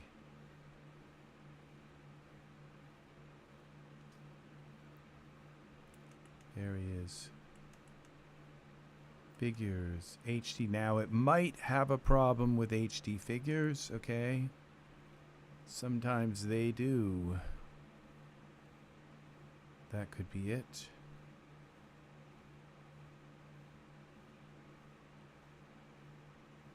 Okay, so we select Roy first. Then we select Genesis 9. And let's get out of Iray. Control would be Control 9. All right, Control Alternate C.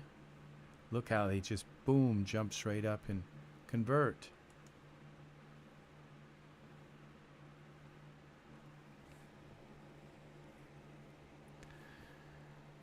Is it gonna work? If not, we'll try a different figure.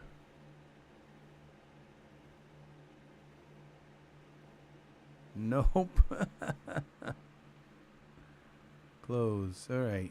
One of my favorite figures is just not working with it.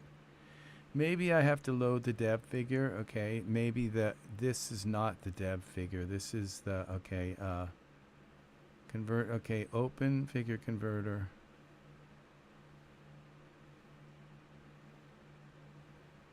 Or should I automatically just to make allow for configuring the path to the new morphs?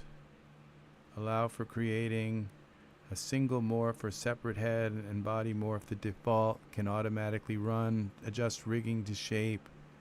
Allows for testing new morphs. Offers to save the new morph as a supported asset to make them available for all Genesis 9 figures on.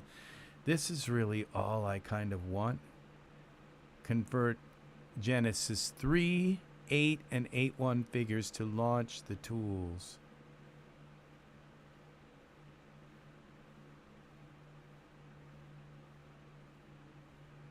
Tool window.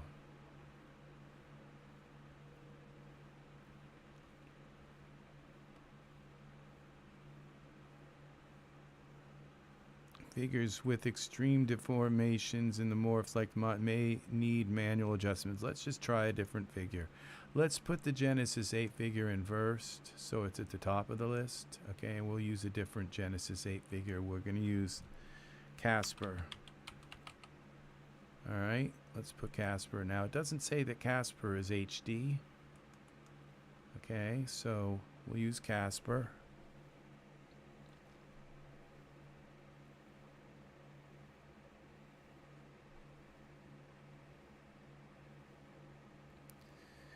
And then we go out of Iray. And now let's go to favorites, dev items. I wonder if I need to use the dev load. Okay, let's do the dev load. It doesn't have eyes or teeth. Okay, now we select 9 as well. It's the second one. Control C.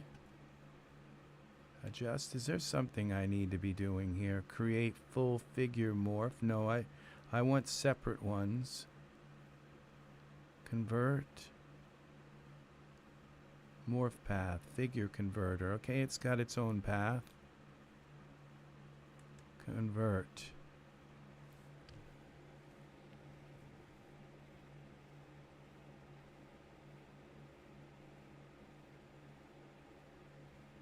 I may have to change the path. No, that's terrible. All right, let's look at the paths, so where the paths are going.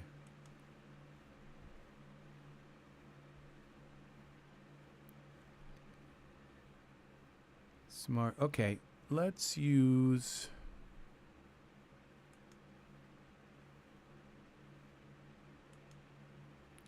Let's use the beta. I'll have to find my... I might have some dev stuff up here. Favorites. Okay, I don't think any of these are going to work. Genesis 9. Oh, maybe they will.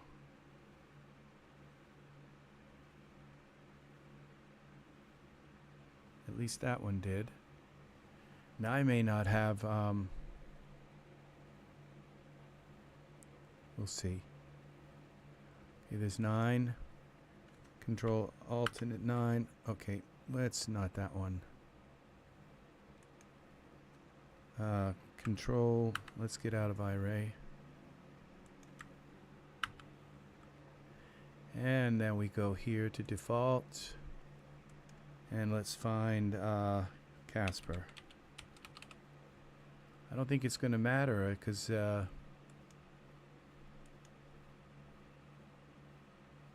Okay, Casper. This is Casper HD, so he is also an HD figure. For 0 and 8, which it might be pulling morphs from another figure, which it should be okay with. Okay, now we select 8 first, then 9. Where's the path? Figure converter.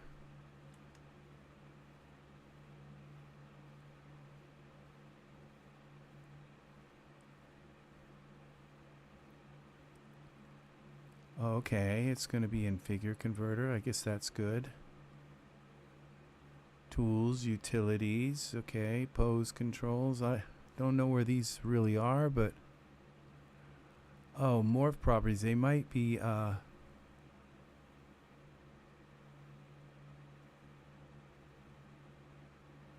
right. Cancel this. Let's just try a convert.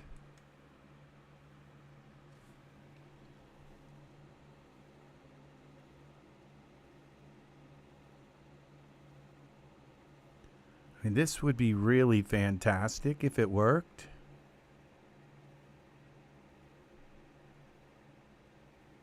Nope. Submit a bug. Well, you can't because they don't really care. If you have a bug, they don't care. So, and maybe they care. They just don't want to pay somebody to have to read them all.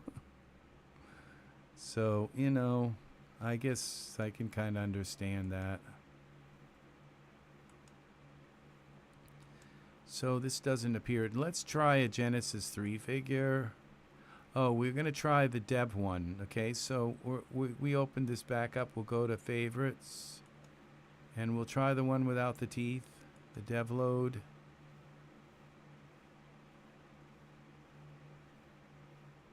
And back out of here.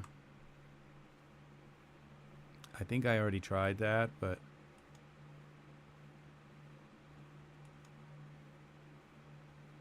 so we go to, let's try a Genesis 8.1, Bruce.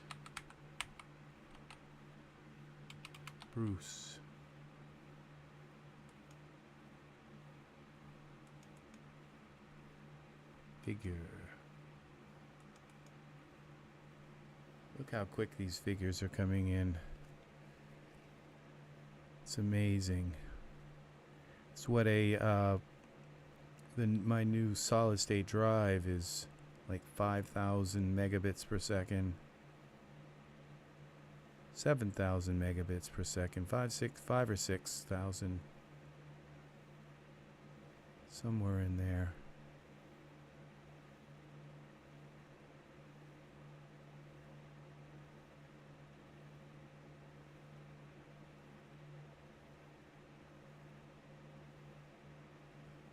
Okay, Bruce 9.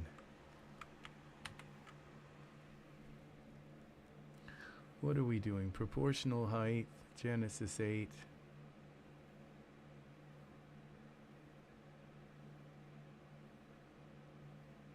Bruce converted to 9 head. Okay, this is it.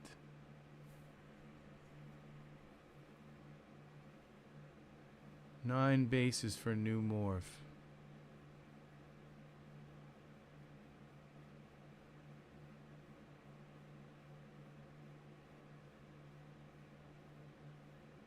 So do we have to bring this up? Okay, Genesis 8 male. That doesn't seem...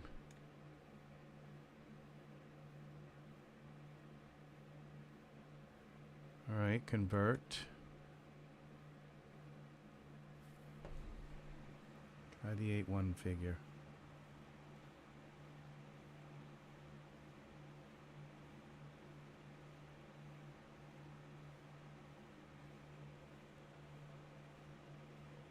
Yeah, this is crashing more. All right, what's this? DZ take care, DZ Heng. Take care. Thank you for coming in. Please come back. Yes, please. It's very nice to have you here.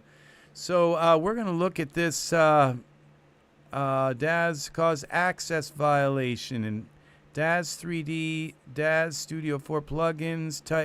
AB Typey DLL. Why would it do that? So, all right, you take care. Yeah, very good to have you here. Very good, and thanks for coming in and saying hi and talking in the chat. You are very, very welcome here. It's good to have you here, and I'm sure the chat very much is awesome that you think it's awesome that you have shown up here. So, yeah, we are graced by your by your attendance. So very good. Take care.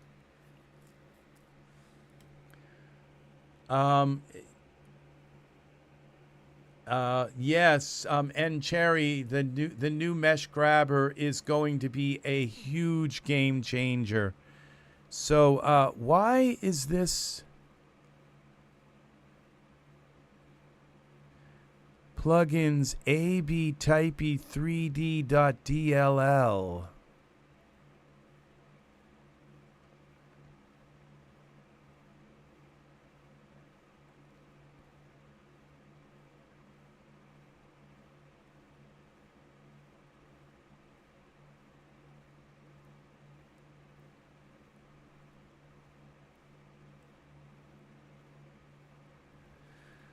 I wonder if I just uninstall that.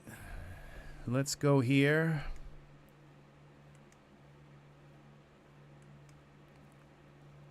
Start. And how about if we just uninstall that? Let's go here.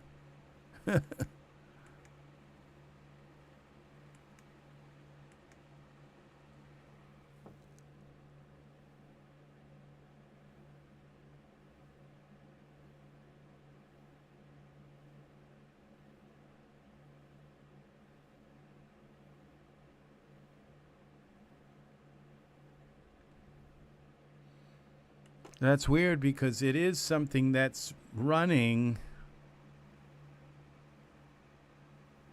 We might just try to open it and see if it works, though. Like, go open this. Let's leave that right there.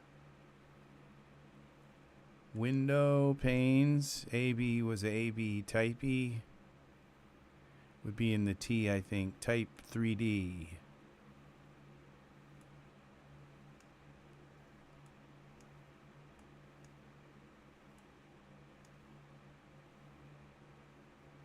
Now that's what it says, Type E3D, right?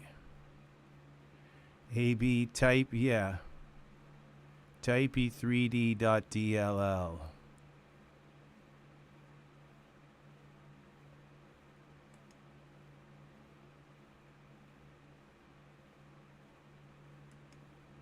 Let's just uninstall it.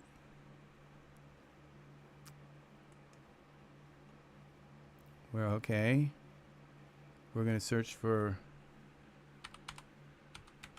Typey. There it is. Let's uninstall it. Yeah. Okay. It's uninstalled. Okay, let's close. Open this. No more Typey. Alright. Now let's go and put in our dev. Let's do the 9. Figure. I think this will work with them.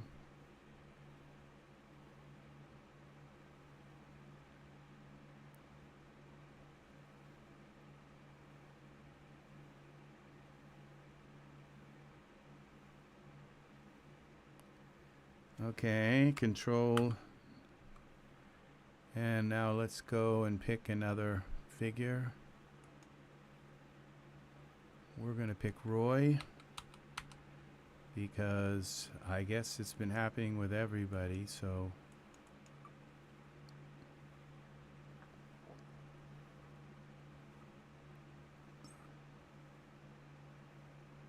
come on, Roy. Control Alt C. Convert.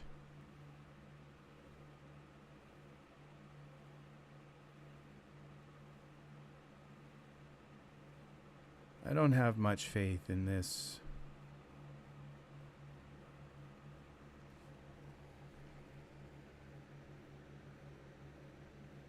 Wow. It worked.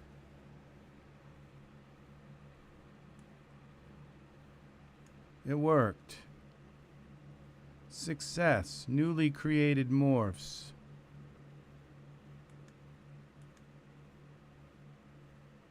Okay, content library. My renderosity library. We don't want it there.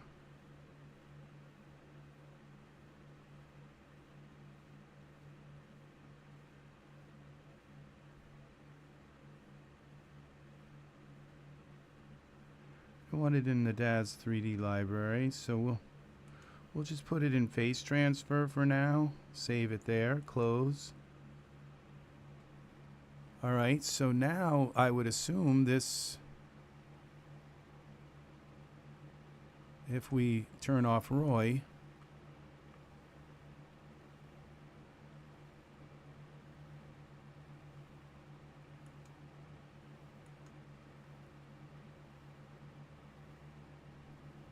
okay, so this is our new Roy. This is Genesis 9. And the thing is that, wow. That's not bad. Let's put some pants on him. Let's see if these Genesis 9 clothes fit him.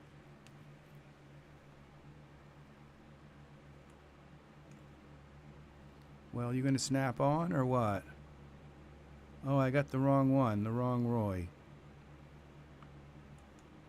That's the Roy. Okay, this, I was thinking that's a little too good. And see that? I'm not sure that looks, oh, maybe what I've got to do is put,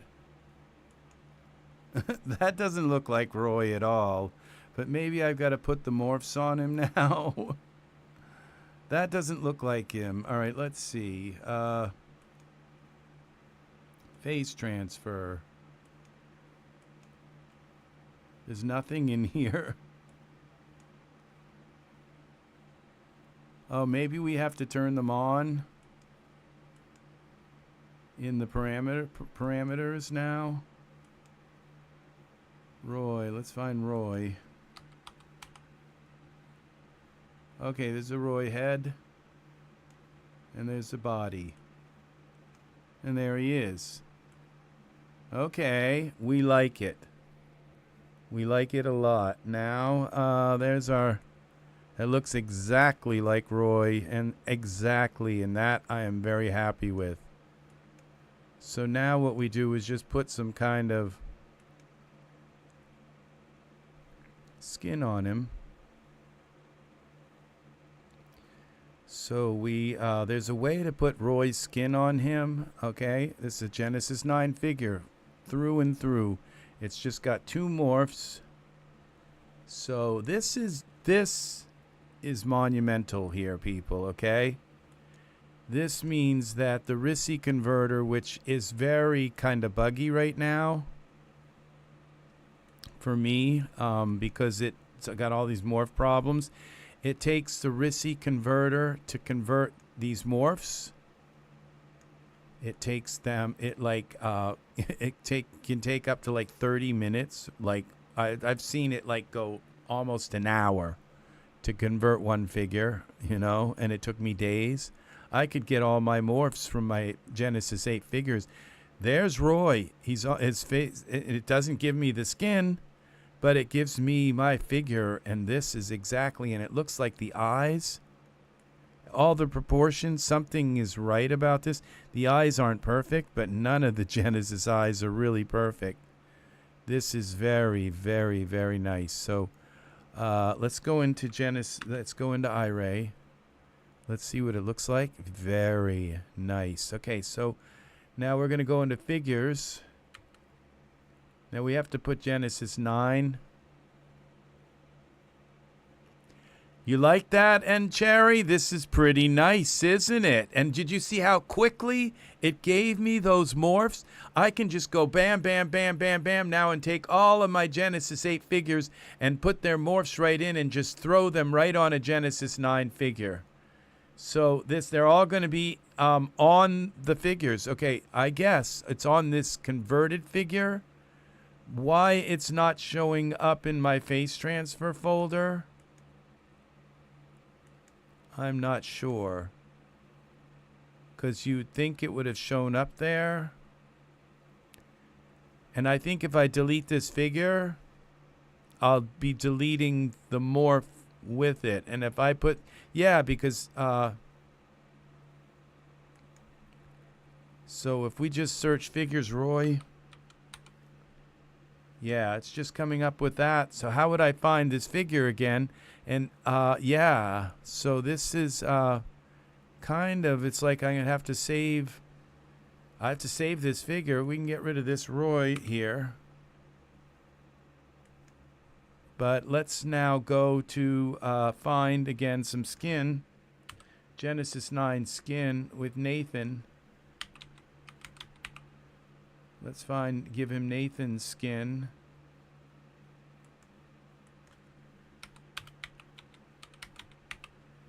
Let's go here. Materials.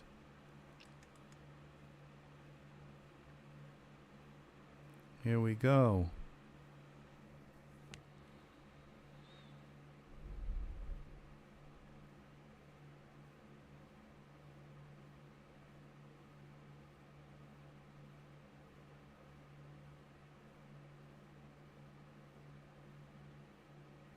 Wonder what's up with Typey. They're both trying to use the same thing or something. They're not letting go of system resources or something. My suggestion is get your characters converted as quick as possible.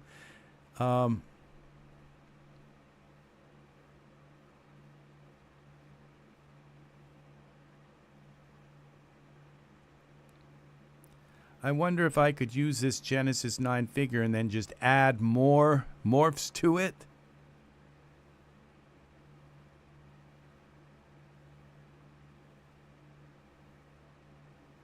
Apparently, that's the thing, is it? I don't know that you have to use... All right, there we go. Look at that. See, there's just something about the masculinity of the Genesis 8 figures that just really works. It's just I don't get this kind of creepy vibe from the figures. So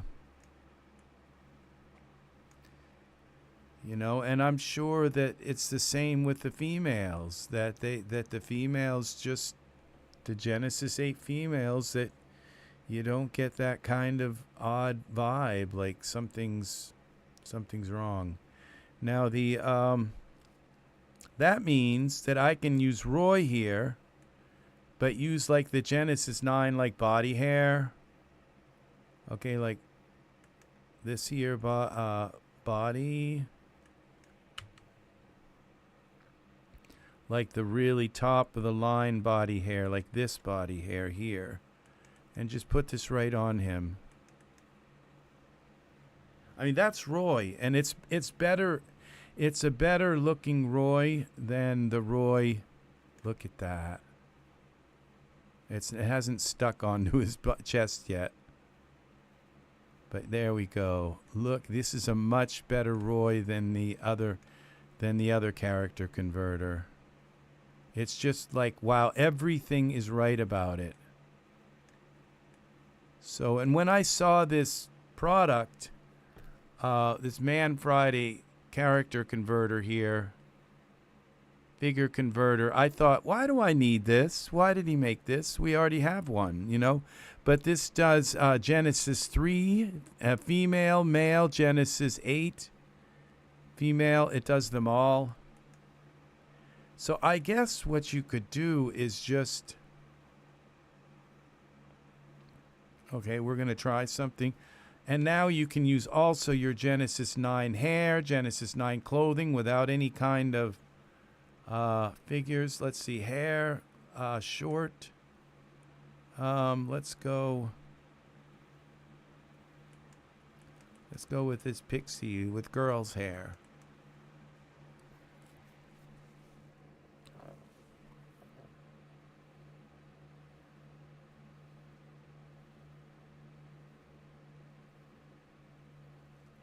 Materials.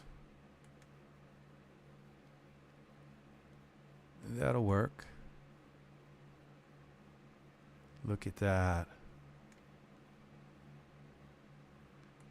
Wow. Let's go with a dark orchid, purple hair. Wow. Omni hair black.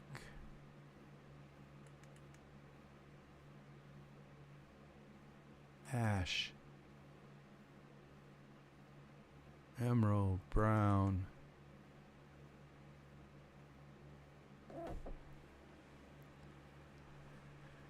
So yeah. So what, I don't know what we've done. Okay, so what we do is we take Roy out. Okay, let's save Roy. File. Every time something doesn't work right, you know, I just think, oh God, I have to reinstall everything, you know, kind of thing. It just scares the crap out of me. Character preset, let's say scene subset. Let's just save him in a scene. So if you don't know how to save something, you know, like if you want to save something and you really want to make sure you save it all, then just save the scene. Roy.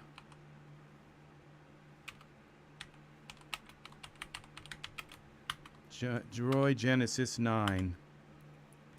And I'll tell you, not everything gets saved in a scene. So sometimes morphs don't. Well, it all depends. So not everything gets saved in a scene. So sometimes things don't, like eye positions and stuff like that, don't always get saved. I'm not sure exactly why, but now we got Roy with very high quality Genesis 9 skin. Yeah, and he's got our and so we want to take now this Genesis 9 figure. Okay, so now what we're going to do is do a test.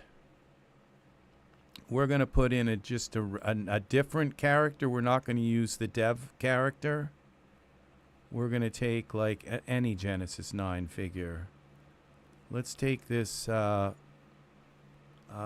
I think we can use this now. Victoria 9, the masculine Victoria 9. Let's put her in the him in the scene. And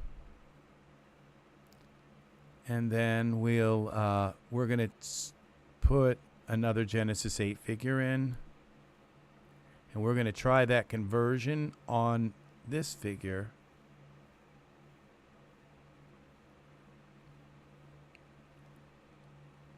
See if it'll work on like any figure.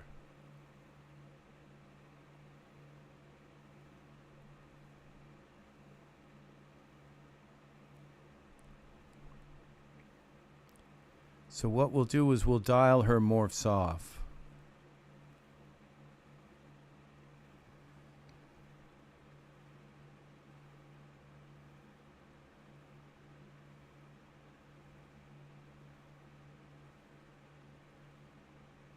Well, his.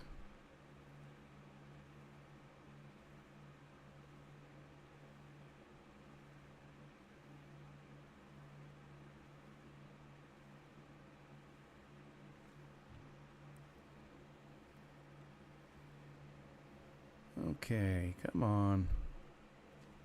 Vic is taking a little while here to come in. Vic has very high quality skin.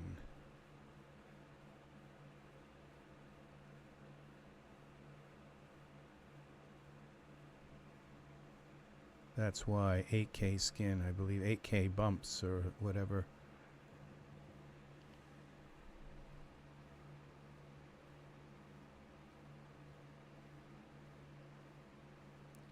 All right, so there we got Vic.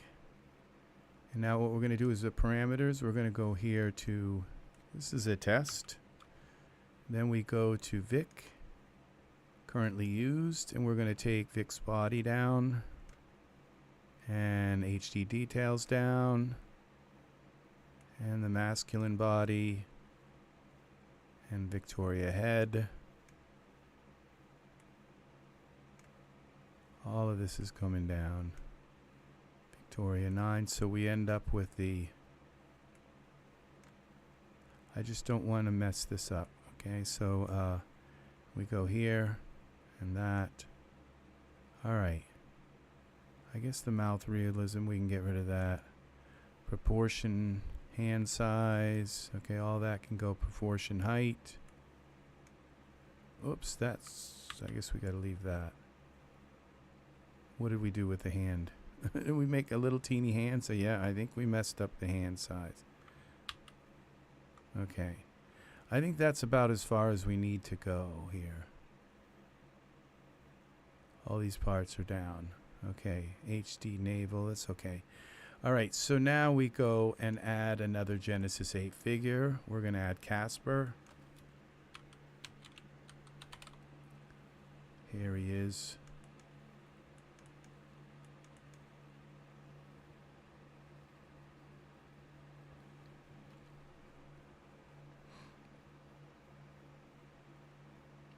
Here we go, here we go, here we go. So we select the Genesis Casper first, and then we select Victoria. Control-Alt-C. Does it work? It does. Convert.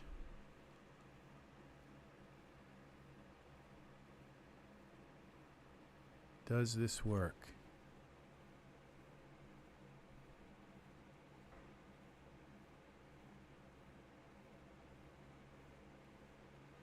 It's going to work flawless, I bet.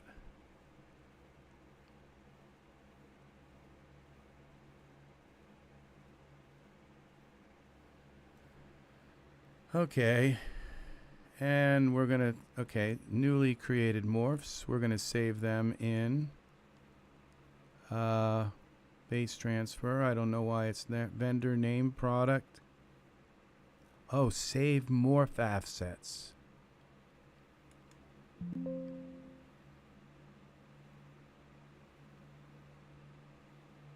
Okay, that's what we did wrong. Now we can close this. And now we take and get rid of Casper. We come here. We should find our morph assets in here as well. And I don't see them here. Alright, so we go to go back to parameters. Maybe you have to restart the computer to see them. Alright, now we go to, where are you? Genesis 9 mouth. Where's Genesis 9? Eyebrows. Oh, there it is. And then we go to, would be Casper.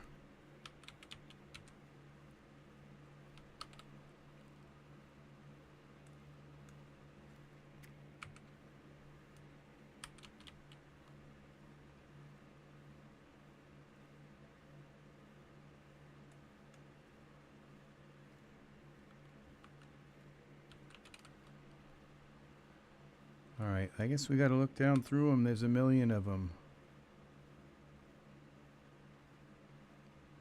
Let's go to the bottom.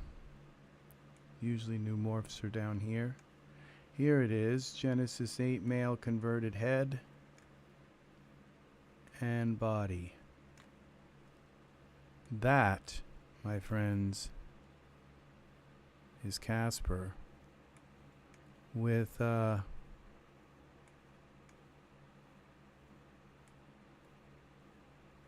alright, let's switch the skin. It kind of looks a little feminine. We'll switch it for Michael's skin. Michael 8. Figures. And where's Michael? Michael 8. Here he is. Materials, all mats.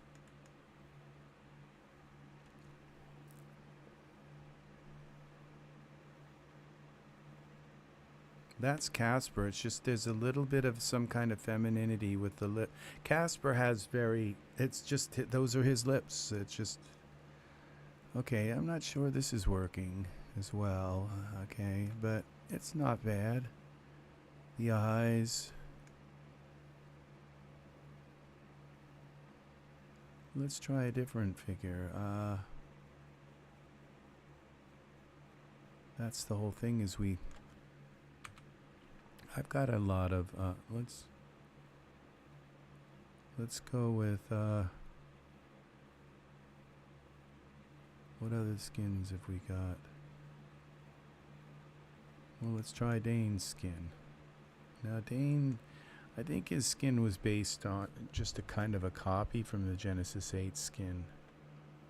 Because there was a Genesis 8 skin that looked just like him. Okay, materials. Okay, Kyle.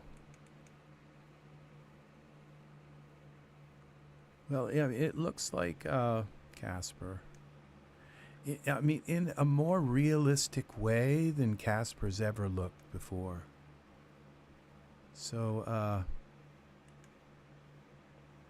we go to hair. It's kind of shocking. The short.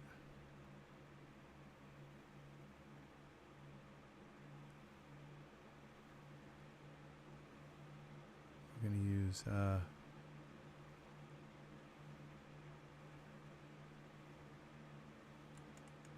Donnie hair.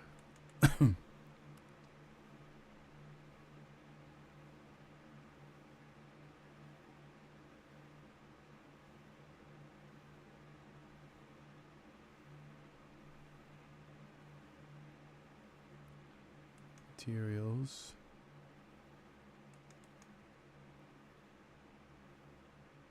Okay, we have to look at this in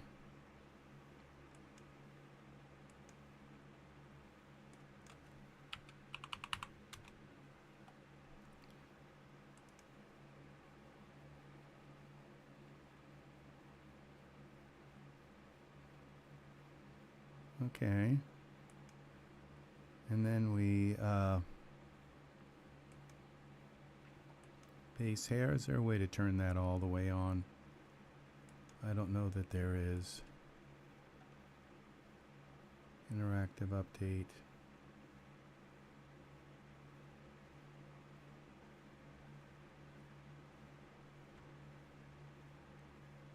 Surfaces.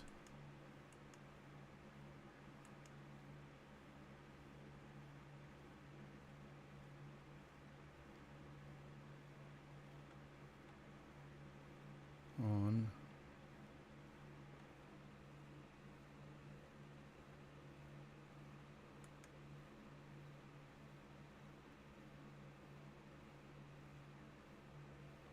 No, I'm not seeing any way of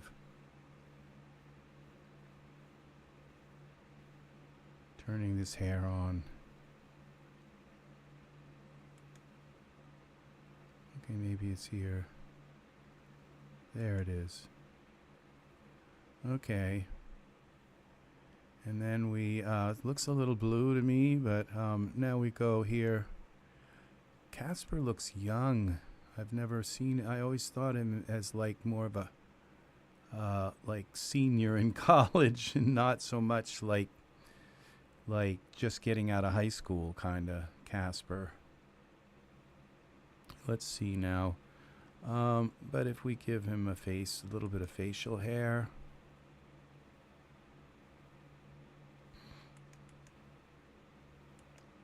Kyle beard.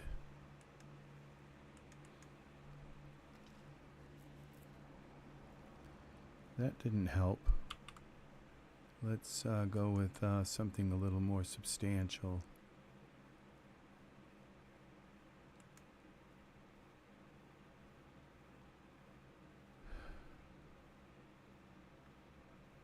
Like Russian philosopher beard. Just kidding. Oh.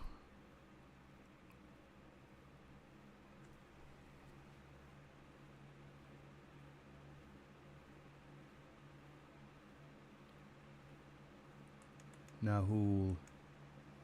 Let's try this one.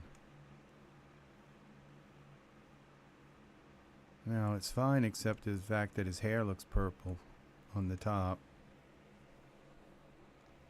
How to fix that? I think we just kind of put him in a different world. How about in the Viking city? Let's give him the chest hair to the body hair.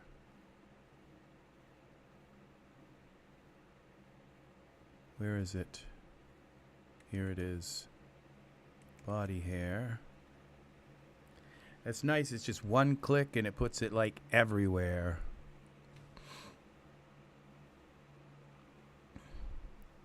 Okay, we gotta wait until this snaps to his body. Alright, so we have to fix his hair so it's black and not blue. So we go to, where's the hair? Oh, I know how to fix it. Now this is, we just find the Omni. Now this is not Omni hair. So we just can go with the colors hair. I don't think this is Omni hair. Let's go see parameters. We'll find out. Danny hair. Surfaces. No, but this is a very... No, it's not anything massively...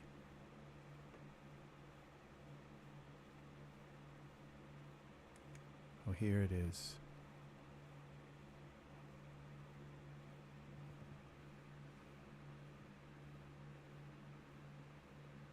Oh, this is too good of a hair to kind of mess up.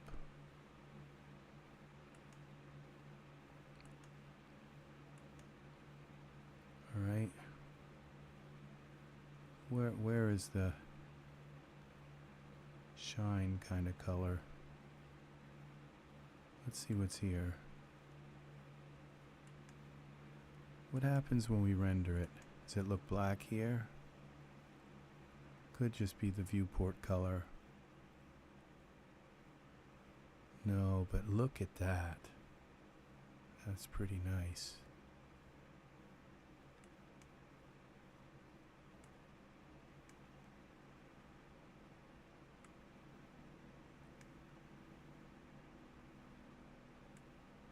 Now that's the Jon Snow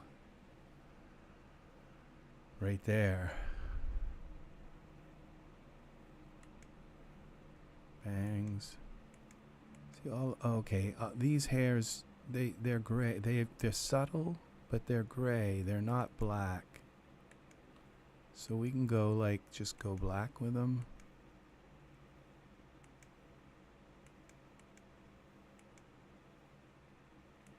There we go. That's almost enough, but root color, tip color. What we need is, there it is. There's our black hair. Okay, now I've always thought of Casper as having eyes like this, but we're Genesis 9. We can do, the sky's the limit. We can do just about anything with this character. The eyes are actually Genesis 9 eyes. They're not like some kind of odd this is a Genesis 9 that came with the eyes that came with the skin that I put on him, which I forget where we got it. So we just go here and select this, and go like this, eyes. And we can go, I think, materials. Yeah, here we go.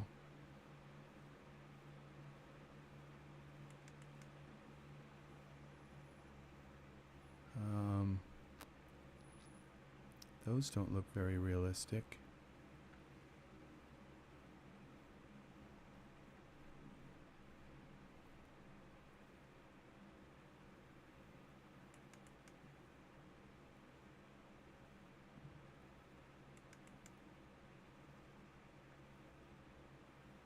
Kind of back where we started. Maria size. Those are taking a while.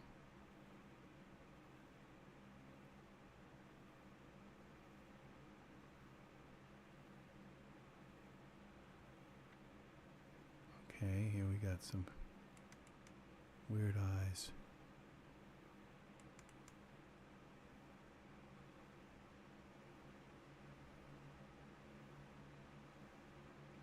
Peter eyes.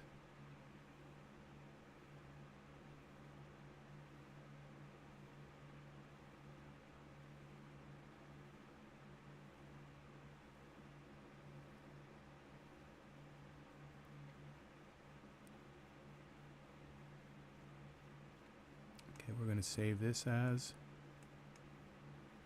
Hopefully it'll come back. Casper.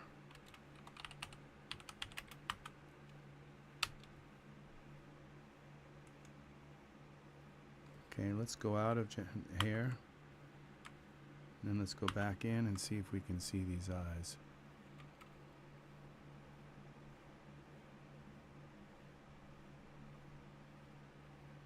Come on.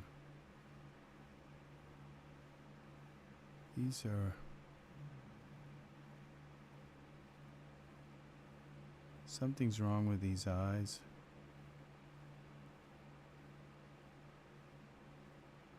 They're causing a cyclical...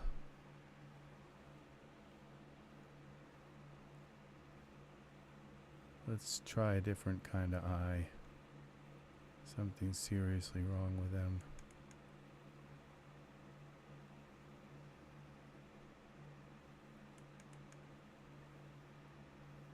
Okay, let's go to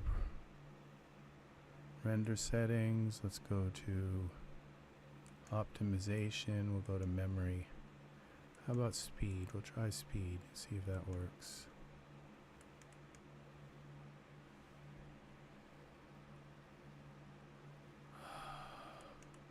Opal.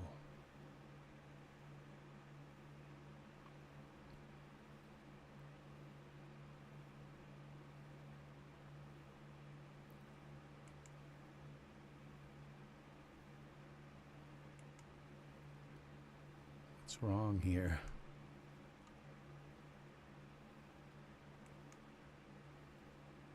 Okay, we have to save this and close out.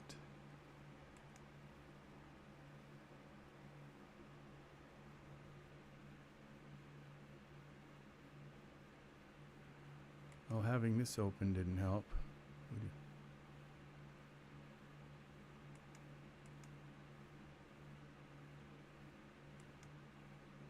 That might have been my typey problem. Having that open could have somehow been invoking typey. See, I don't have my recent. I lost the recent thing, so that's another problem. It's just not here like recent files. So I have to go in and just type it again. Would you like to save changes? No.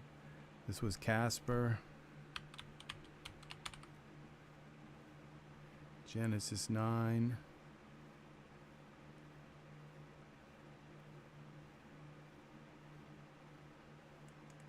I think it's that one.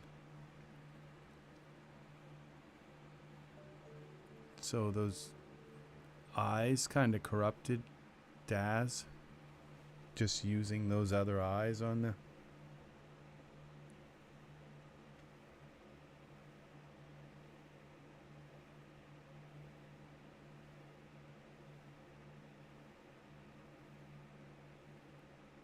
Okay, now he's got the opal eyes. We didn't want that, but okay. Those are horrible. Materials. We'll just go all files. Eyes. Alright. How about these PBR? Those are terrible.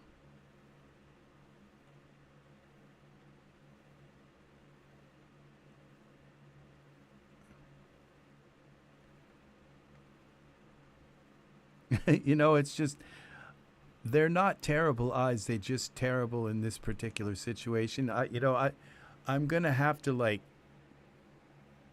artist proof my channel, because it's like I could have somebody watching who, like, made those eyes, you know, and offend them. And it's like, I'm never watching that again.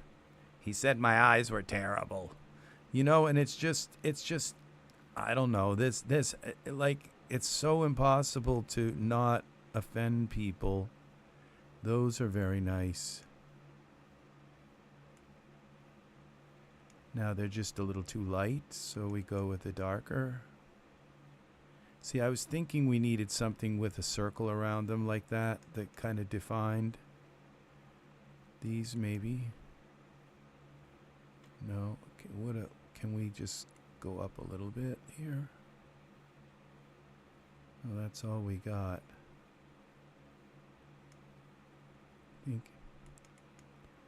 I think we can go like in and actually change the color of the eyes through surfaces, eyes.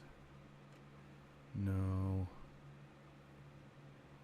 Well, I can darken the, no, I would have to go moisture, left eye. What happens if we just go a little darker? Right eye. It made the white part darker.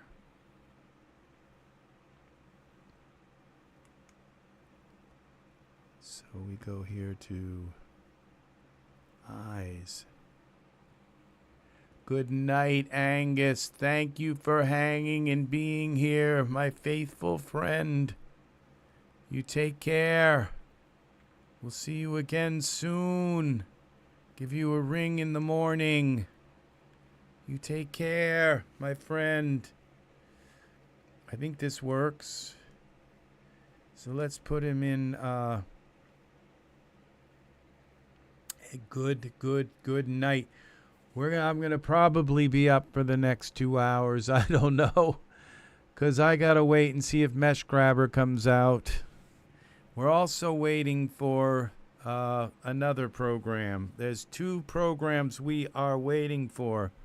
We're waiting for Mesh Grabber, and we're also waiting for Alienator Pro for Ultra Scenery 2. Let's put this guy in an Ultra Scenery place. Let's, instead of the Viking village, let's put some Adam from the Garden of Eden kind of clothes. Let's what are they called? We'll find not fig leaf, okay, but we'll find a loincloth. All files. That's not what we wanted. You have to put the whole word. Or you just get that. Kind of terrible, but okay, we're gonna go here and explore the product. Okay, we're gonna give him female loincloth. I think I have the same version in a male one, but this'll work. Okay, we just have to, this is Genesis 8.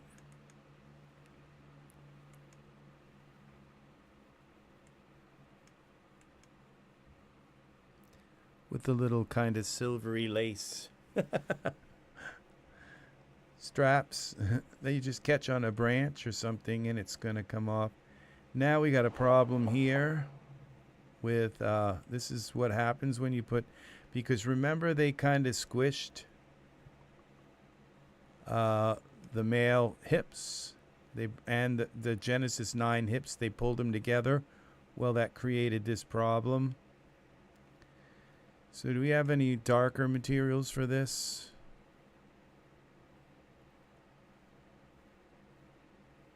Here we go. This. I think this is better. No, maybe this. I think they're all kind of terrible right now. Maybe this one. No, this seems to be the best one. So we've got to go here to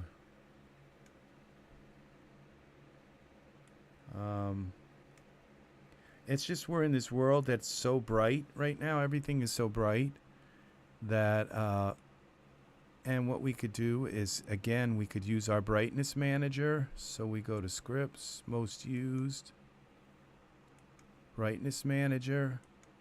We just darken this up a little bit like that.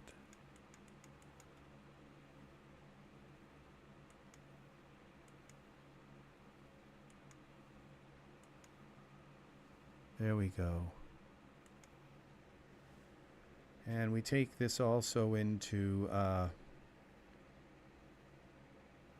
That might be too dark once I put him in a darker world, but let's see. Now we take this loincloth and bring it into Hexagon. We kind of smoothen out that mess in the front. See this? How it's all kind of screwed up. That is the problem that we have with our Genesis. The hips being kind of messed with, which we can fix it.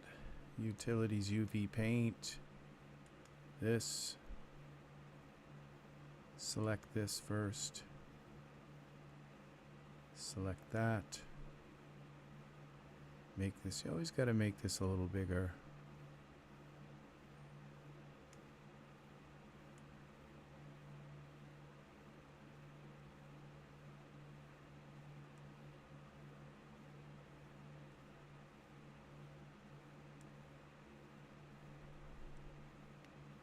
There's one.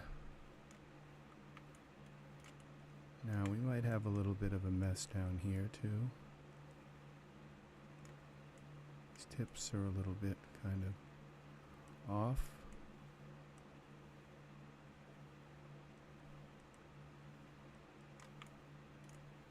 This is called some kind of like a V problem. It's this V problem. And it's because of the hips being a different size. We're going to fix it. Okay, there's one, and I think you get the same kind of... You can tell because you can see where the hips are just kind of... Something's thrown them off. I'm not going to go down in there because those, you can see, those are all squished in. I don't want to mess that with them. Definitely don't get near this. Because, alright. So we go like this, file, send to Daz, back to Daz, morph, yes, excuse me, accept. Now we have to turn the morph on, which is parameters all the way at the bottom. Slide the morph on. And that's a little better, I think. It's not very much. Now we could use Mesh Grabber to do any other things, but it's a whole rabbit pelt. So, let's see now. Let's put him in the jungle. So we go to scripts, ultra. Okay, we gotta give him a pose, some kind of pose. All of my poses are kind of, I lost them all when I redid my computer, so I have to do my poses the old way. But we'll find some poses. Okay, poses. By function, let's do running.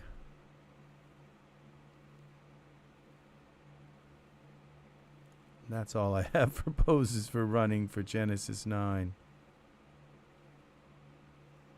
Let's try it and see what it looks like.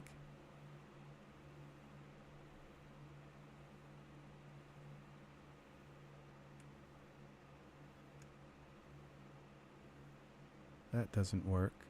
I'd have to do more work with this. Let's try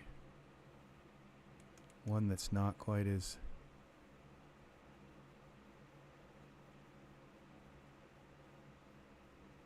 No, that doesn't work, and neither does the other one. We'll find a different pose. Walking. I have like so few Genesis 9 poses. Okay, what I can do... Oh, I don't have that here. Okay, my pose... Alright, we're going to find another pose converter. Alright, we're going to find a pose converter here. So these are all my poses. These are still Genesis 9 poses. They'll work. Okay. I just have to go through them. Okay, that's right. They're all action.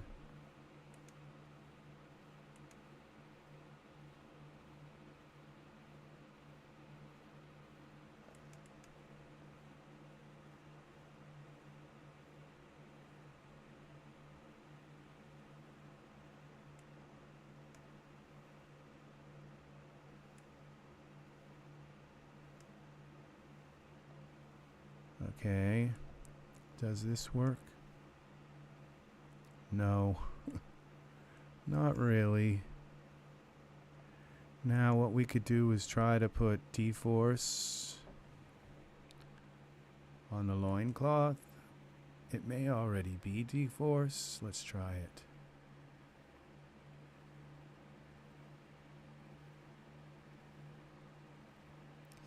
Now the problem is that, okay, simulation. The hair might be D-Force.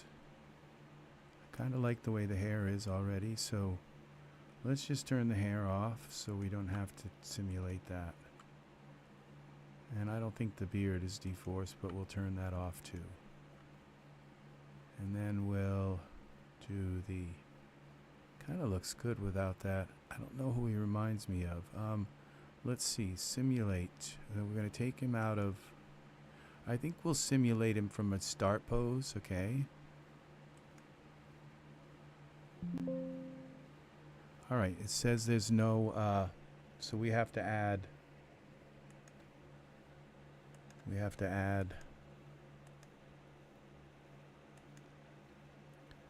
now it's probably going to screw up the whole, okay, simulate. We have to add this. We'll start him from that pose and get him to go down into his.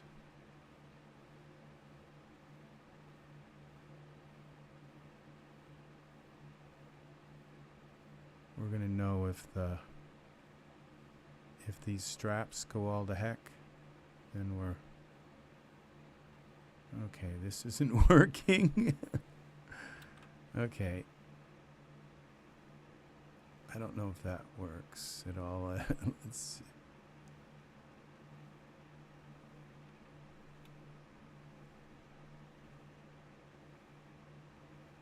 Okay, we're going to cancel this if it'll let us. This isn't working. I may have to just move it around with Mesh Grabber or something. Okay, clear this. Clear that. Alright, and that's worse.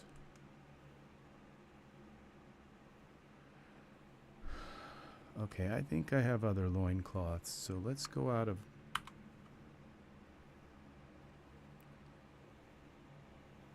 Calling it a night. Take care, Chris. Very nice having you here. Thank you for bringing in D-Zenge. Well, that was very, very nice of you.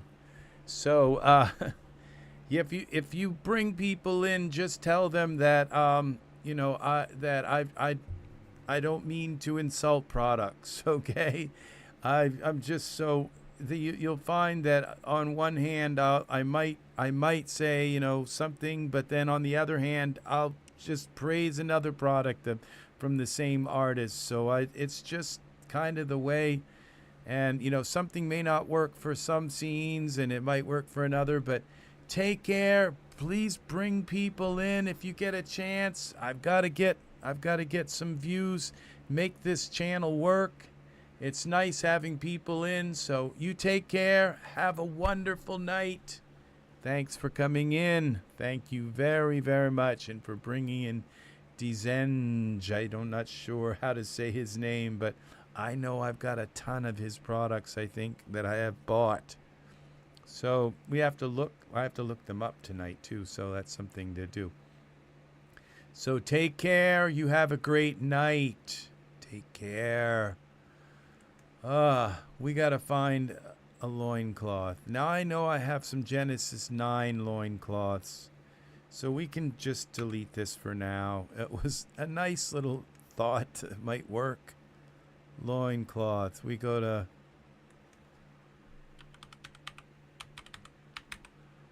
I know I have some Genesis 9 loincloths. Looks, there it is. There's a Genesis 9 loincloth. The swamp cloth is going to have that same problem. This one will not. Why did it go away? Here it is. That's terrible, but this is a D-Force. I'm quite sure. This is a Sickleyield, I think. Or SYDGR. I think that SY is for Sickleyield. Okay. So I think we can just easily use this as a... and it's long enough, so we can just easily do this. I'm quite sure this is D-Force, so we'll simulate again.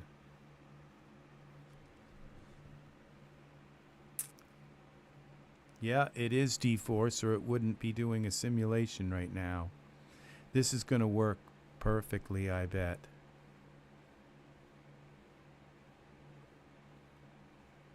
The only thing is there's no ground here. I don't think I have... No, I don't have a ground, but it's not going to touch the ground anyway, so... Now, I probably should have simulated this at the high resolution, but it looks like it's doing fine. It's doing what you would think it should do, you know?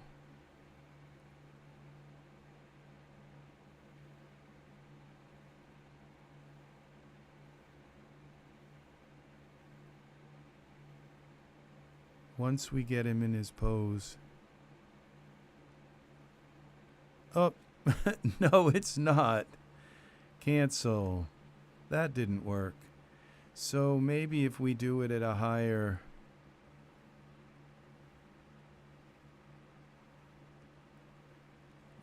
I wonder if I have like settings that I've kind of messed up. That didn't work. Why didn't that work? It might be the hair. I might have to turn... Oh, that's what it is. It's his hair.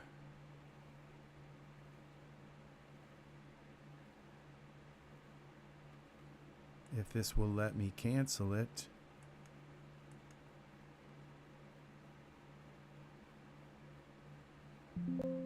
And it crashed. Would you like to send changes? No. No. All right.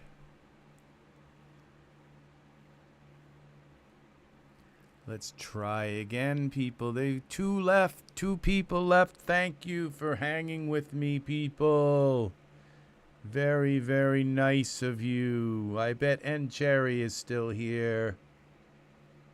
Yeah, thank you for watching. So we're going to go File, Open, and we go to Casper. Casper, you guys are going to be the best scene makers. You are, you are, you are.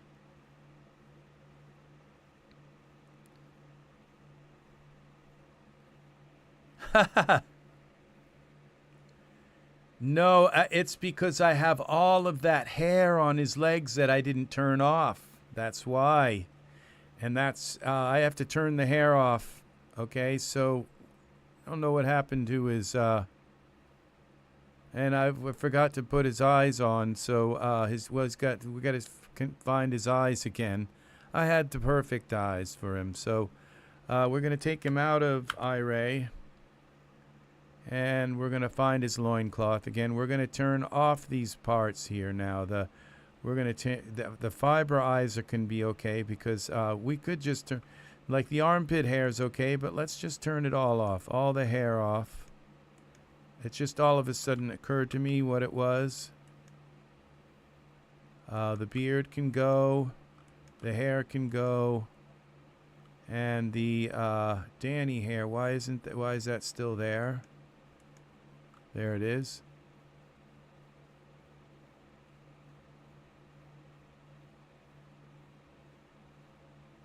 Oh, that's interesting. And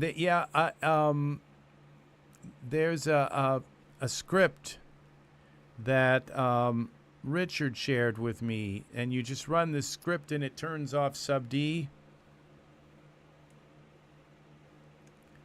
If you want that script, ask him about it, and he'll share it with you. And it's just runs. I had it on my desk. Somewhere I have it. I just wasn't sure how to set it up. Okay, so we've got Casper back, and now let's put some clothes on him. And we're looking for a loincloth. Watch this work now. All files. Here it is. Let's put that on him. Okay, I think we got to find our pose again, too. All right, so we'll go back to content library. We're going to go to poses. Where was that? All action, I think it was. I do believe Michael 8.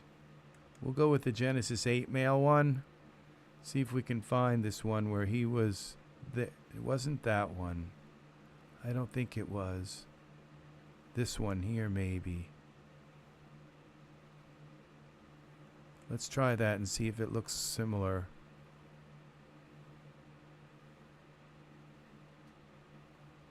Yeah, that looks like it was. It's what it is. Okay, so now what we have to do, that's his, I think that's a shadow from his arm. So this is almost okay. I wonder if we just didn't put him in the pose, but let's try this. Okay, let's change his eye color. I like that, the way he's kind of, that hunter look, hunter eyes. His hands, I might put a different, I guess his hand's okay like that. All right, so we've got this like this. I could just probably run it with the dForce, because I was wondering what that black thing was, but I think I could run this simulation without putting him in his original pose, and it will just hang a little bit there. So let's take this and simulate. And there we go. Now I think we got a problem because we don't have a ground plane here. And this looks longer than I've done this before and had a problem with this being too long. So we're going to clear this. And what we'll do is we're going to raise him up a little bit like this. Oh shoot, I don't want to animate him. Alright, we'll just bring him up a little bit. Alright, what we'll do is we'll put I don't want to animate him. Okay, so we go to put a plane in here. So we have a plane. All right, so this is good, 10 and 20. All right, there. Now when we put him down on the ground,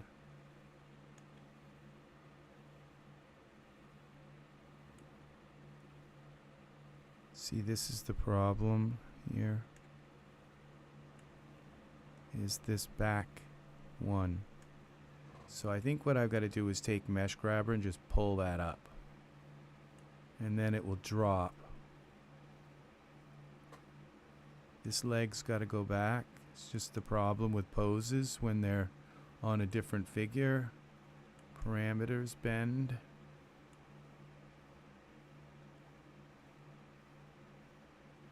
Bend. And this, we're going to do a little trick here with this one. Now this foot is going in the ground, so we're going to bend that up a little bit. Now let's see if this will work. I'm not sure why that's not working. Scripts. It's like gone. It took the script out. Oh, and these are back. Oh, these are weird. This convert script is back. Like I didn't save it or something. Okay, the scripts that I added aren't here. This is back. So this isn't good, okay? So this Window. Workspace. Okay, let's go to customize. And we go to menus. Main. Okay, this would be main bar. Okay, convert. That's these. Okay. Remove item. Favorites. Ultra. This would be these. Alienator. Okay. Apply. Accept. I applied them, but I don't know. Okay, say, oh, but it crashed. It may not have been able to write it in when I left. Okay, so we're going to go up a little bit more on this leg. Bend it. Let's try this. This way. Okay. There we go. Now this doesn't look like it's touching, but this one is going through the floor. So we got to just pull that up with Mesh Grabber a little bit. All right, let's go here to the 2R loincloth. We got to make it like 10.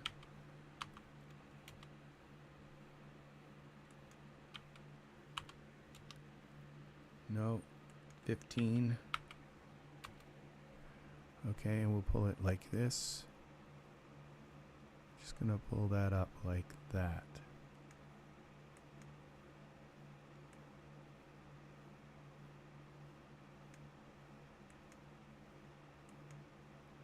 Well, that was terrible. I had it and then it went away. Okay, there it is. I guess that's enough. All right, that's just not, as long as it's not going through the floor already. We got a shadow here that's terrible. I think that's a shadow. Or is this like something, is this like an undersuit? That could be what's making, what is this?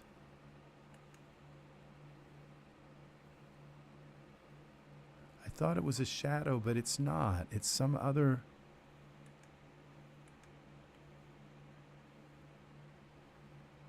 thing.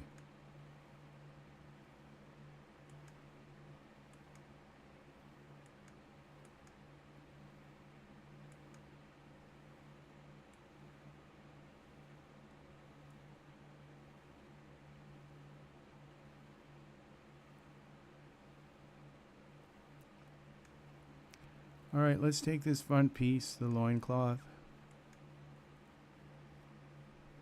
It's not, if it's not one thing, it's another. It's like, I thought that was his arm shadow. It's not. Okay, so we take the loincloth. Just pull this out and see what happens. No, it's not it's not detracting from that, whatever that piece is. So, all right.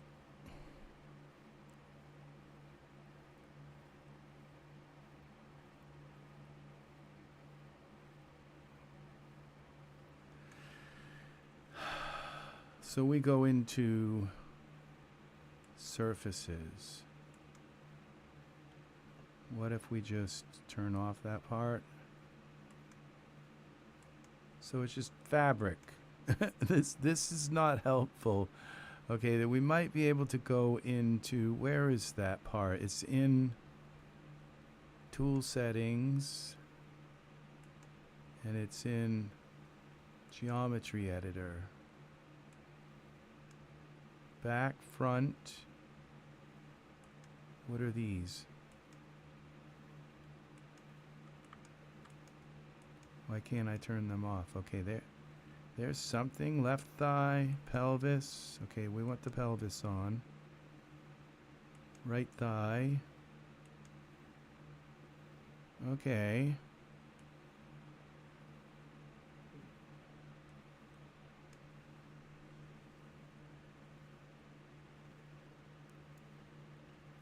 See, when we turn them off, hip, what's the hip? That won't shut off.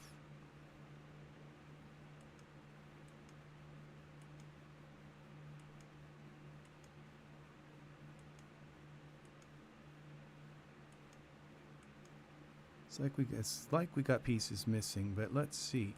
Once you turn them off, then you can use Mesh Grabber. No, this is actually, there's parts of it missing, but let's see if we pull this out now. Now you can pull this out without pulling the bottom part. Once the bottom part's turned off, you can pull this out without it pulling the bottom part. This is a trick, okay, for fixing clothing, like when you got a vest and a shirt that are part of the same thing. That's what you do, is you go into your tool settings. Okay, now you go back to geometry editor, and now if you turn them back on, you see how it's not sticking through as much. Okay, so I can pull these off, turn this off the right thigh, and pull this out a little more.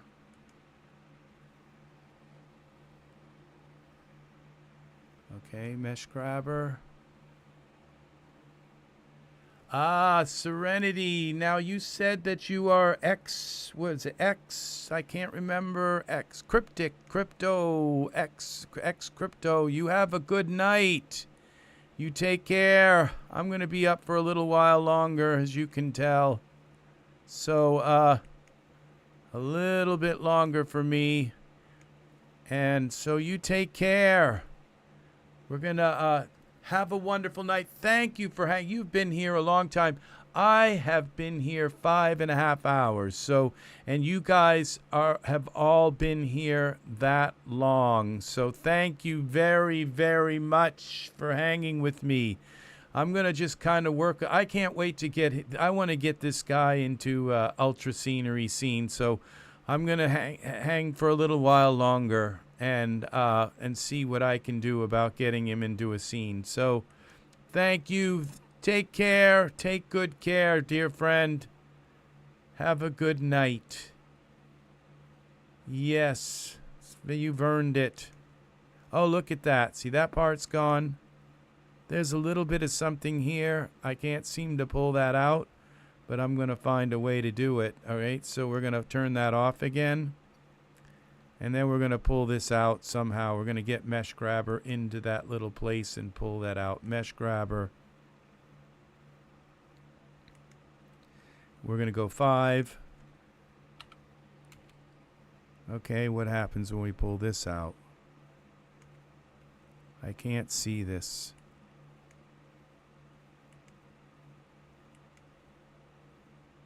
What is wrong here? Pull this right out.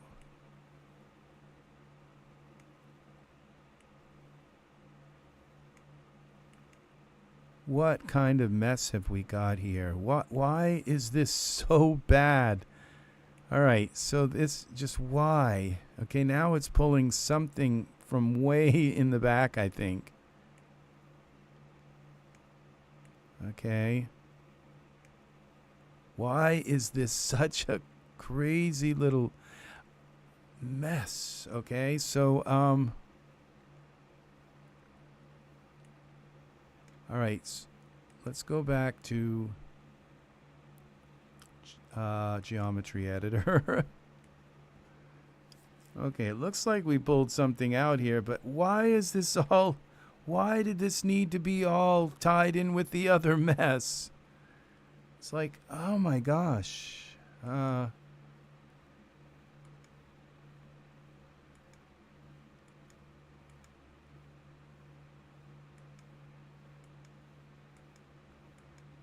Okay, right thigh is, these are parts that won't disconnect. Okay, loincloth front. That's another piece that won't disconnect. Okay, you can see the things that will. They don't have 0 for a pelvis part. Okay, when we hide that, it's like hiding a double line, like they grabbed sections and just grouped them together. Is that really the way to do this?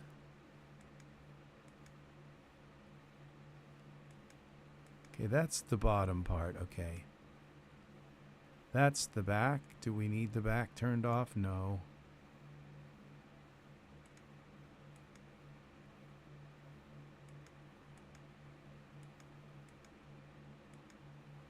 Okay, and this is the front.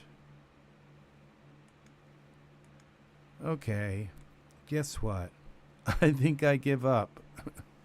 I give up on using this. See, that's the thing, is when products are just so hard to get to work, and we don't have any mesh smoothing tools. If I could come in and smooth this mesh out, we don't have them in Daz. And if I bring this into, I'm just not sure that I'm going to be able to isolate things, but let's try it. Okay, let's turn everything back on and take this product into...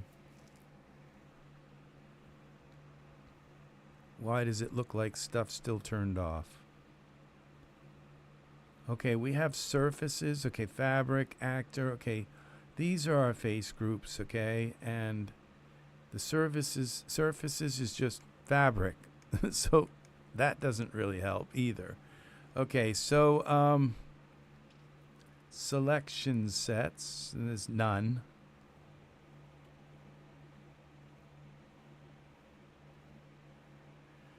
Okay, and Cherry, that's a very good question. Do you know how fast it will be? The reason, because it's right there in Daz, okay? Because the thing is that you don't have to, because when you bring it, if you work with Mesh Grabber, if you work with Blender's tools, okay, and it's not right, then you have to go and import it back in, import a morph back in, back and forth, back and forth, back and forth. With this, it's just right here. All of your tools, your smoothing, your grabbing, your moving, right here in Daz, and that's the difference, okay? But then, we've got like weird shit, like what is this thing? It's like, it's the underpants, but like, why is it black? And I just don't understand this. And it seems as though it's like part of this. So let's take this into, we are going to be the ones to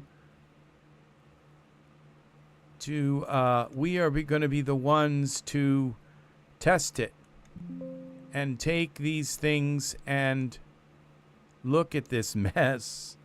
All right. It's like no wonder. Look at how bad this mesh is. Okay, so we got to take this and select it.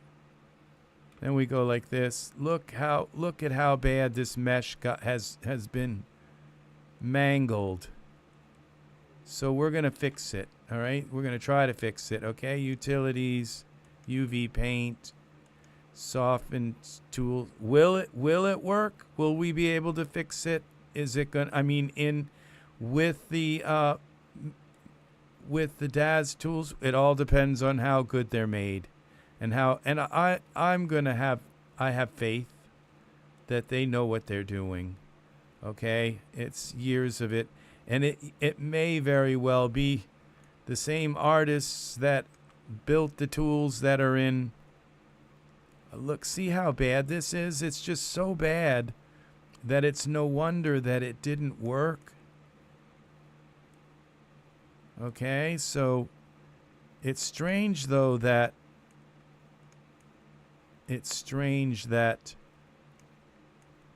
look at this. We just got a kind of, I probably should have brought my figure in. Look at this. This piece right here is stretched all the way over there. This is like, this right here is a weight issue. The weighting was just, look where this one piece is being yanked all the way over there. This is all has to do with a very bad weight map issue. Okay, I'm going to make this a little bigger. Size. Well, that's way too big. We'll go to 7, somewhere around 7.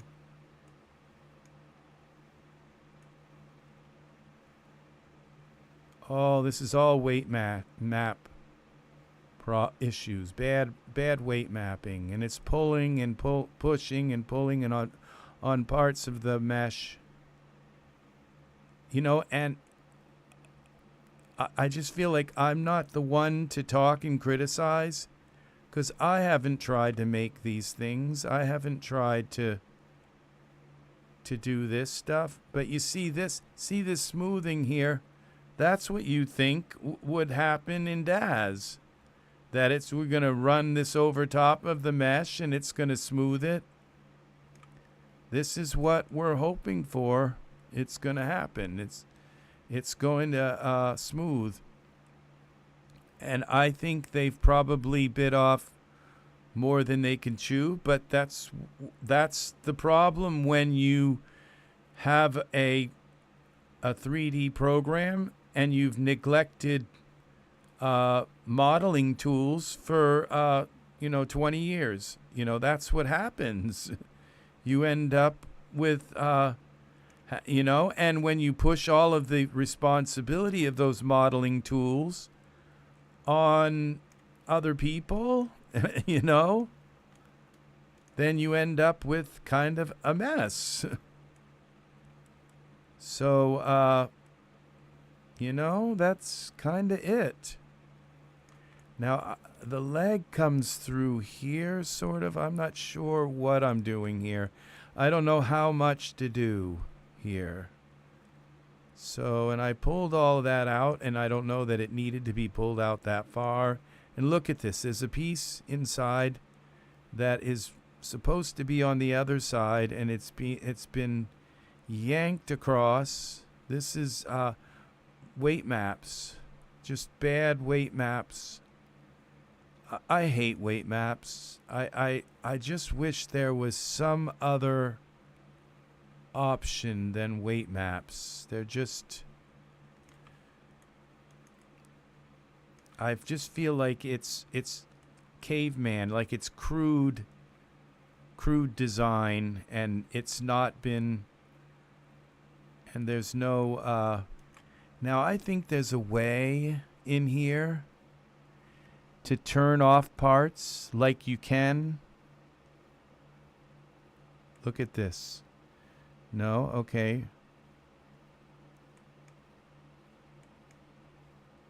That there's a properties. Now look at this. Degree. Okay, that's not it. Scene.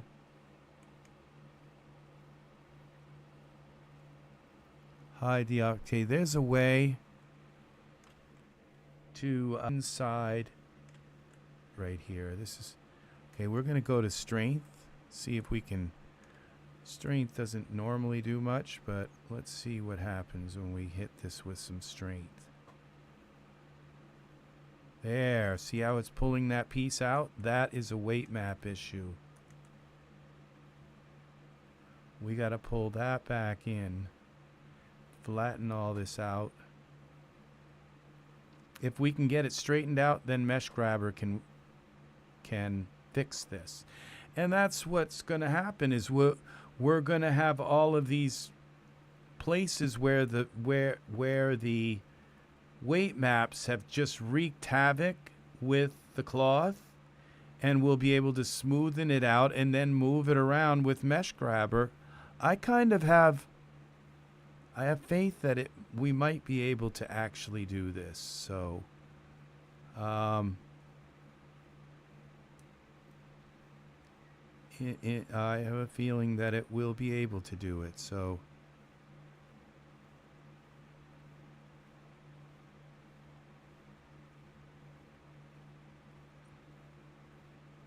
all right. So we got stuff here too. What a mess this is. Okay, I'd like this. All right, what did I just do? Go away, NVIDIA. Please. I don't think I need you right now. All right, and that's why it was so messed up, was because this is all just thrown right out.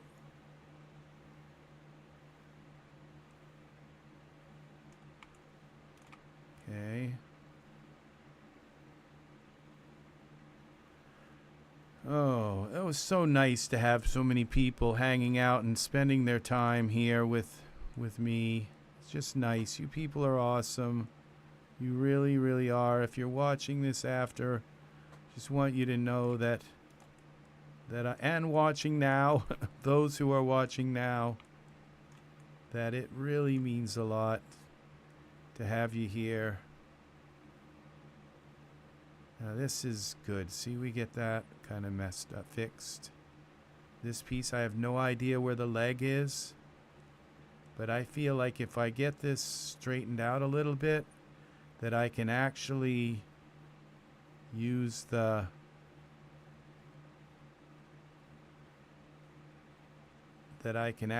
Mesh Grabber to kind of move it where I want it. If it's not completely like messed up. Where it was before with like parts of it was like yanked over and pointing at the other leg, and we've got him where we want to animate him. So we'll see what we have here. I guess, all right, let's go through the back now.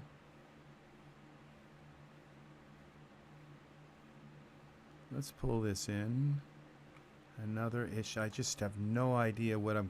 See, the way to really do this is to bring him in here, but I got so much stuff on him in the hair and all of that stuff. But just bring him in with the shorts so that I know, like, what I'm doing. What I'm... Okay. Okay, this is good enough, I guess. Just make sure we kind of smoothen that out. That's good. We're gonna run a dForce simulation. I don't think that's gonna work, because if I run a dForce simulation, well, just to hang it, maybe it might work.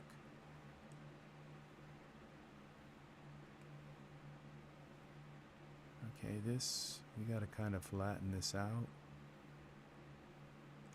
What's happening here?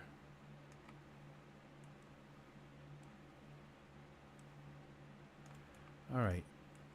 I don't know if I dare. Look at this and bring it back.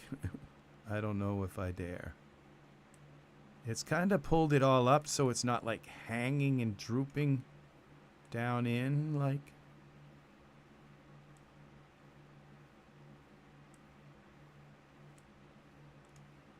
What a mess that was.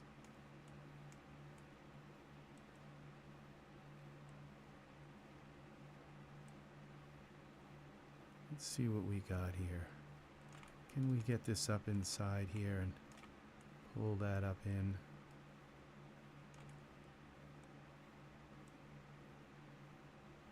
So that it's not pulling in. All right, I don't dare do any more. No idea what I'm doing. Okay. This is a nice wrap. The way it's kind of wrapped, this must have been very difficult to make. You know, a lot of times I get kind of upset with things, and then I take a look at them and I just say, wow, what a massive thing to wrap all of this stuff and then have to figure out logistically how it all is supposed to kind of go together. It's a mess. All right, so we got a little bit of spread that out a little bit there.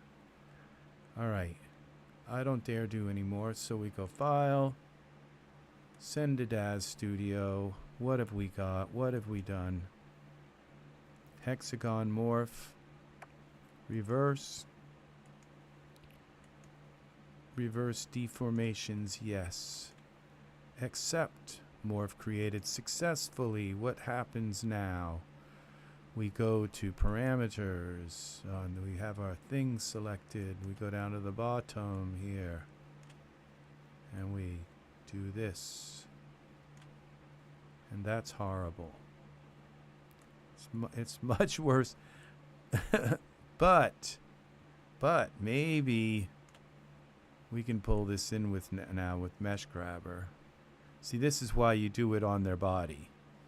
So, okay, so now we take Mesh Grabber, and then we do a little bit of dForce and see what happens. So again, this is probably just another huge time waster, like the last loincloth, the one before. For let's go to 15. Let's pull this in.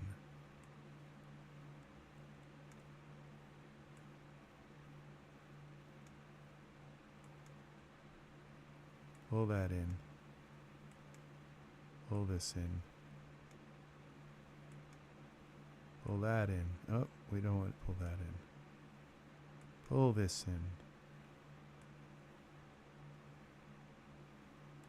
Okay, now will the mesh just kind of fall into place, or will it completely discombobulate?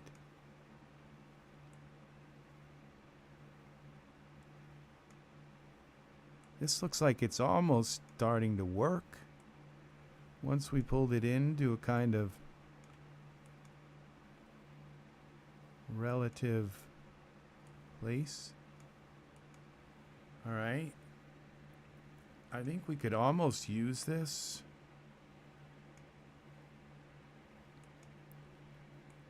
I want to pull this in.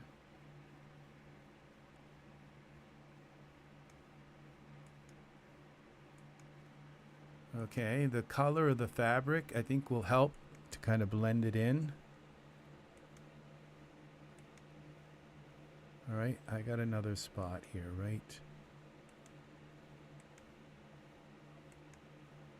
Pull that down. Okay. Let's see what we got. Let's save it.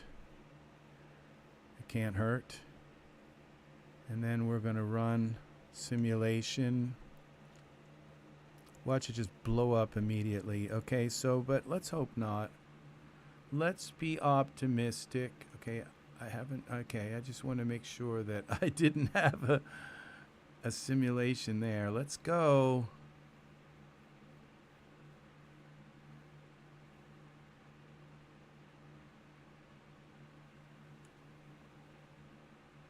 Well, if I wanted it to do any more than that, I'm going to have to do a timeline thing. But let's see what it looks like now. I could kind of shape it a little bit with. Now let's see what it looks like. Do we have something black coming through it like before? No. This kind of works, doesn't it? And that's what we're going to leave it at. All right, right there. Leave well enough alone. Okay. I think I'm going to do a few little touch-ups here. We'll fix... we go back to texture shaded. What do you think? What do you think? Okay. Weight painting maps on my clothes is nearly impossible in Daz. Daz, yeah, and a lot of people don't even realize that Daz... Now, you see, it'd be really nice, and Cherry, you see, we brought this in, but it's still kind of imperfect. Wouldn't it be nice to be able to just kind of run a little bit of a smoother over this? You see what I'm saying? So, yeah. This is where having the tools in Daz, you know, would really help. So, okay, so now we go here to our tool settings. We go back to Mesh Grabber. We're already there. And I'm going to just pull this in a little bit here. Pull that down a little bit up here. And over. And pull this down a little. Maybe here.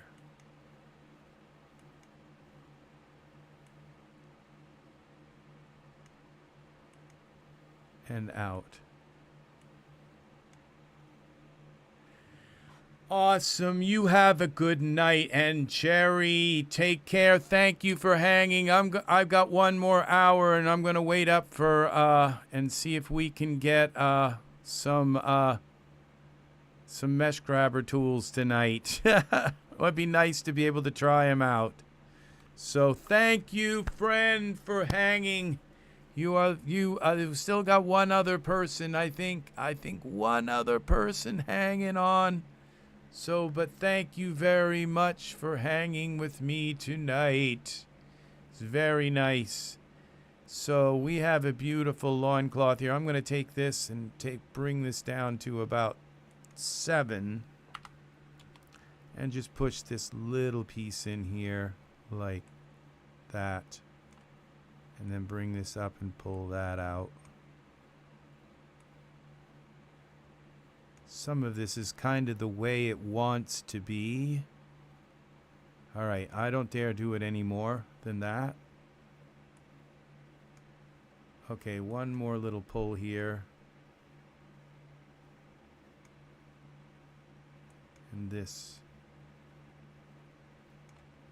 Okay. That's it. That's our loincloth. And Cherry, take care. Take care, friend. We're going to save this. And now we can turn his hair back on. His body hair. Everything. Fix his eyes. And, this is Casper. Our Casper friend. There we go, Casper. We're going to put you in a beautiful world. Yes. Going to be very nice. Let's get you to look at us. All right. We do need a camera. We'll bring you up a little bit here. So it's just perfect. It's hanging there. We're going to probably have grass coming right through his... So... But there it is. Let's turn back on his hair. Let's turn on this. Why is his hair? I think I forgot. Okay, full beard. And this torso hair. Armpit hair. Of course, the very important part. Okay, and we, where's the legs? Does he have leg hair? I guess it's on. What happened to his leg? Okay, legs. Well, that's because they're not on. What's up here? Okay, the leg hair is done now, I guess. And so we do something with his eyes. Okay, now this Danny hair, I think we found out it was in surfaces, the hair base. And it was, where was it? Hair base. No, Danny hair here. These. Okay, somewhere here. No, it was up in here. Parameters. Danny hair. Display. No, it's another part of the Danny hair. This part. Danny hair. Display. No, it's here. On. Oh gosh. I always have to look for this. Surfaces.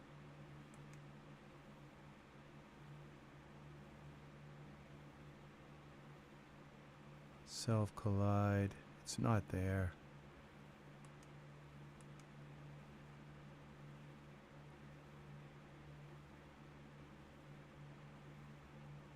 Parameters then.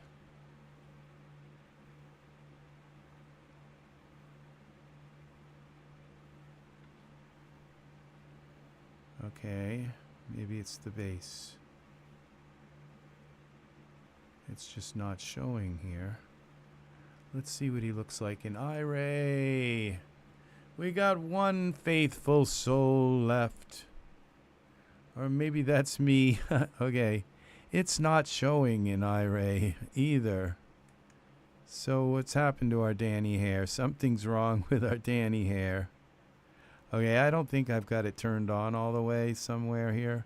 Let's turn it all off and back on. Okay, goodbye Danny hair. I'm not messing with this. We're going to get rid of it and put it back in. Enter, delete. It's easier for me to just change the color.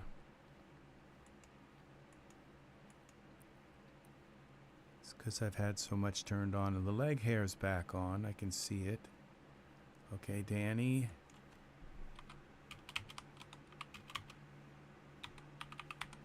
Danny.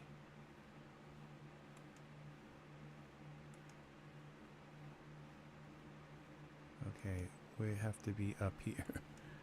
Oh, this is so complicated. Hair. I think I can find it.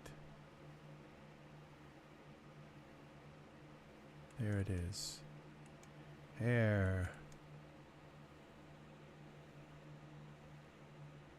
Okay, and then we go to Danny. Hair base. We'll do the materials to black, but it's not really black. And there's that yucky thing. What happens when we go full screen? Is it going to come back? We got to be able to see it. No, what is up with this hair?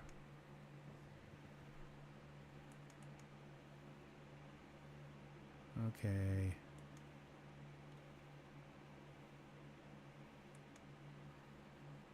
Surfaces. Black, we're going to change the color.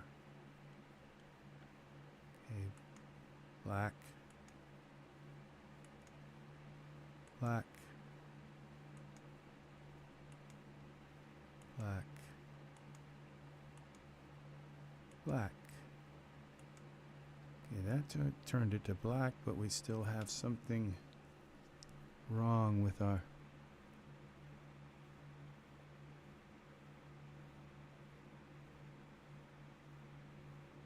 Okay, it's not here, so it's got to be in parameters. Bit 2 point at, simulation on. Okay, preview hairs. Well, it says they're on, but they don't seem to be on. It might be the light, a certain light angle. It doesn't, I don't think it is, because something's wrong. It's like the...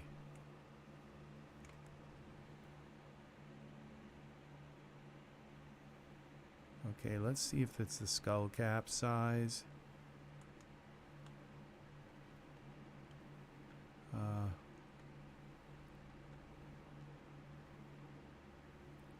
Parameters.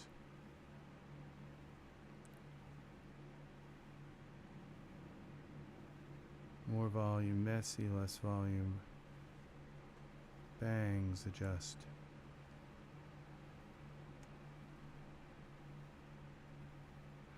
It could be the cap. Oh, I don't know. Preview hairs on.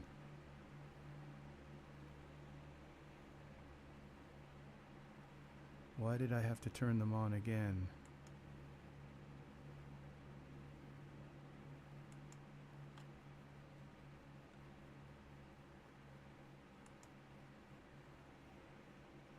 Maybe the cancel. This is terrible. Okay, Danny hair base. Suddenly, it's like Daz Studio is becoming so complex that, you know, it's becoming like Unreal Engine, where it just, you spend like 6 hours trying to make a marble texture, you know?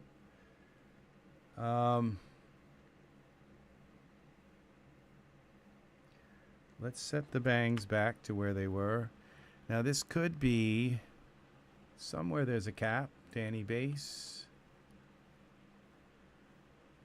Interactive updates. Okay. Now there's, okay, the Danny hair. This is where you turn the preview hairs on. Okay. Skull cap. Is this possibly somewhere here in the parameters? No. Skull cap.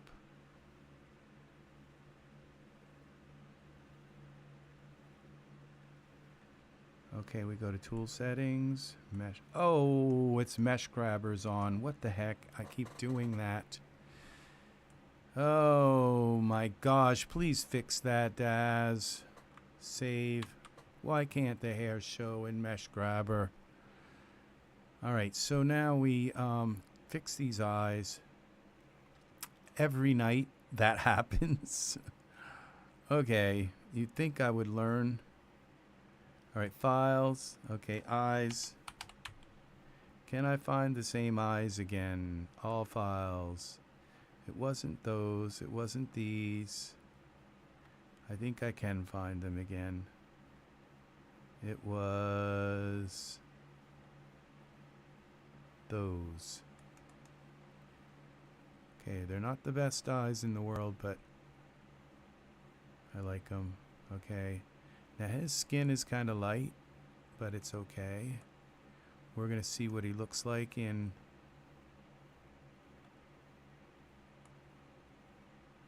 our jungle.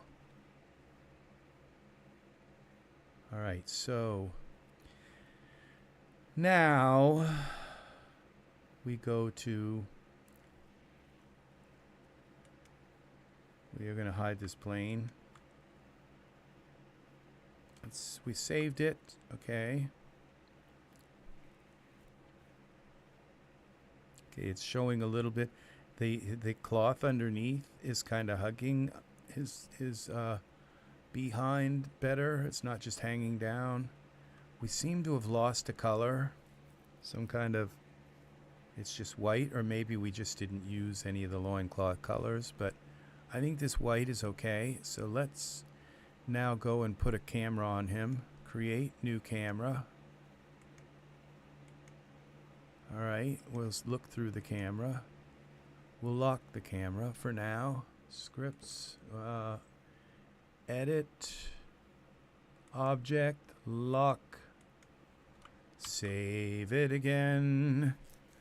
And now we are ready to go into Ultra Scenery. Which Ultra Scenery we're going to use? We'll use Ultra Scenery 2.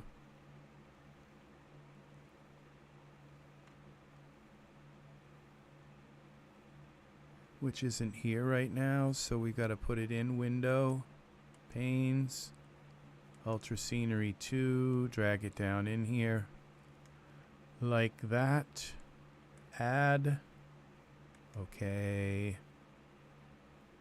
let's generate, okay, now, we're going to move our camera up. Now we got our camera locked. Okay. Edit. Object. Lock. Unlock. All right. And now we're going to move our camera up like this. Move our guy up. Y translate.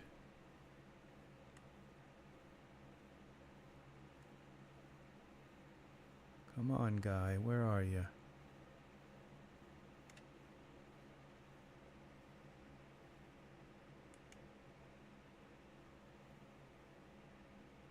Why aren't you moving?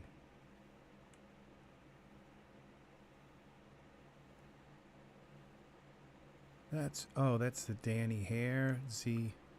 Let's go here.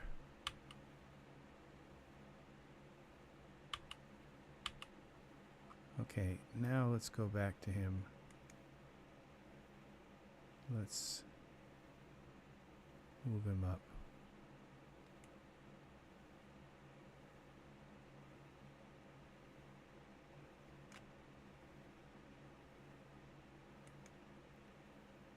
Okay.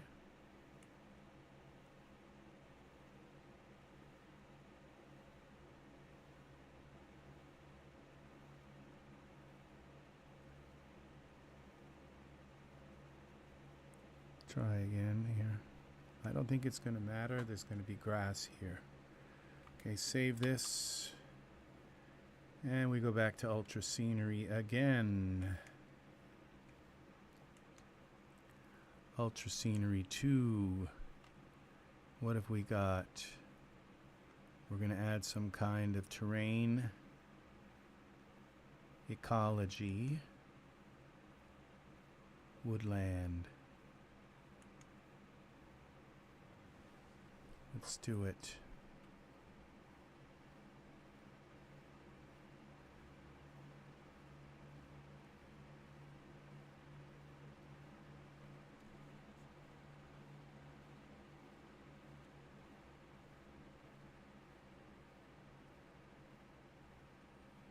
Okay. We got some trees in here.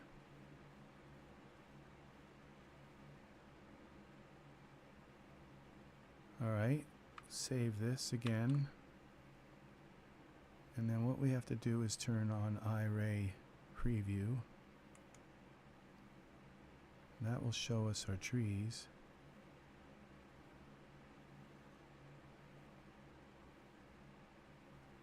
Okay. Then we select our trees here. Where are our trees? Aspen. Density, let's bring that down. We don't need so many trees.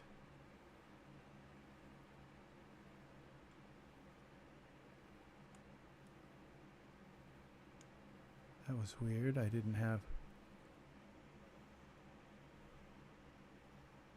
Okay.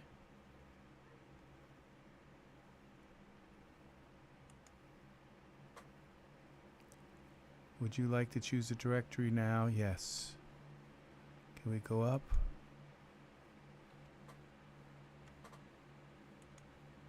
Go up. Then we do it. Casper. Casper.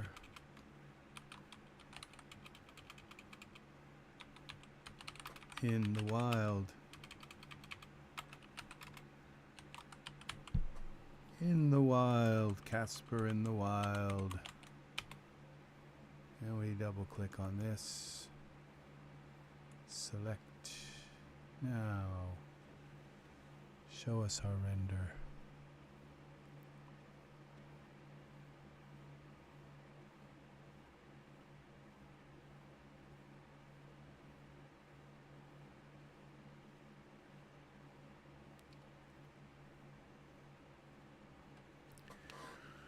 We don't have an HDRI yet, no lighting. What's happened? Why is there nothing here? Okay, let's try again. Let's see, we've got a camera here. Calling from the camera. I gotta set up more stuff here, I think.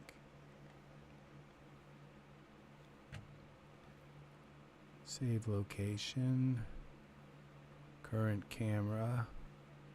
Can we cull in the back here? Culling.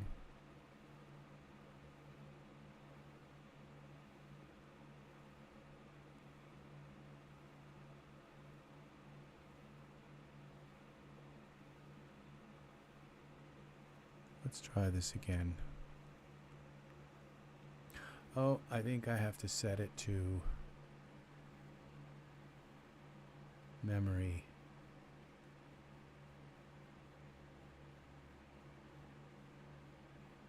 I think this is just going to work. I think it was just that last one was kind of weird. Nope.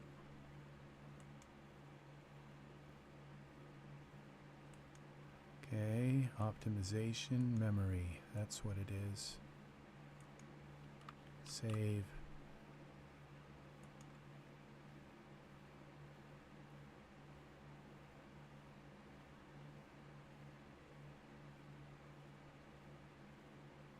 There it goes.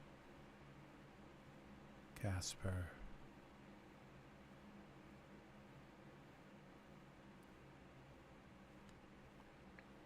Now we've got to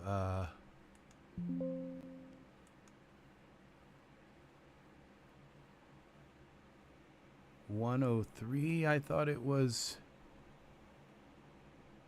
almost 2.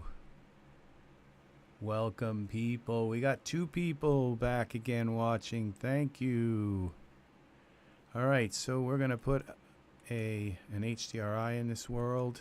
We have no color, so we go to our parameters.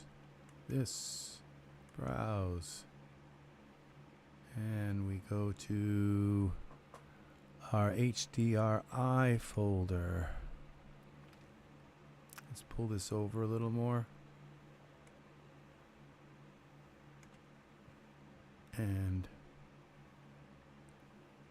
find something really cool.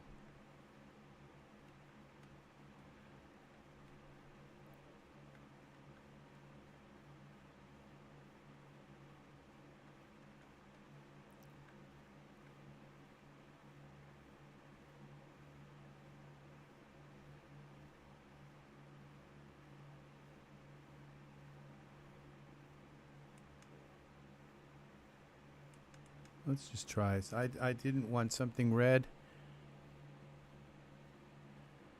but we'll try it. Okay, we have to turn draw dome on. That's kind of interesting. Let's see what this is.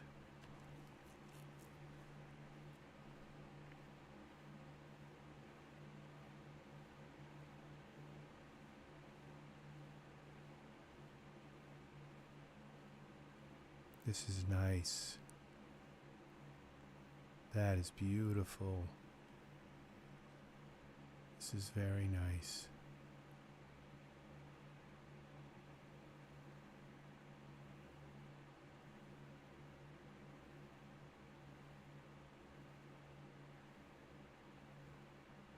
Now his hand, I want to do something else with his hand. I don't know what. Just maybe rest it here. Or we could put like a hatchet. I don't know. Let's see. Just kidding.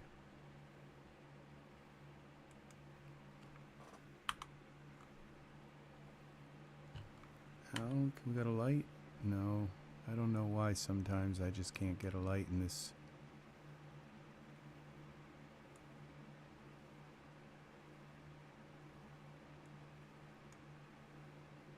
Twist.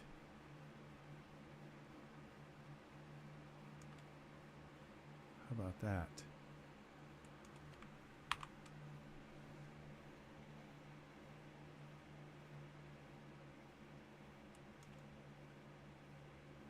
Okay, we got to look at his hand a little better.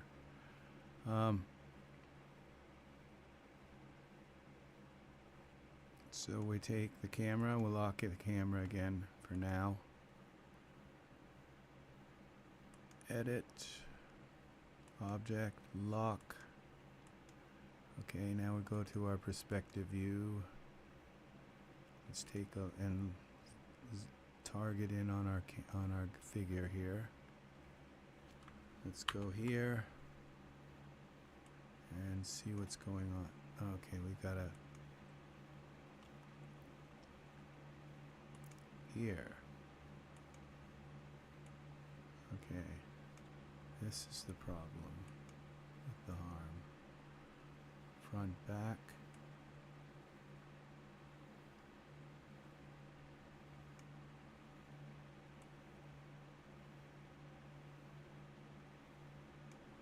Okay, we're going to open the fingers a little bit.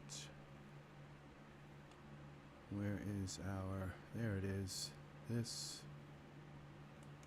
That's the right hand.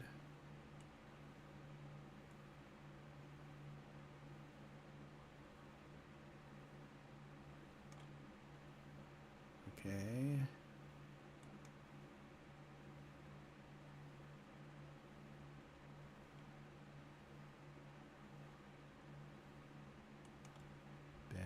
Front, back.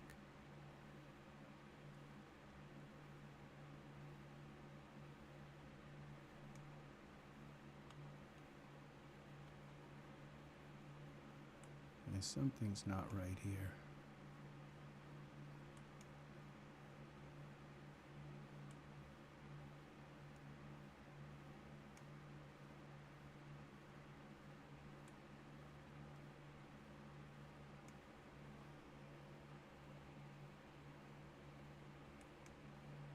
And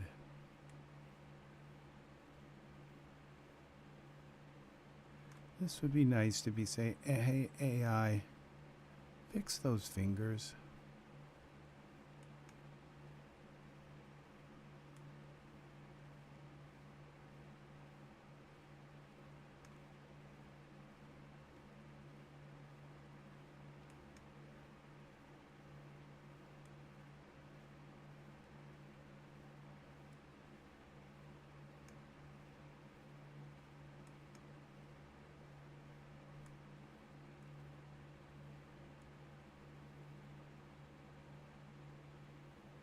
Gosh, those are long fingers.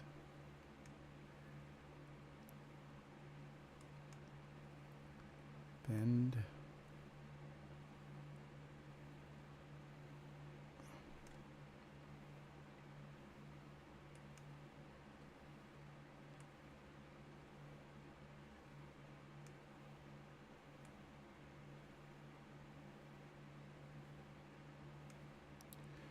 Okay, this is messed up.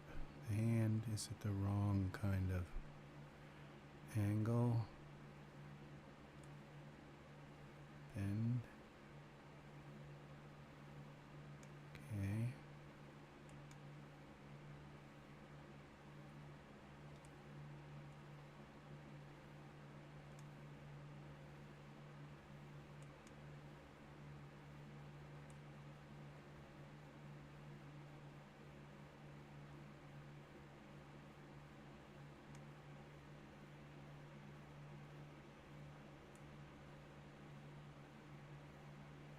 Gosh, look at those fingers. What is wrong here?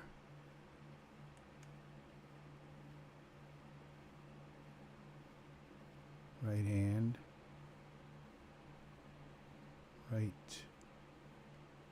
pinky one.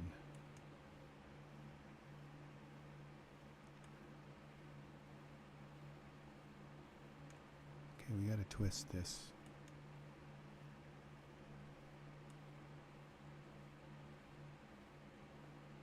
Okay, and I need my bone here.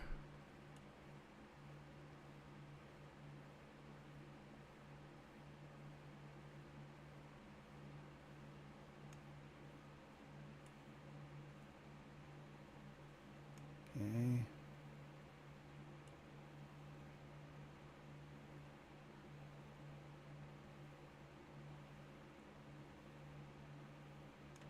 All right, this hand's got to bend out some more.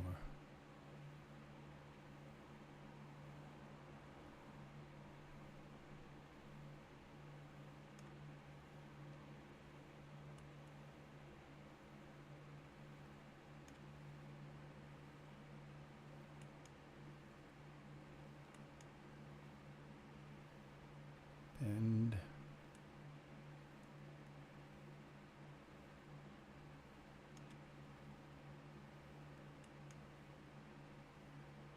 It's from hanging from trees. Your hands get very long if you hang from trees all day. They just do.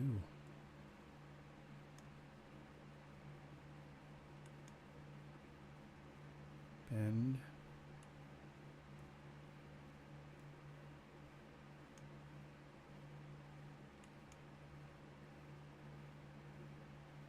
Bend.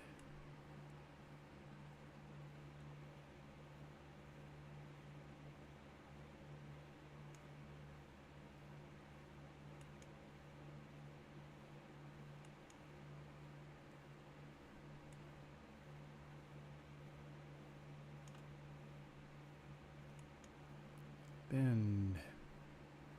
Very tedious work, but we do it.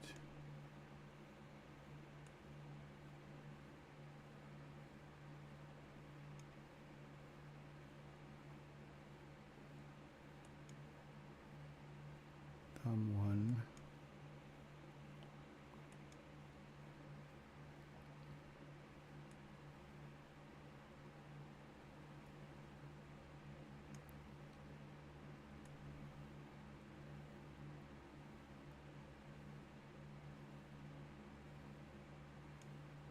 Okay.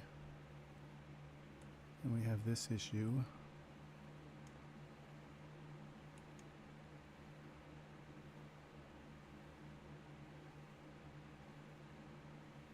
Okay, bend.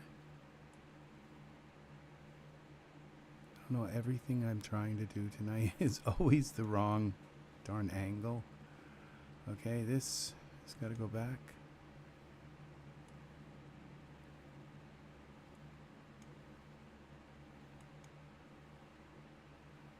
Very long and lanky guy.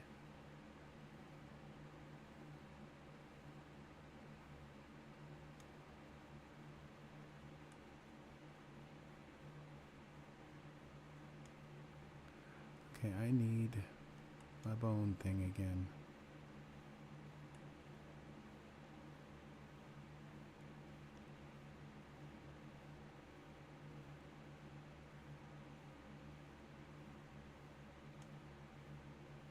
Oh, too much.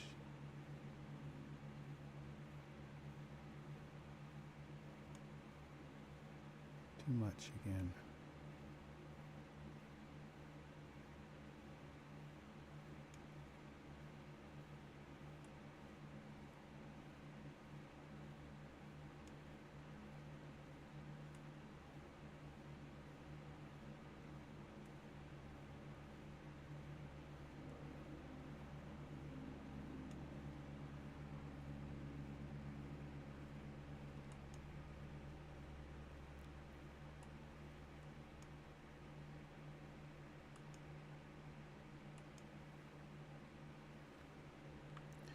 I'm not sure that this is a better pose.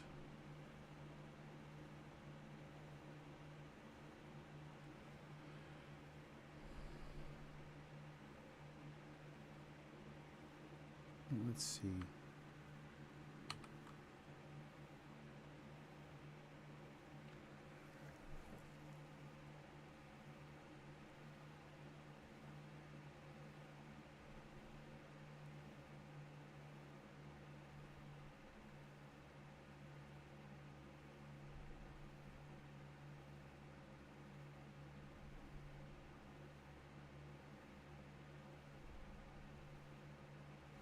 Where's my window?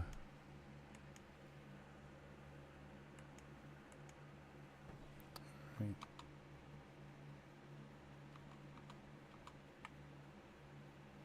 Okay, it's not going to let me see it. Let's close this down.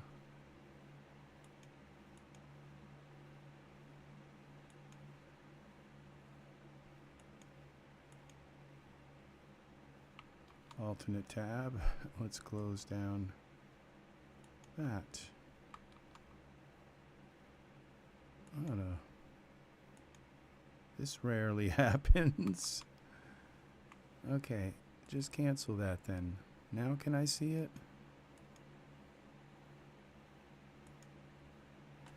Alright, it might be over on my other monitor now.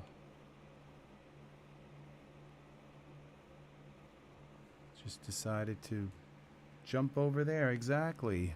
It's like all of a sudden over to the other monitor. That works.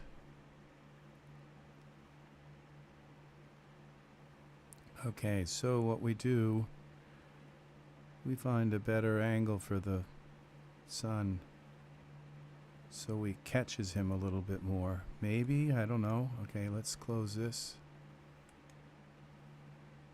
Let's go into Iray. I think I just saved it. Okay, let's go here. Parameters. Let's rotate this dome a little bit.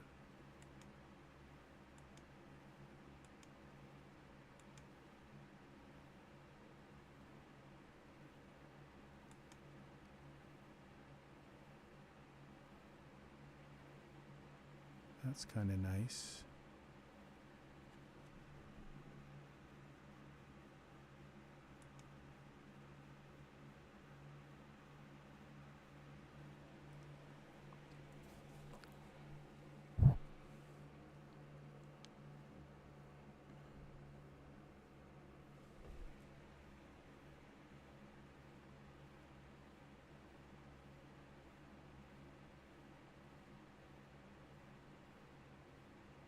I think we would pull the arm back in this way.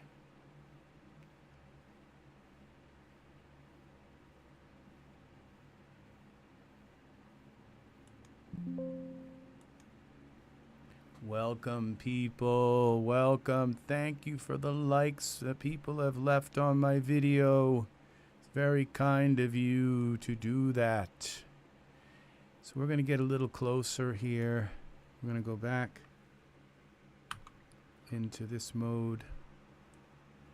And we're going to pull that arm back down in, I guess, into a different position if it will let me. We'll grab the hand. Come on.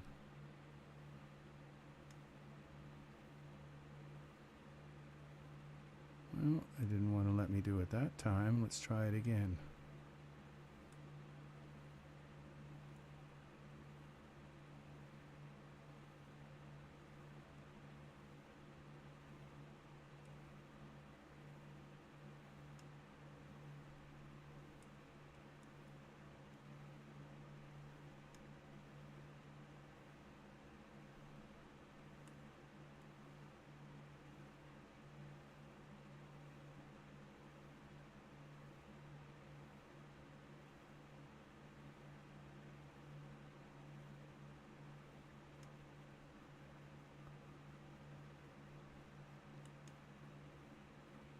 Bend that down a little more.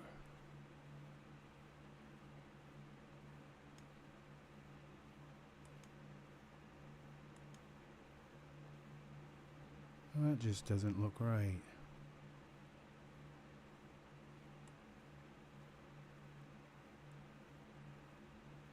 Maybe in more, a lot more.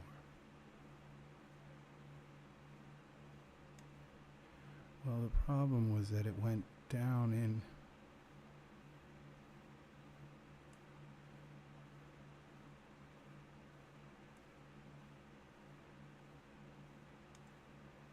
now we had the other arm to contend with.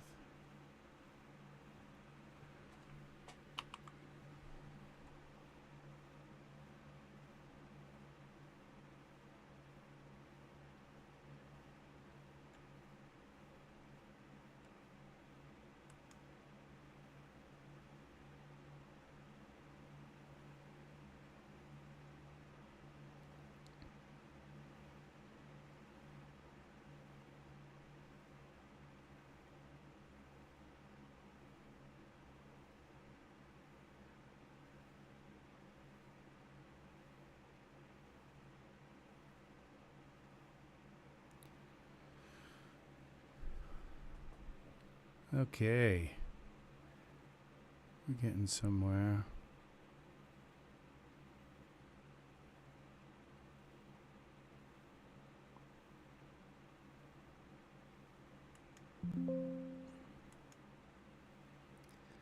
We got to take a look at this other arm.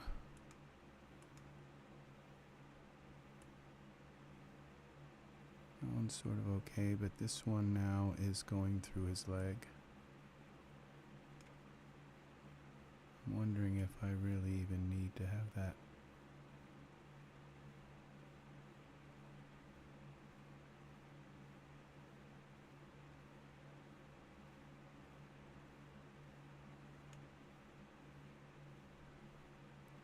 What if we just turn this like this?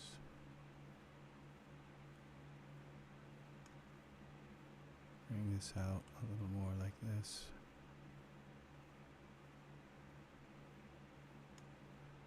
And then we close these fingers a little bit. Back to tools. Where is it?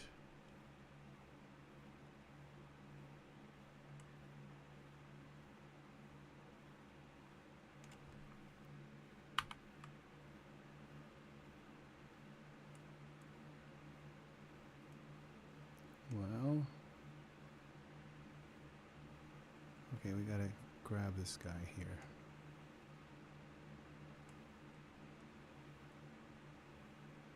You're gonna move.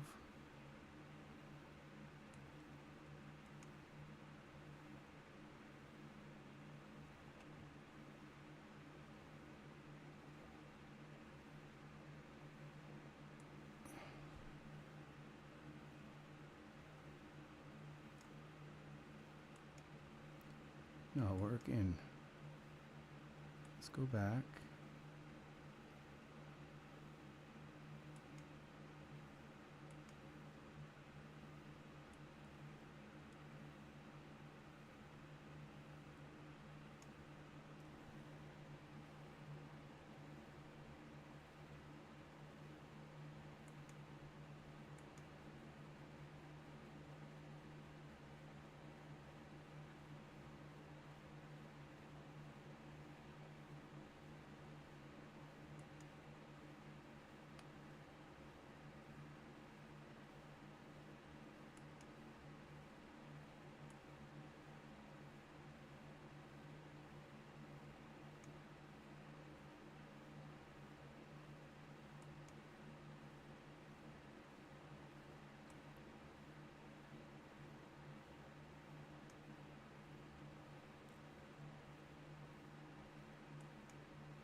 Okay.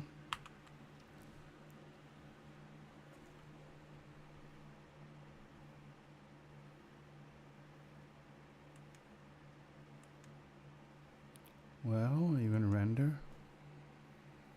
I thought I clicked render.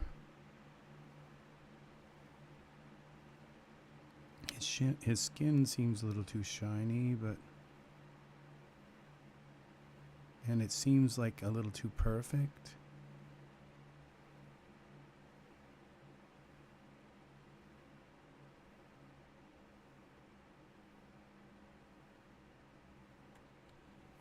I guess that's gonna kind of do it. I think we've got something here.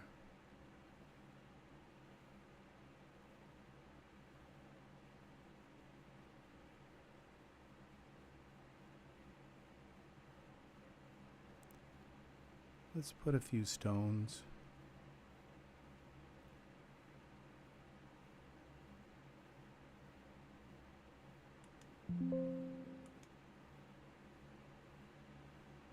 Rocks.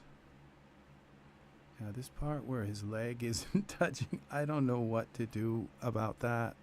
Just don't. I guess I could pull this leg in a little bit, maybe.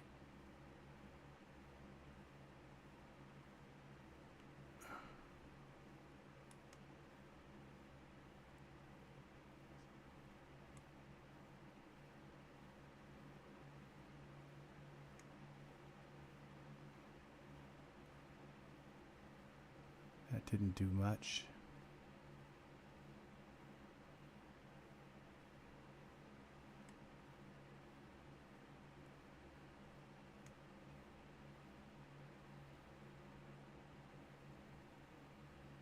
Bend it down.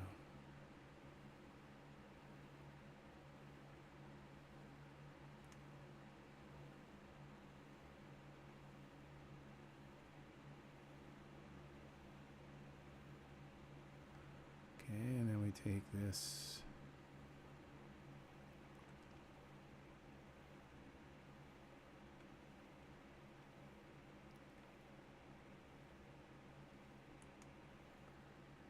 Tool settings. Don't forget mesh grabbers on. Node weight. Okay, mesh grabber.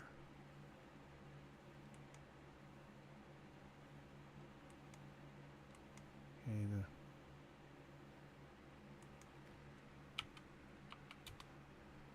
Here we go to here.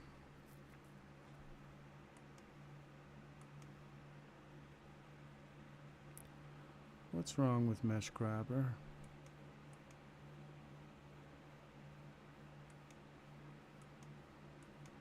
Just not working anymore.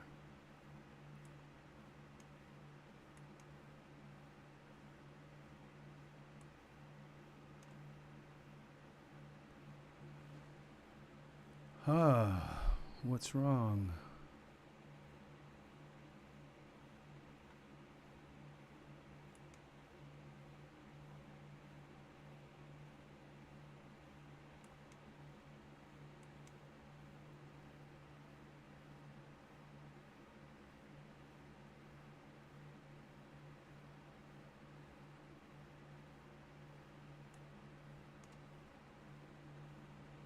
Camera.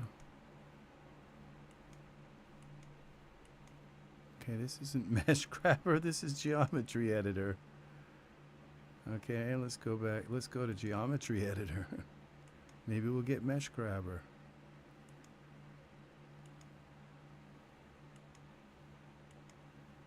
Okay, save this. Daz is about to crash.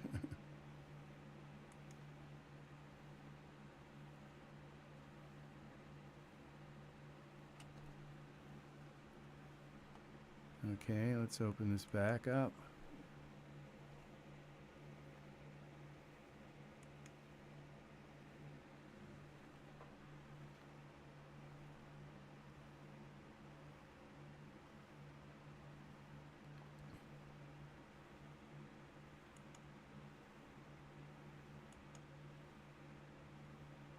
There we go.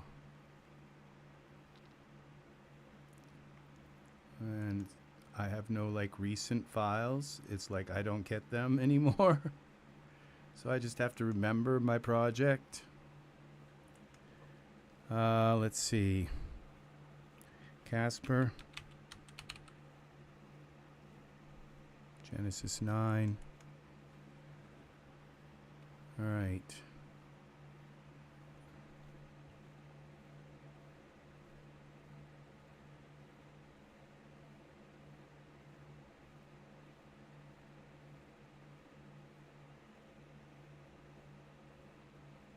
All right, Genesis 8 male.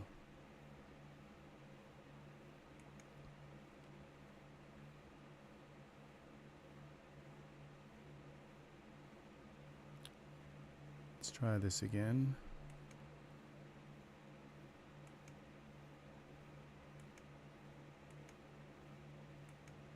There we go. It's working. 15.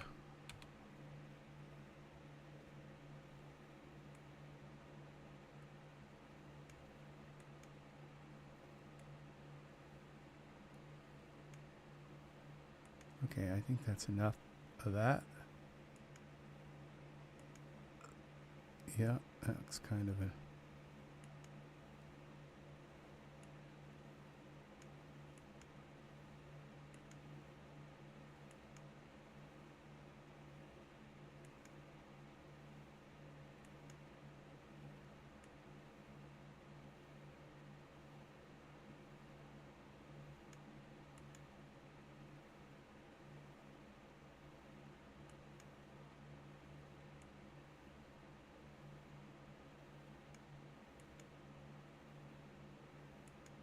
Alright, I guess that's going to work. Save this. And we turn this hand up. I like this.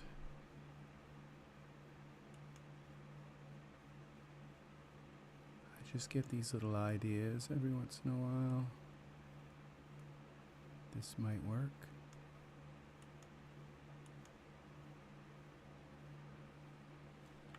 Save this. And then we come to some rocks.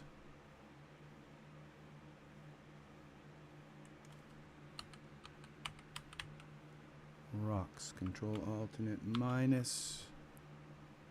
Close that up. Rocks.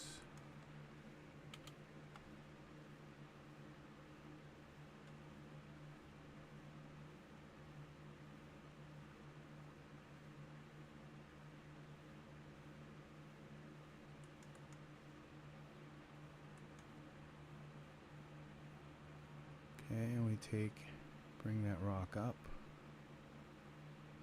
with our parameters. Y translate.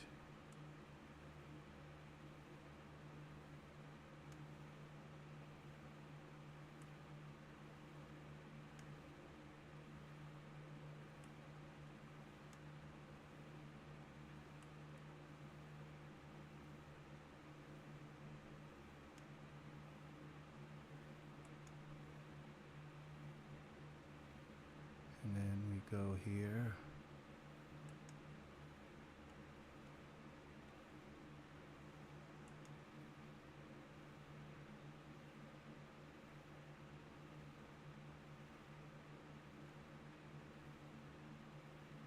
This rock.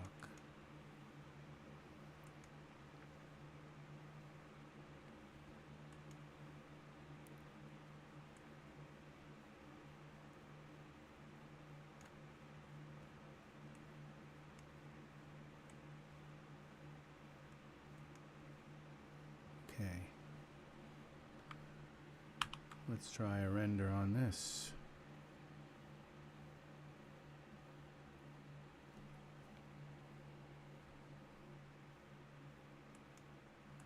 Where are you, render?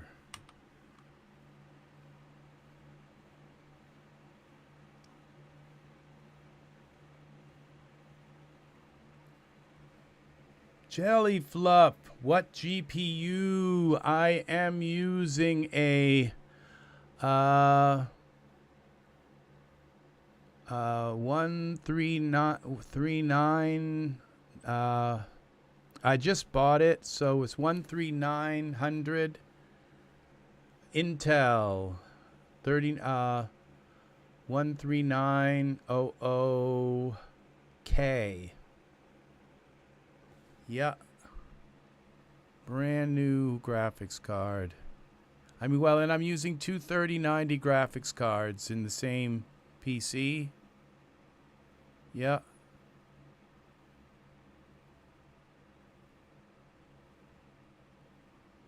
It's like, what was it? 13901K. I think that's it. Yeah, 13900K. 13th gen, 24 cores, 8P cores, 16 E cores. I've just had it up and running for about a week and a half, 2 weeks. And it's been doing well. Okay, we're going to do something with his skin. It's just a little too perfect. And I'm thinking that we'll do something to kind of ruddy it up. I don't know if it's going to work or not. So this is called, what is this product called? It's called Skin.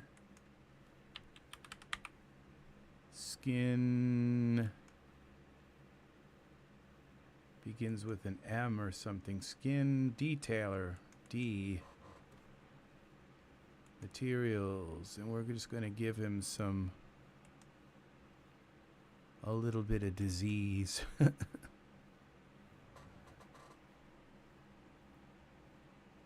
See if it helps.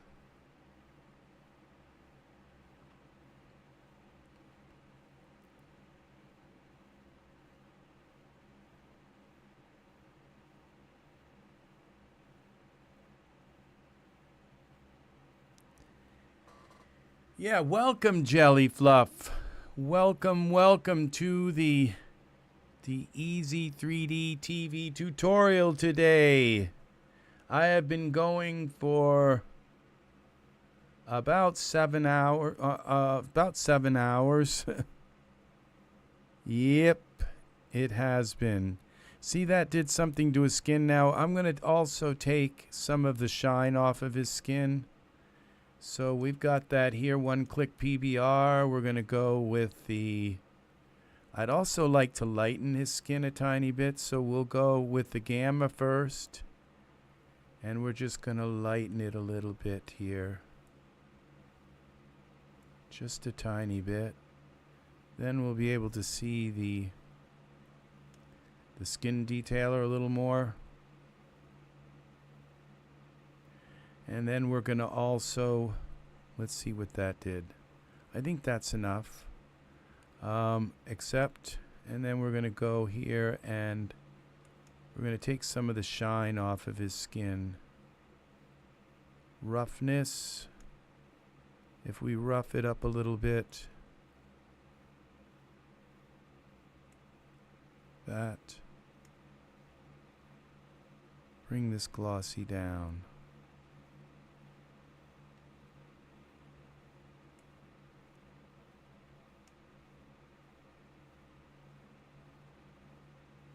That seems like a mistake that was made here, where the detail weight here was just like all the way up. All right, accept. And now let's see what we've got here in our render.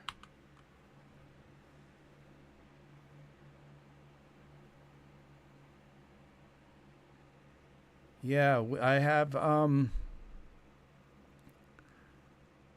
11,000 assets in the from the Daz store. So yeah, about 5 years of collecting. Okay, Control R.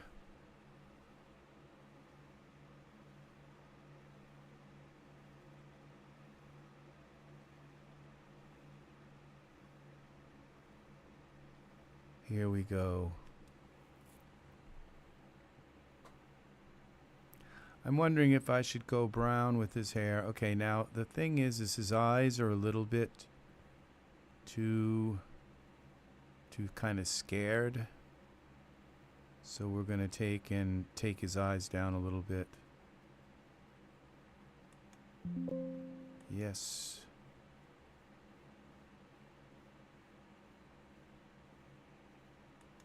So we go with the eyes. Here, parameters, blink. This is Casper. We converted Casper into a Genesis 9 figure. This is Casper from, we don't want that. We want parameters, blink. We brought, converted his shape, his head shape and body shape onto a Genesis 9 figure. Now that's not enough. Usually that's enough. I want him kind of relaxed. There. Maybe a little more.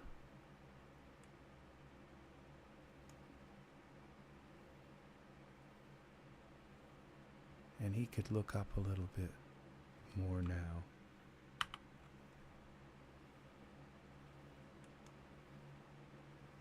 Parameters, head. Bend.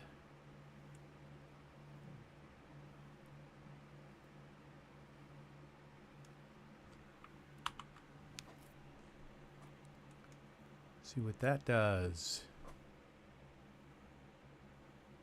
Yeah, I think that works.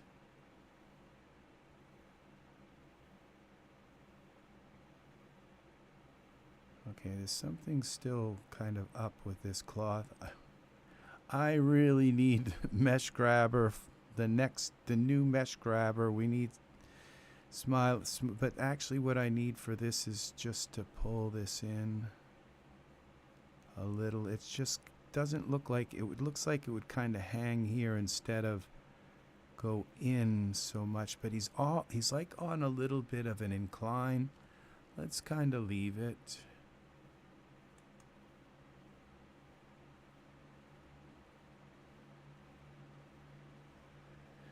I think that'll work. I think so.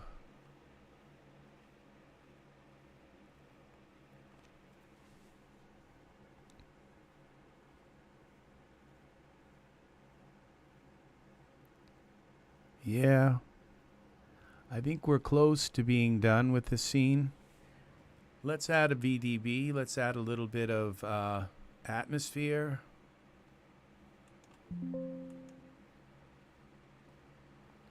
So we'll go here with favorites, VDB. What are we looking for?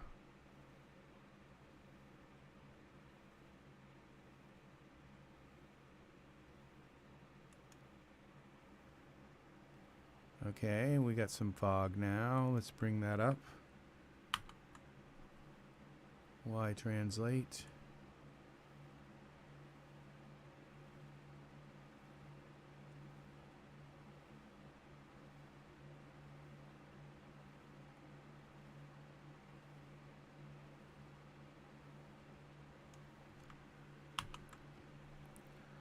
What do we got now? Well, that's a lot of fog. That's not at all what I expected. What, all right. Well, let's bring it down some then.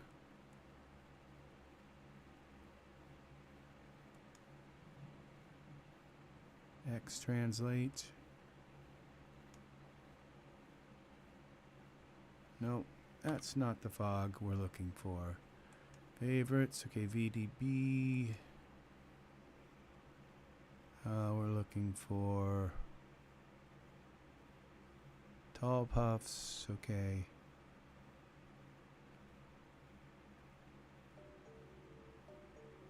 Square fog flat. Let's try that.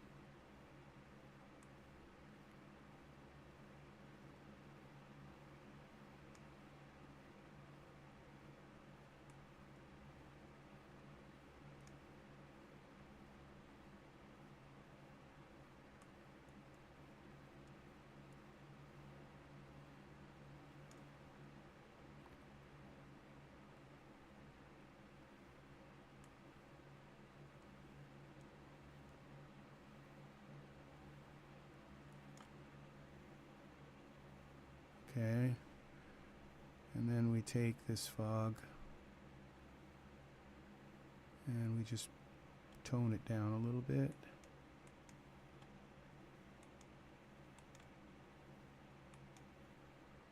Smoke cube.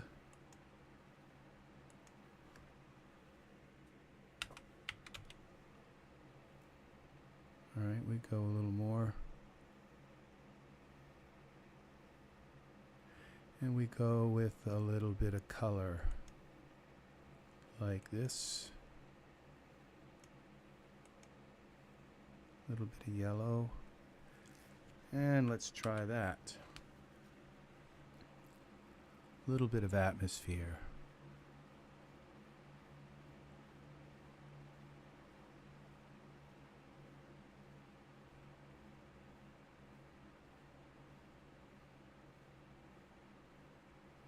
That works.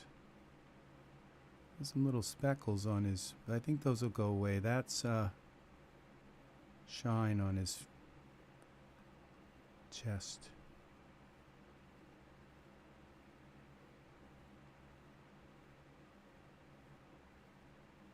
Even if it doesn't, it's kind of, it's shine on his hair.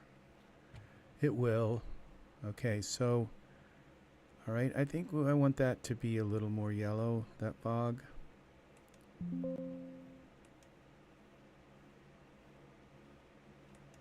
So we go here with this.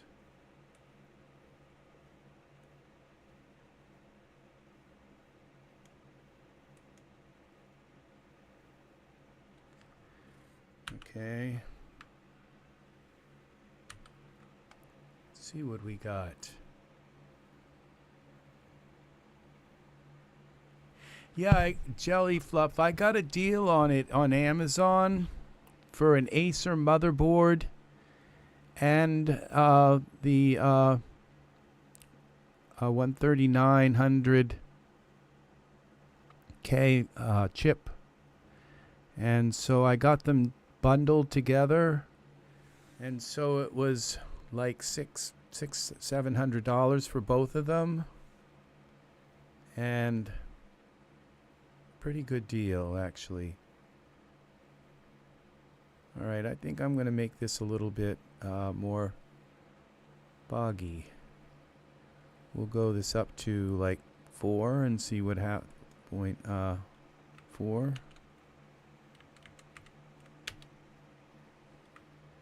Save this. I might want to bring it back down some, but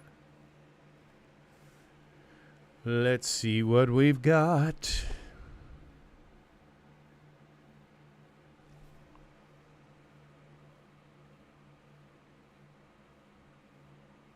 Yeah.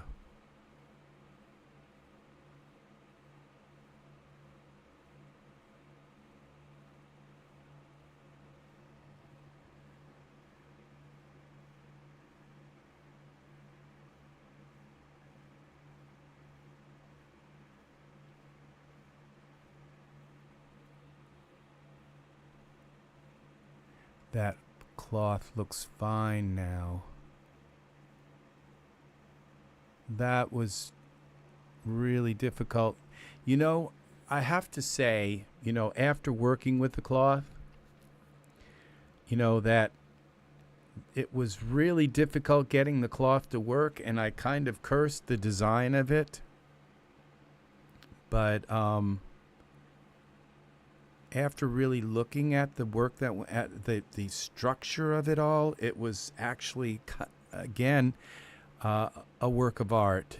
And really, this if this was a Sickleyield product, again, I am like, we're looking at at least two Sickleyield products with this fog here, and this beautiful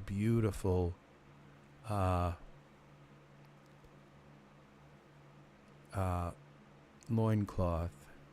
Now I think I want to, there's the problem here that I'm having is with this white, particular white, it's just bothering me, that one white flower there.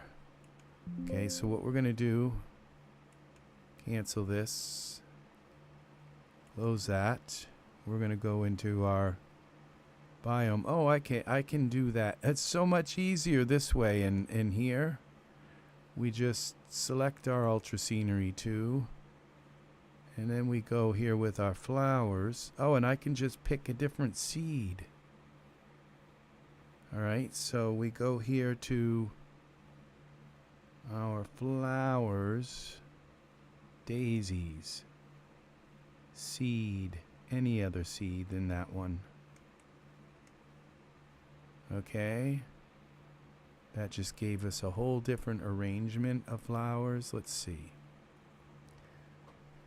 It's probably a whole now group of them there instead. Nope, it's gone. I don't know if I want the flowers all here either. So we'll cancel that. We'll just pick another seed until we like the flowers arrangement.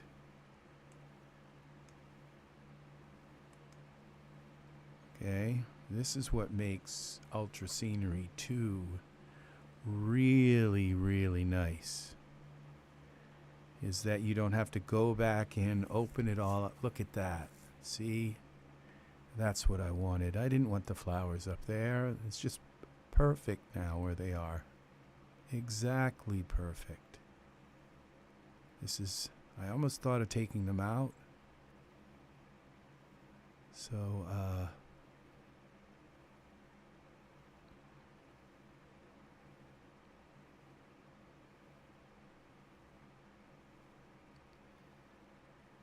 yep, I think this is it.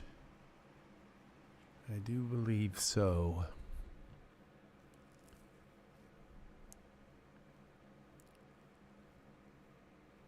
I think, oh, now if I render this larger, this is like 1,000. 1,000 by 16 by 9. 1,000 pixels. If I render it larger, I believe this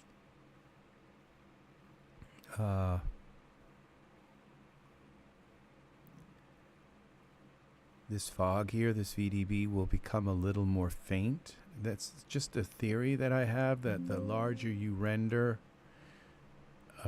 an image, the more kind of diluted your VDB becomes. So,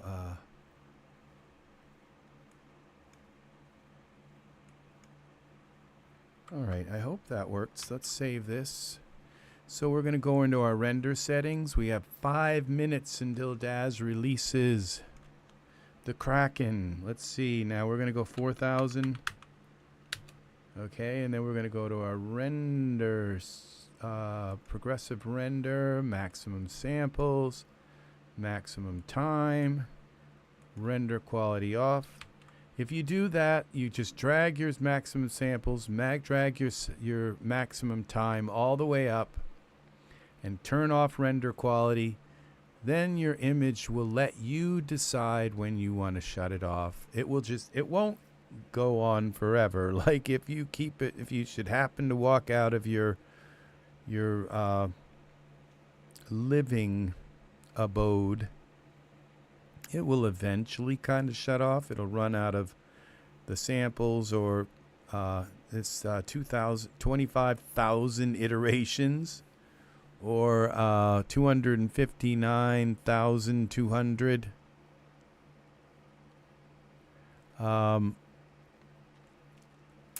seconds. It will eventually stop, but it just lets you stop it when you think it's done. And that's, so I just do that all the time. I don't want it to think, well, it's almost ready, and then it stops, you know. So I want it done when I say it's done. Okay. So this is going to be really close up. See the little kind of blemishes we gave him?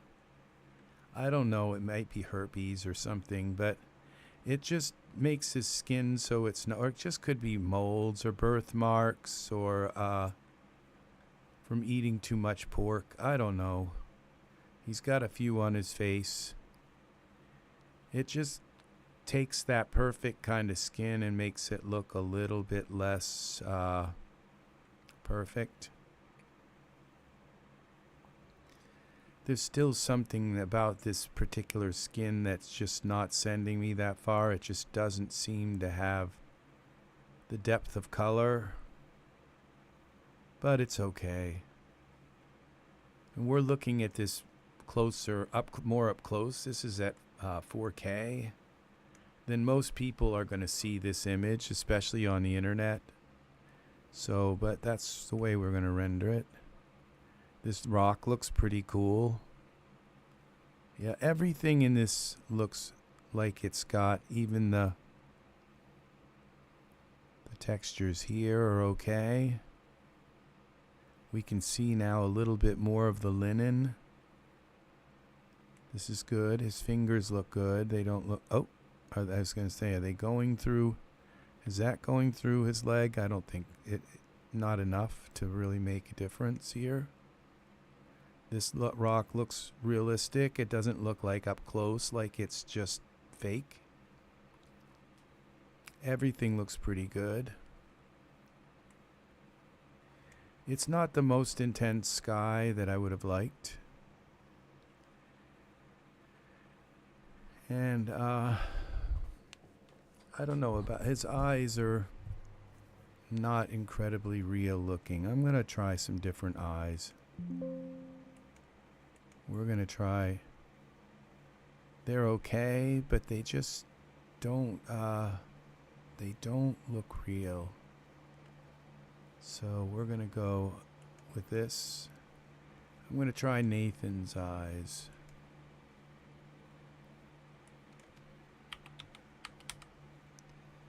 Let's see about him. Materials, eyes, we'll give him blue eyes.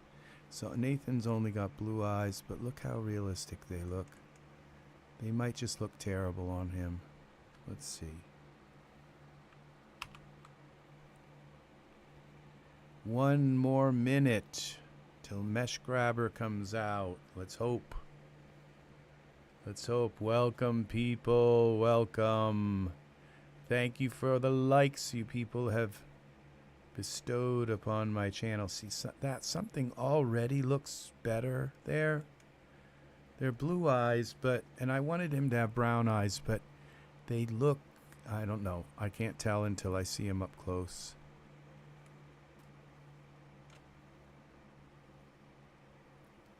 Yeah, I think they're just a little better. I can't really tell right now, but they're kind of red. No, they're a lot better than the other eyes.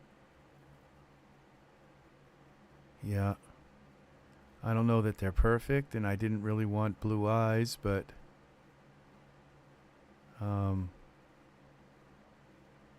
they're nice. They'd seem a little bit kind of more relaxed.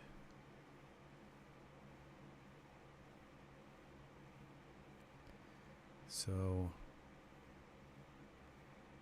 yeah, there's just something that doesn't look, I don't know what it is about him. It might be his tallness and lankiness and really long fingers, long legs. It could just be that he's just incredibly lanky. And, yeah, he really is. So, he's just not a very compact kind of man. And that throws it off a little bit. And his cheekbones are a bit they're really wide cheekbones. I don't really dare edit him. Maybe it's the beard. Maybe even get rid of the beard. Let's see. What happens when we just get rid of the beard? It just could be that beard is just not working. Something. We give him just a 5 o'clock shadow instead of the beard. Let's see. Something that might work better. That kind of looks nice. Let's see what he looks like without the beard. The beard does add to the wideness of his face.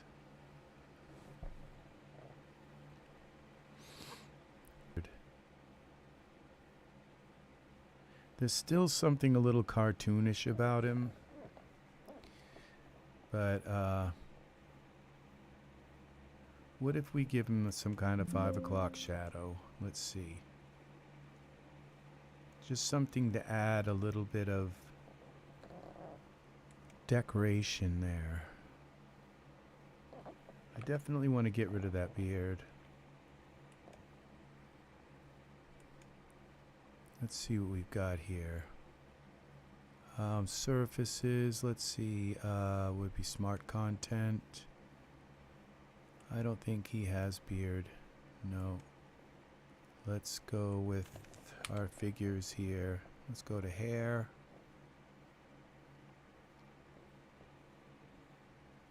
Why aren't you showing me hair?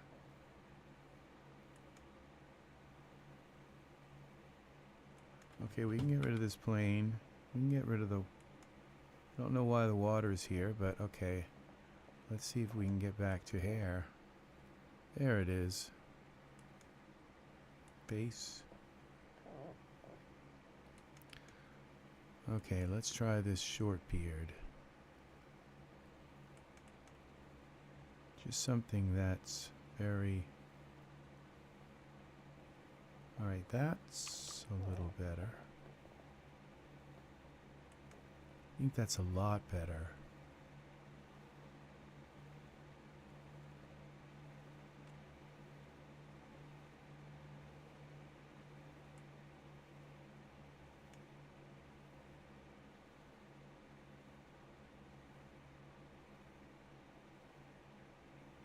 Yeah. It looks brown though. Let's see.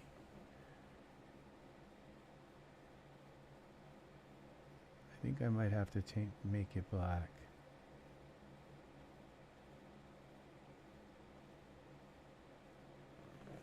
Yeah, it's too brown. And once it's black, it might be too much. So let's see. Materials. Where's our beard?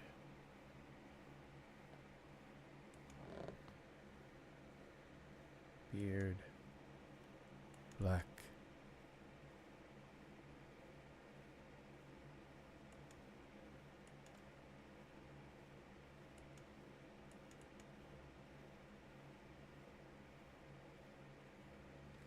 I think that did it. I'm not sure.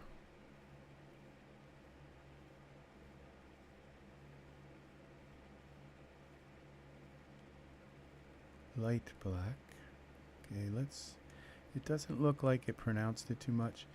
I think I know what he needs. I think he needs some red in his cheeks. We will try that. Okay, I don't know if it turned the beard black or not.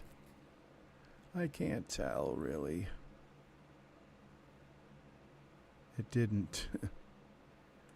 Okay, cancel. We'll mess with the beard color first.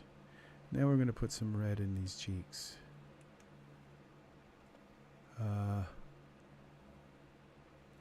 Surfaces. Here we go. Translucency color is brown. We want it black.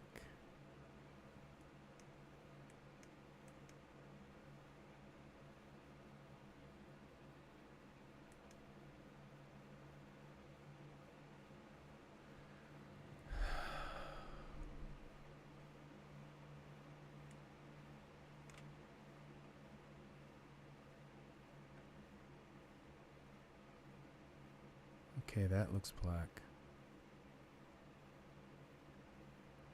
It's close enough. Yeah, it is.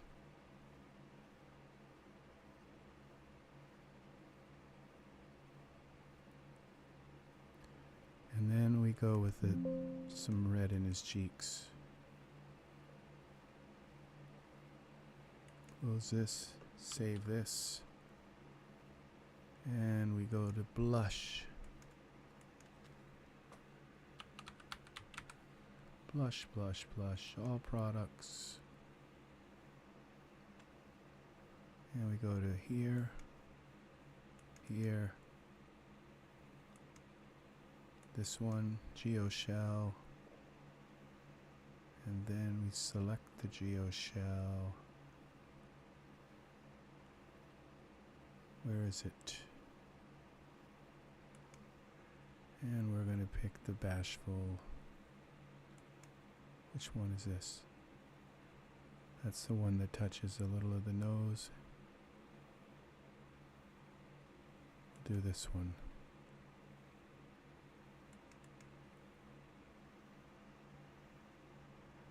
Alright, now we gotta turn it down. It's too much. Strength low. And I think we still got to turn it down more. Surfaces. Yeah. We go to luminance and we go 100. And we go with this color here.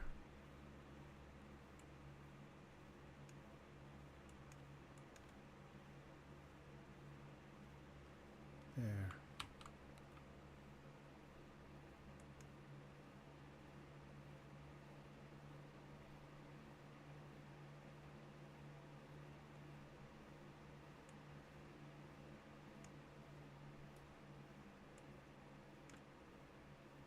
What's happened here? Hopefully it's not inflamed his other... Oh, see, that's nice. It's just enough color there to kind of give his face something to make it a little less cartoonish. I think we're going to leave it at that. It might be the lighting in this. I'm kind of thinking I could do better make a better HDR, find a better HDRI. We're going to do that. We're going to mess with our HDRI. If I can get him in some really dramatic lighting, I think this will have a better look. And I feel like the lighting is cool. It's dramatic. See all the shadows here and stuff, but it's just not intense enough. So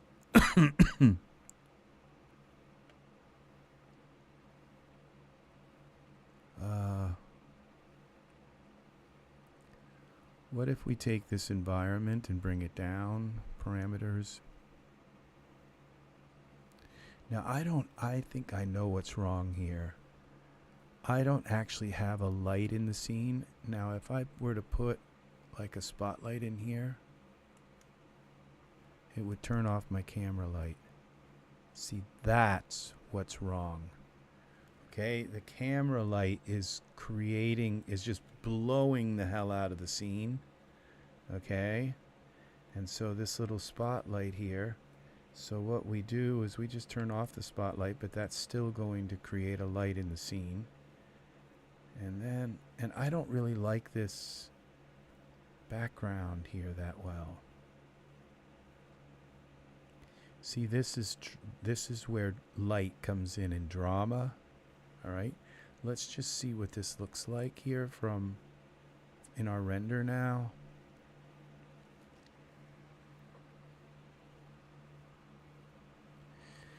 Your camera light can be a scene killer, okay? And I cannot stress that enough. Look at this, okay? In our scene compared to what we had before. And all I have to do is add a little bit of some other kind of light, bring it a little bit ahead, and we've got the drama we need. And we're going to add a distant light, which will give us, see, I don't like this background light, this background. I'm not sure what to put there. Let's go with, let's just try some different skies. It kind of looks like a forest fire or something. It just doesn't throw me right now. And this light would be like the perfect light in another scene. If you just never know what's going to be the right light. Let's try this blue. Let's see what happens. Okay, see, that is better. It's just already better, but it's let's just spin it around a little bit and see what we get. If I don't, okay, see, that is nice. Okay, I like that right there. And what we'll do is we'll create now a distant light. And now the distant light, we're going to look through the distant light, which is here. And we're going to pull this up because it's way down too low, so that it's up near our character. Okay. And then we're going to bring this up like this.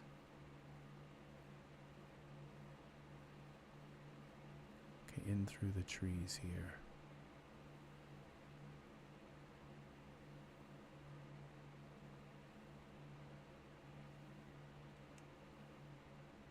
Okay, then we go back to our camera and we give this distant light a little bit of strength. About a 9. No, that's too much. 2, 4. And we go with the temperature down a little bit.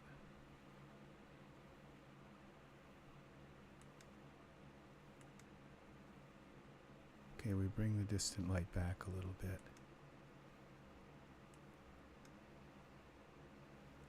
This.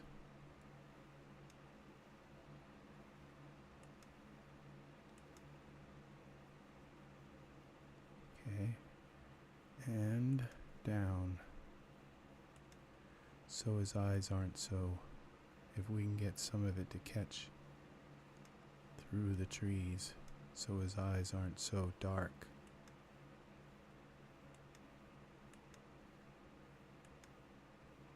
All right.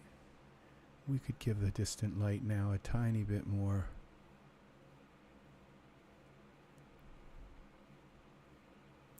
See, that is, remember when I told, I don't know if you guys have been watching my videos, but remember I told you about getting the room black, taking and making your scene black, and then bringing in the lights, because you have to take control. Now this right here is where my light is actually hitting, which isn't that bad. This is the angle it's hitting. It's just hitting exactly right on his face. I think that's okay, because I do want his eyes to show. So now the other thing was to give the light a little bit more, maybe just a little more strength. Like one more, 5, we'll go with 5. Is to isolate the light in your scene.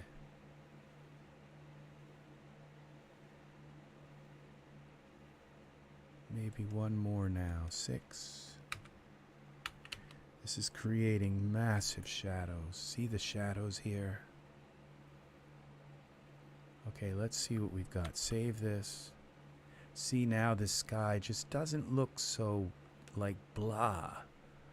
All right, and there's something interesting back there. Or there's a world back there with happy clouds. Let's see what we've got. Let's see our man now. Okay, I'm noticing something I don't like about his eyes. Now they're not sitting in the socket right. Okay, so we're gonna fix that. See those little slits? They're like they're not big enough. All right, for his eyes. Let's see, perspective view. 9. It's just something you learn to see. See that? It's like if he rattled his head a little bit, they'd fall right out.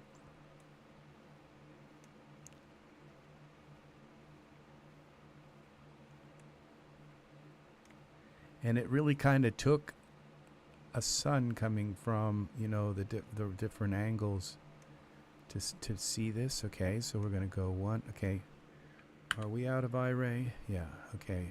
Select this eye. Can I get it?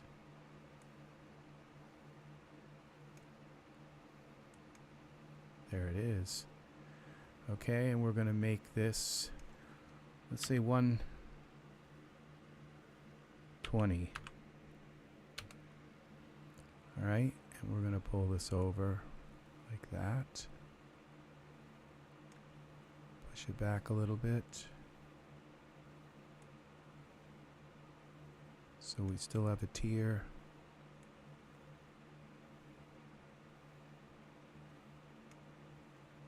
Now, see, it doesn't matter if there's a little bit of a hole here on this side, because you're not going to see it.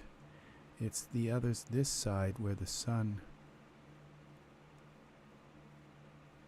hits it. Okay, that's your, just even a little bit will be enough. Okay, now this you can see where the sun is hitting that. It's going to hit it right here where we're going to see it. Okay, so what did I go, 120? Okay, and then we push this in.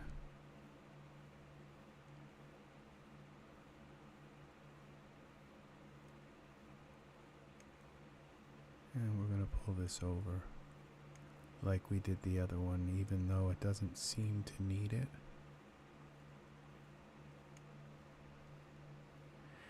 And if I'm doing this right, now we have to select the eyes, which is right here. Go up here, here, parameters, eyes. We're looking for iris. Iris, and we're going to make the iris size smaller. Okay, because we made the eye bigger. Okay, and you notice I did it all the way. Okay, if you make the eye bigger than, you know, you say, oh well, it doesn't quite fit The eye, okay. I'll make it 125 or 130. Well, you see, I brought the iris as far as I could, so you just kind of want to push the eye into the direction where it's going to. Okay, save this so that it's close enough to fitting the hole, but the iris isn't going to be too big, because so I wouldn't go big enough so that the eye actually fits perfectly in the slot, or else your iris is going to be too big. So that's kind of my advice on the eyes. Please don't tell me I just ruined the eyes somehow, like horribly. No. Now see, those eyes have some realism. Okay, they don't look messed up. Something was wrong with them, and now they look like they actually fit in his eyes, his eye socket. So they're a little too big, but they're okay still.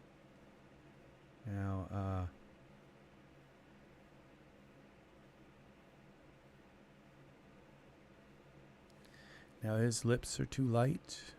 I think I'm going to make them a little darker.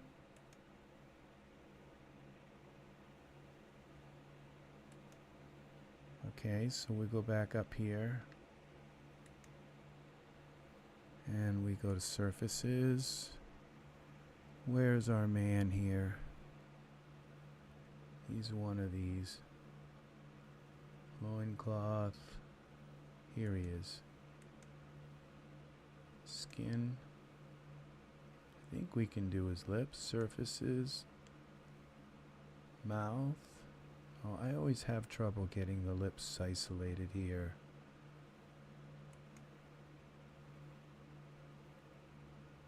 Yeah, I think this works. Ay. So what if we just darken the mouth cavity? I don't see lips here. I see skin, nails. So we'll go with mouth cavity. This is horrible. Okay, mouth cavity. It's like there's just no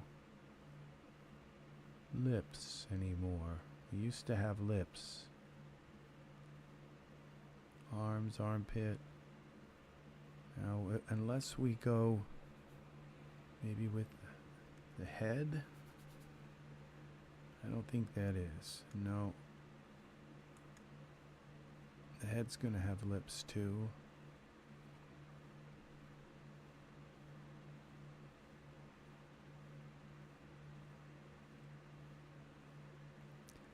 I don't know how to change the lip color, and they used to be able to do that. Oh, okay, I think I've got a lip script here. Script. Click PBR. Skin, lips, nails. No, it's all one. Okay, that's for gamma. Roughness lips. Well, if you can do the roughness on the lips, why can't you do... Okay, I have another thing that'll let me do it. It's here. In this one here called Skin Manager, PBR. Okay, and if we just select, I think, lips.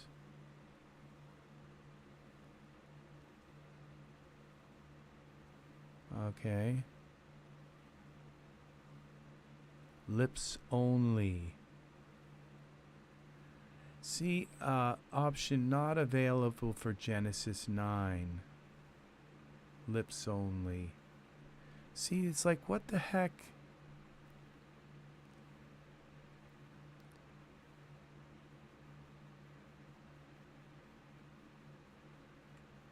All right.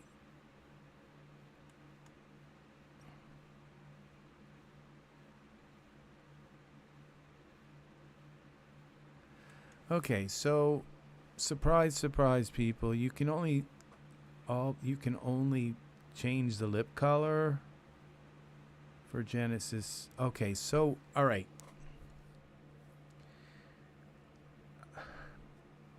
I think what you do is You can change the lip color for Genesis 9, but you have to put a mask over them, like a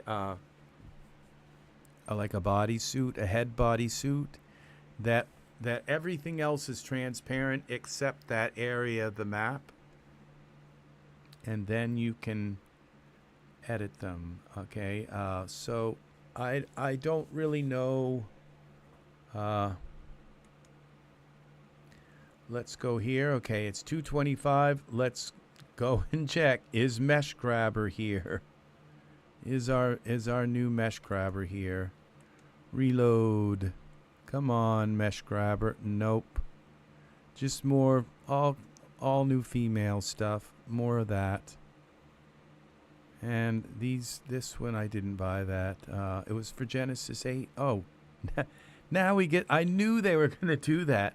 It's like the swimsuit came out yesterday.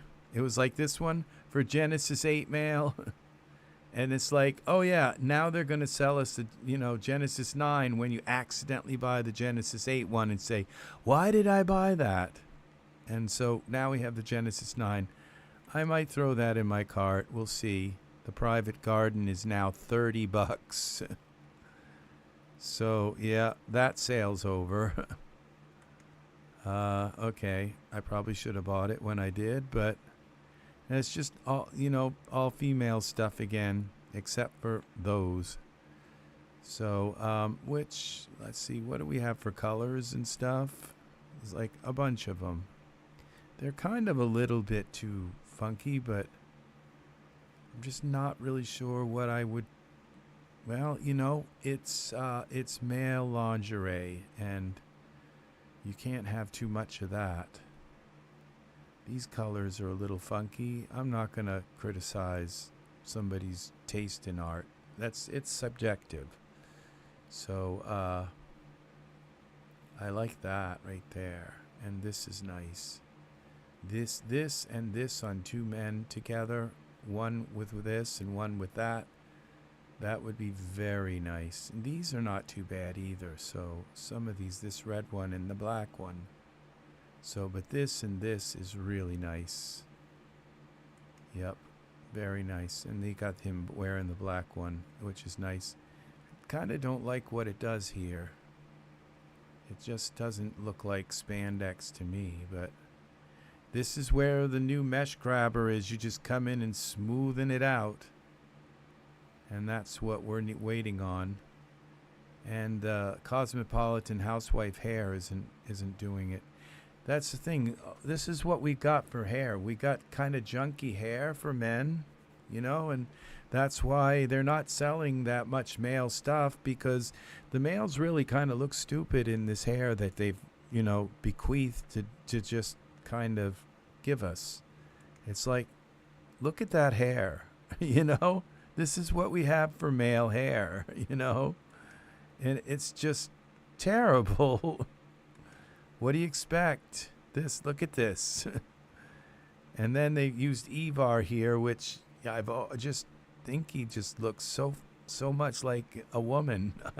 Yeah, you can give him 5 o'clock shadow. It still just doesn't really quite do it. So yeah, I don't blame people for these kinds of. I'm gonna buy this. I'll support him. He's making something for men. Okay, he's trying, and so he's combating the sexism in the Daz store, and so he gets 10 stars out of 10. Okay, that's what he gets. That's my opinion, and I applaud him, and I hope that he keeps making more stuff for men. And I'm not blaming him for the hair. I'm blaming the Daz artist for putting out. Look at the hair we get for females. Look at the hair we get for females. Look at this. Okay? And we get this for males. This is what we get. So,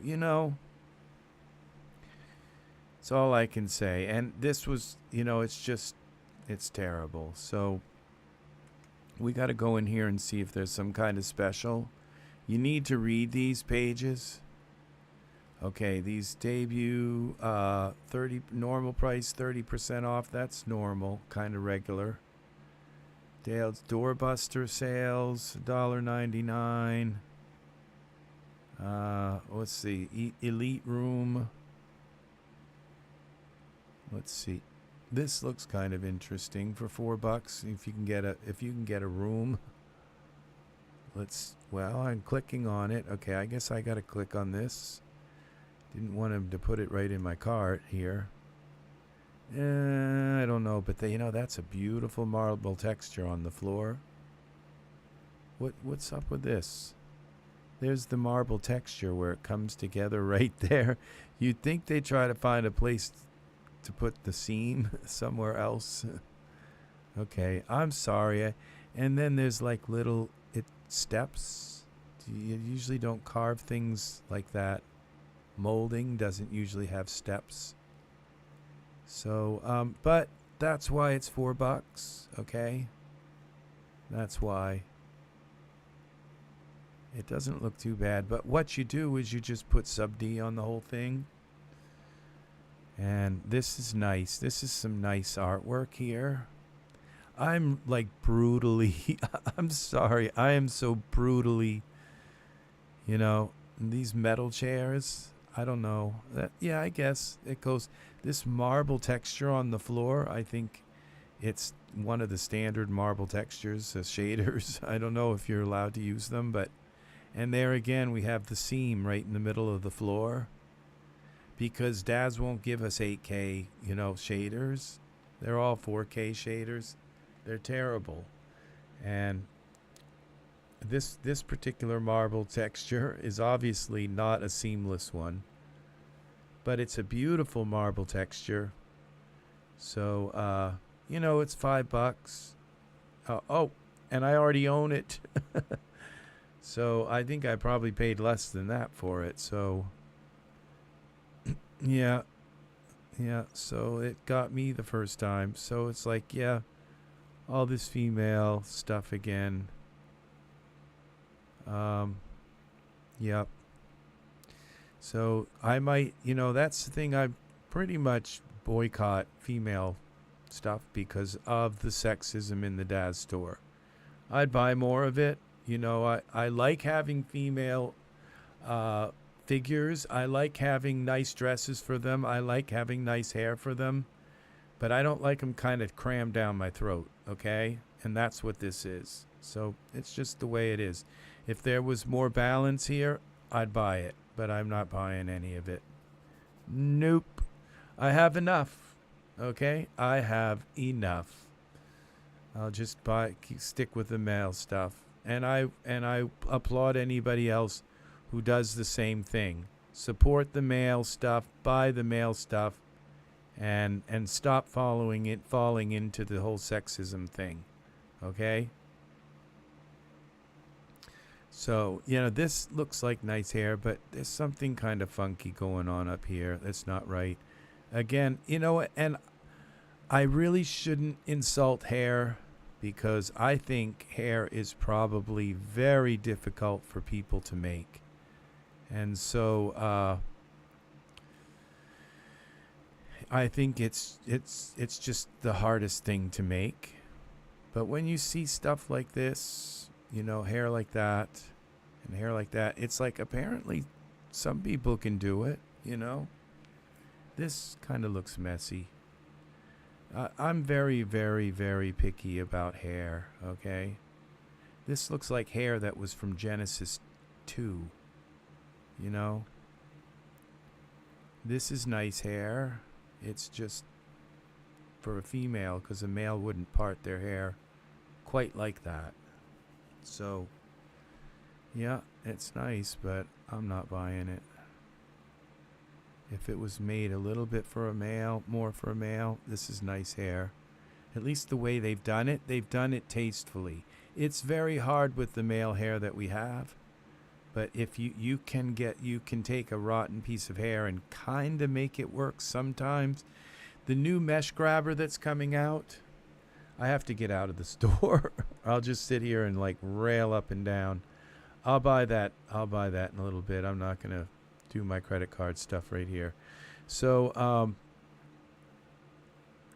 the new Mesh Grabber is going to allow us to edit dForce hair, to kind of shape it a little bit, fix it. You know, I could probably grab that part that goes kind of up the head like this and just pull the back down a little bit, and suddenly that's hair for a male. You know, and maybe push in that little part that's up in the top a little bit and kind of flatten it out a little bit more, and suddenly I would have hair that I could use like on my male figures that really, really looks good. So so I'm not going to do anything with the lips, because I guess they took our ability to, we used to have like lips and we got mouth cavity, but I don't think that's going to change the lips. So yeah, I'm not sure whose idea it was to take and change the separation of the lips. It's like, you know, it's the same thing with the nipple color. You know, you should be able to just alter the color a little bit. You know, it's like, come on, it's Genesis 9. You're taking away stuff. You're taking away the lips ability to that. And instead of adding stuff, and you know what? I don't think that Genesis 9 needs to cater to the other, all the other stuff in the, like that. You don't have to make Genesis 9 more like the other figures, like for Unreal and Character Creator and everything. You don't have to kowtow to it. Make it special on its own, in its own, and let them follow this standard instead. Okay, that's my opinion. Make it better, make the weights better, and you know, it's like the pulling in the hips and all, so that it's like, I guess that's important because of all of the animations, that they're not gonna animate right if the hips are in a slightly different place. So that may have been a very good move there. So all right, so I guess we're going to take a look at this render here, see what my lighting looks like. I'm wondering if I should turn down my HDRI a little bit more so that I have more profound shadows.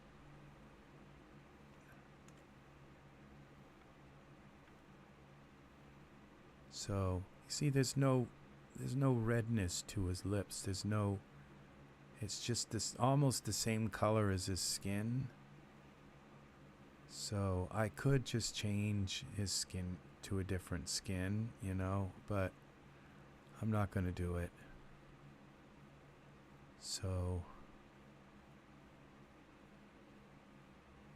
this finger's a little bit, it's just little things that you see that you have to kind of fix.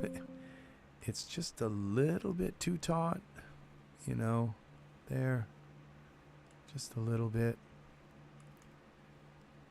Preview, perspective view, let's bring it down to the finger.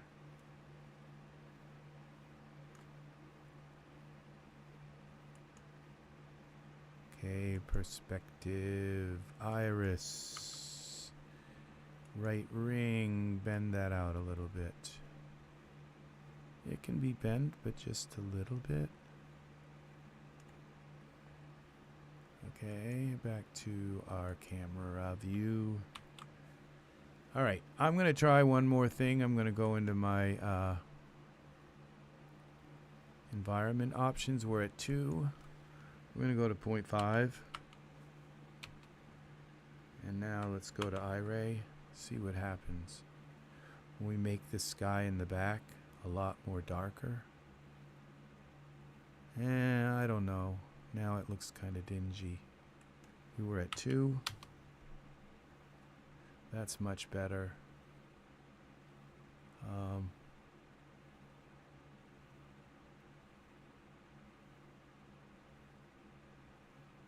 What if I put a tiny ghost light in front here? Or what if I just give this distant light more light? Do it naturally. Let's go to 8.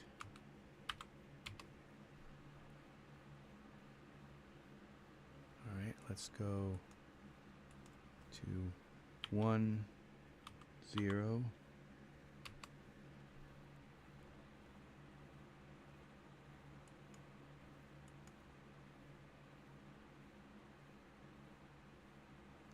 Okay. Distant light. All right. I think that's going to be... Remember, we have grass. It doesn't show up here. I could make it show up here to some degree, but it would make the scene kind of sluggish. And you can turn stuff like that off in the view here. Need more? Maybe not. Maybe don't need more color. What is that? Probably one of those moles. It's okay.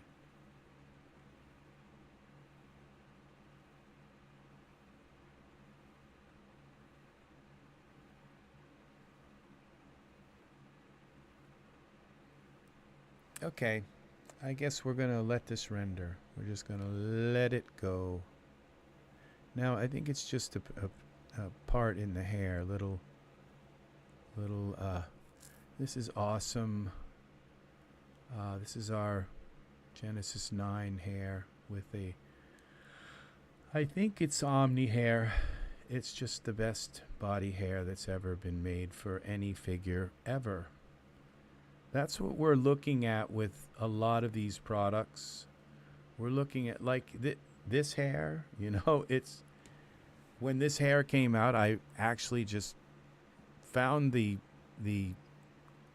artist who made it, and I just had to say thank you.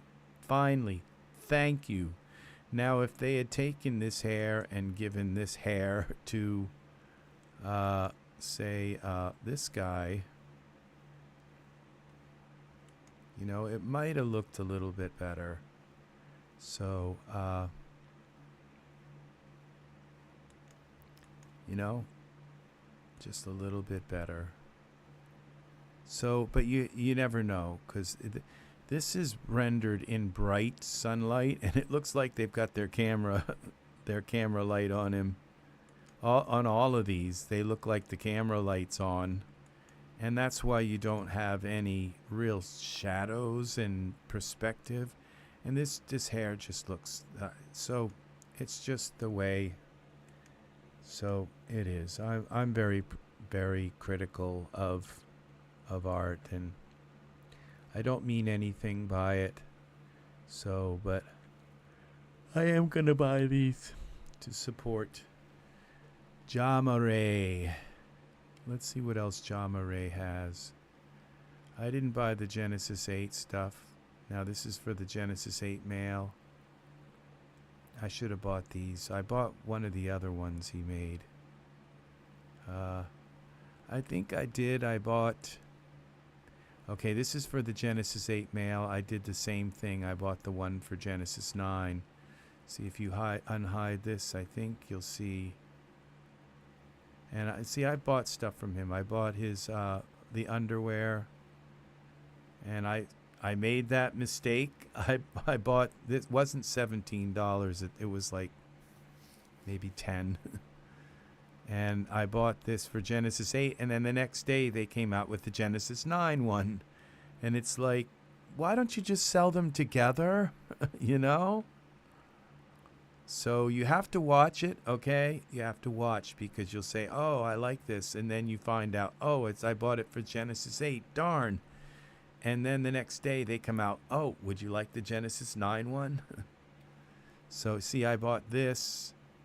which I did it the right way this time. I bought the Genesis 9 one, and then I thought, you know, that looks just like another outfit I've seen. Oh, that's the Genesis 8. Now they're doing it the other way around. They're doing 8 first, and then 9. So just watch, buy what you need, buy what you want for, because I made that mistake once. I would have just bought the Genesis 8 because this will auto fit for Genesis 8. Hello. And it'll be just fine. These are nice. And this is really nice. I'm going to add that to my... And this is nice too. So, and so is this. So these are nice. We'll add them to my list. They'll auto fit for Genesis 9 as well. So, and we're going to go and add this one. Look at that. That's really well made. And it hugs around his legs a lot better than the ones I've been dealing with. So we're going to do, that's $5 right now. That's not a bad deal. This is $5. So these are on 60% sales. It's too bad that you put a bunch of them in here and they don't like. Okay, let's go back. Let's put them in and see what happens to the price. $3. Okay, so we got $3 for that. We got this one. This is probably $3. Well, it's $3.50.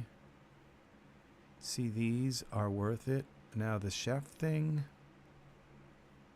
That's not bad too. This guy's finally he's making stuff for men. Wow. And the vampire costume. So yeah, these are kind of worth it, people.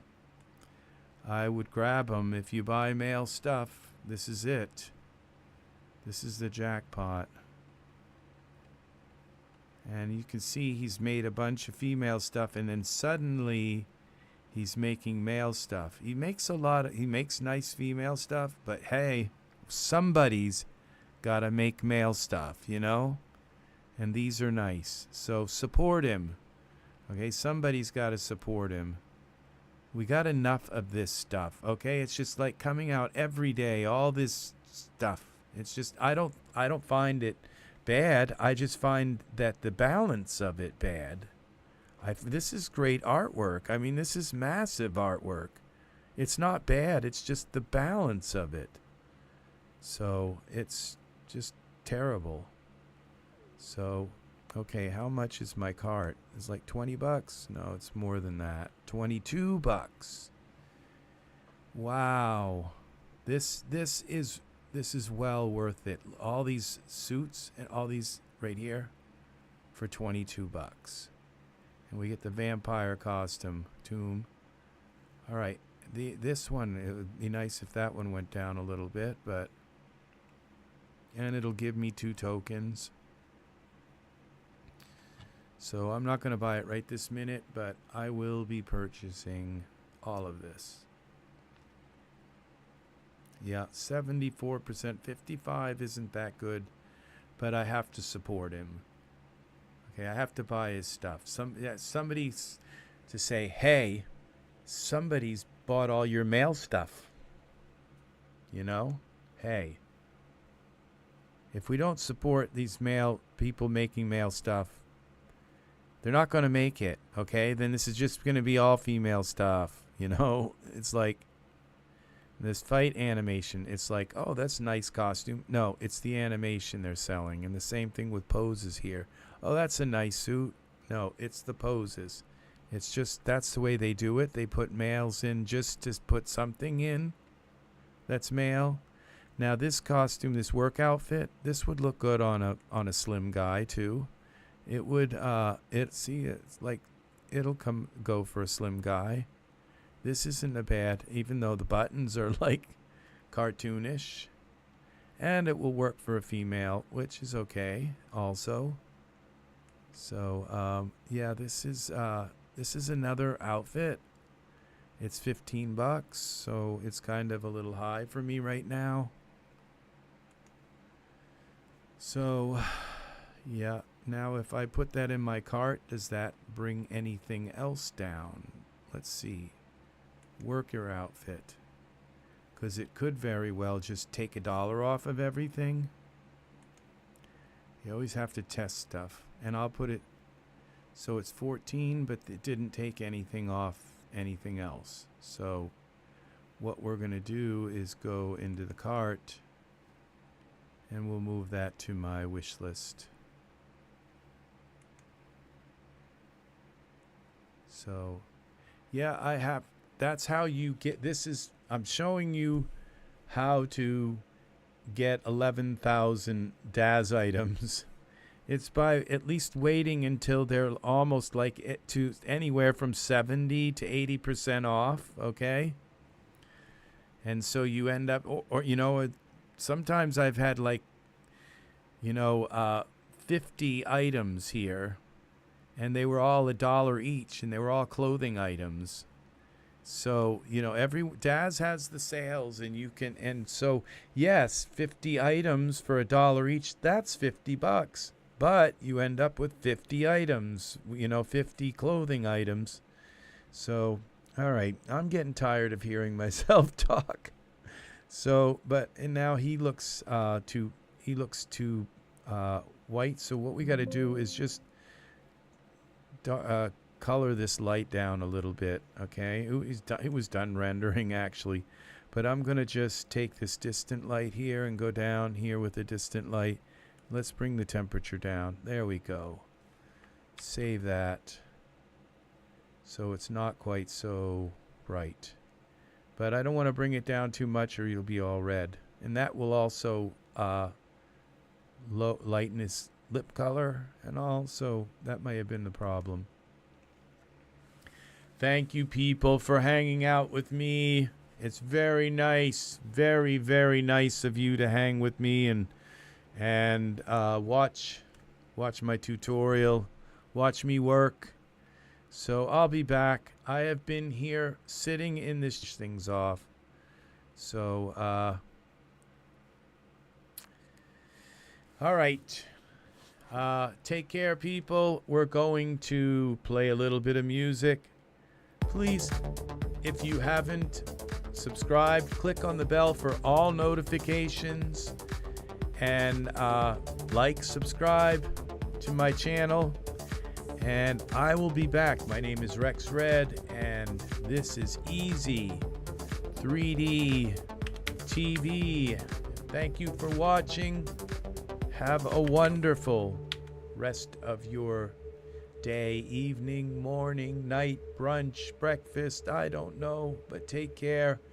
Hey, Jelly Fluff, you're awesome. Thank you very much for being here. Take care. Pick up those mail items.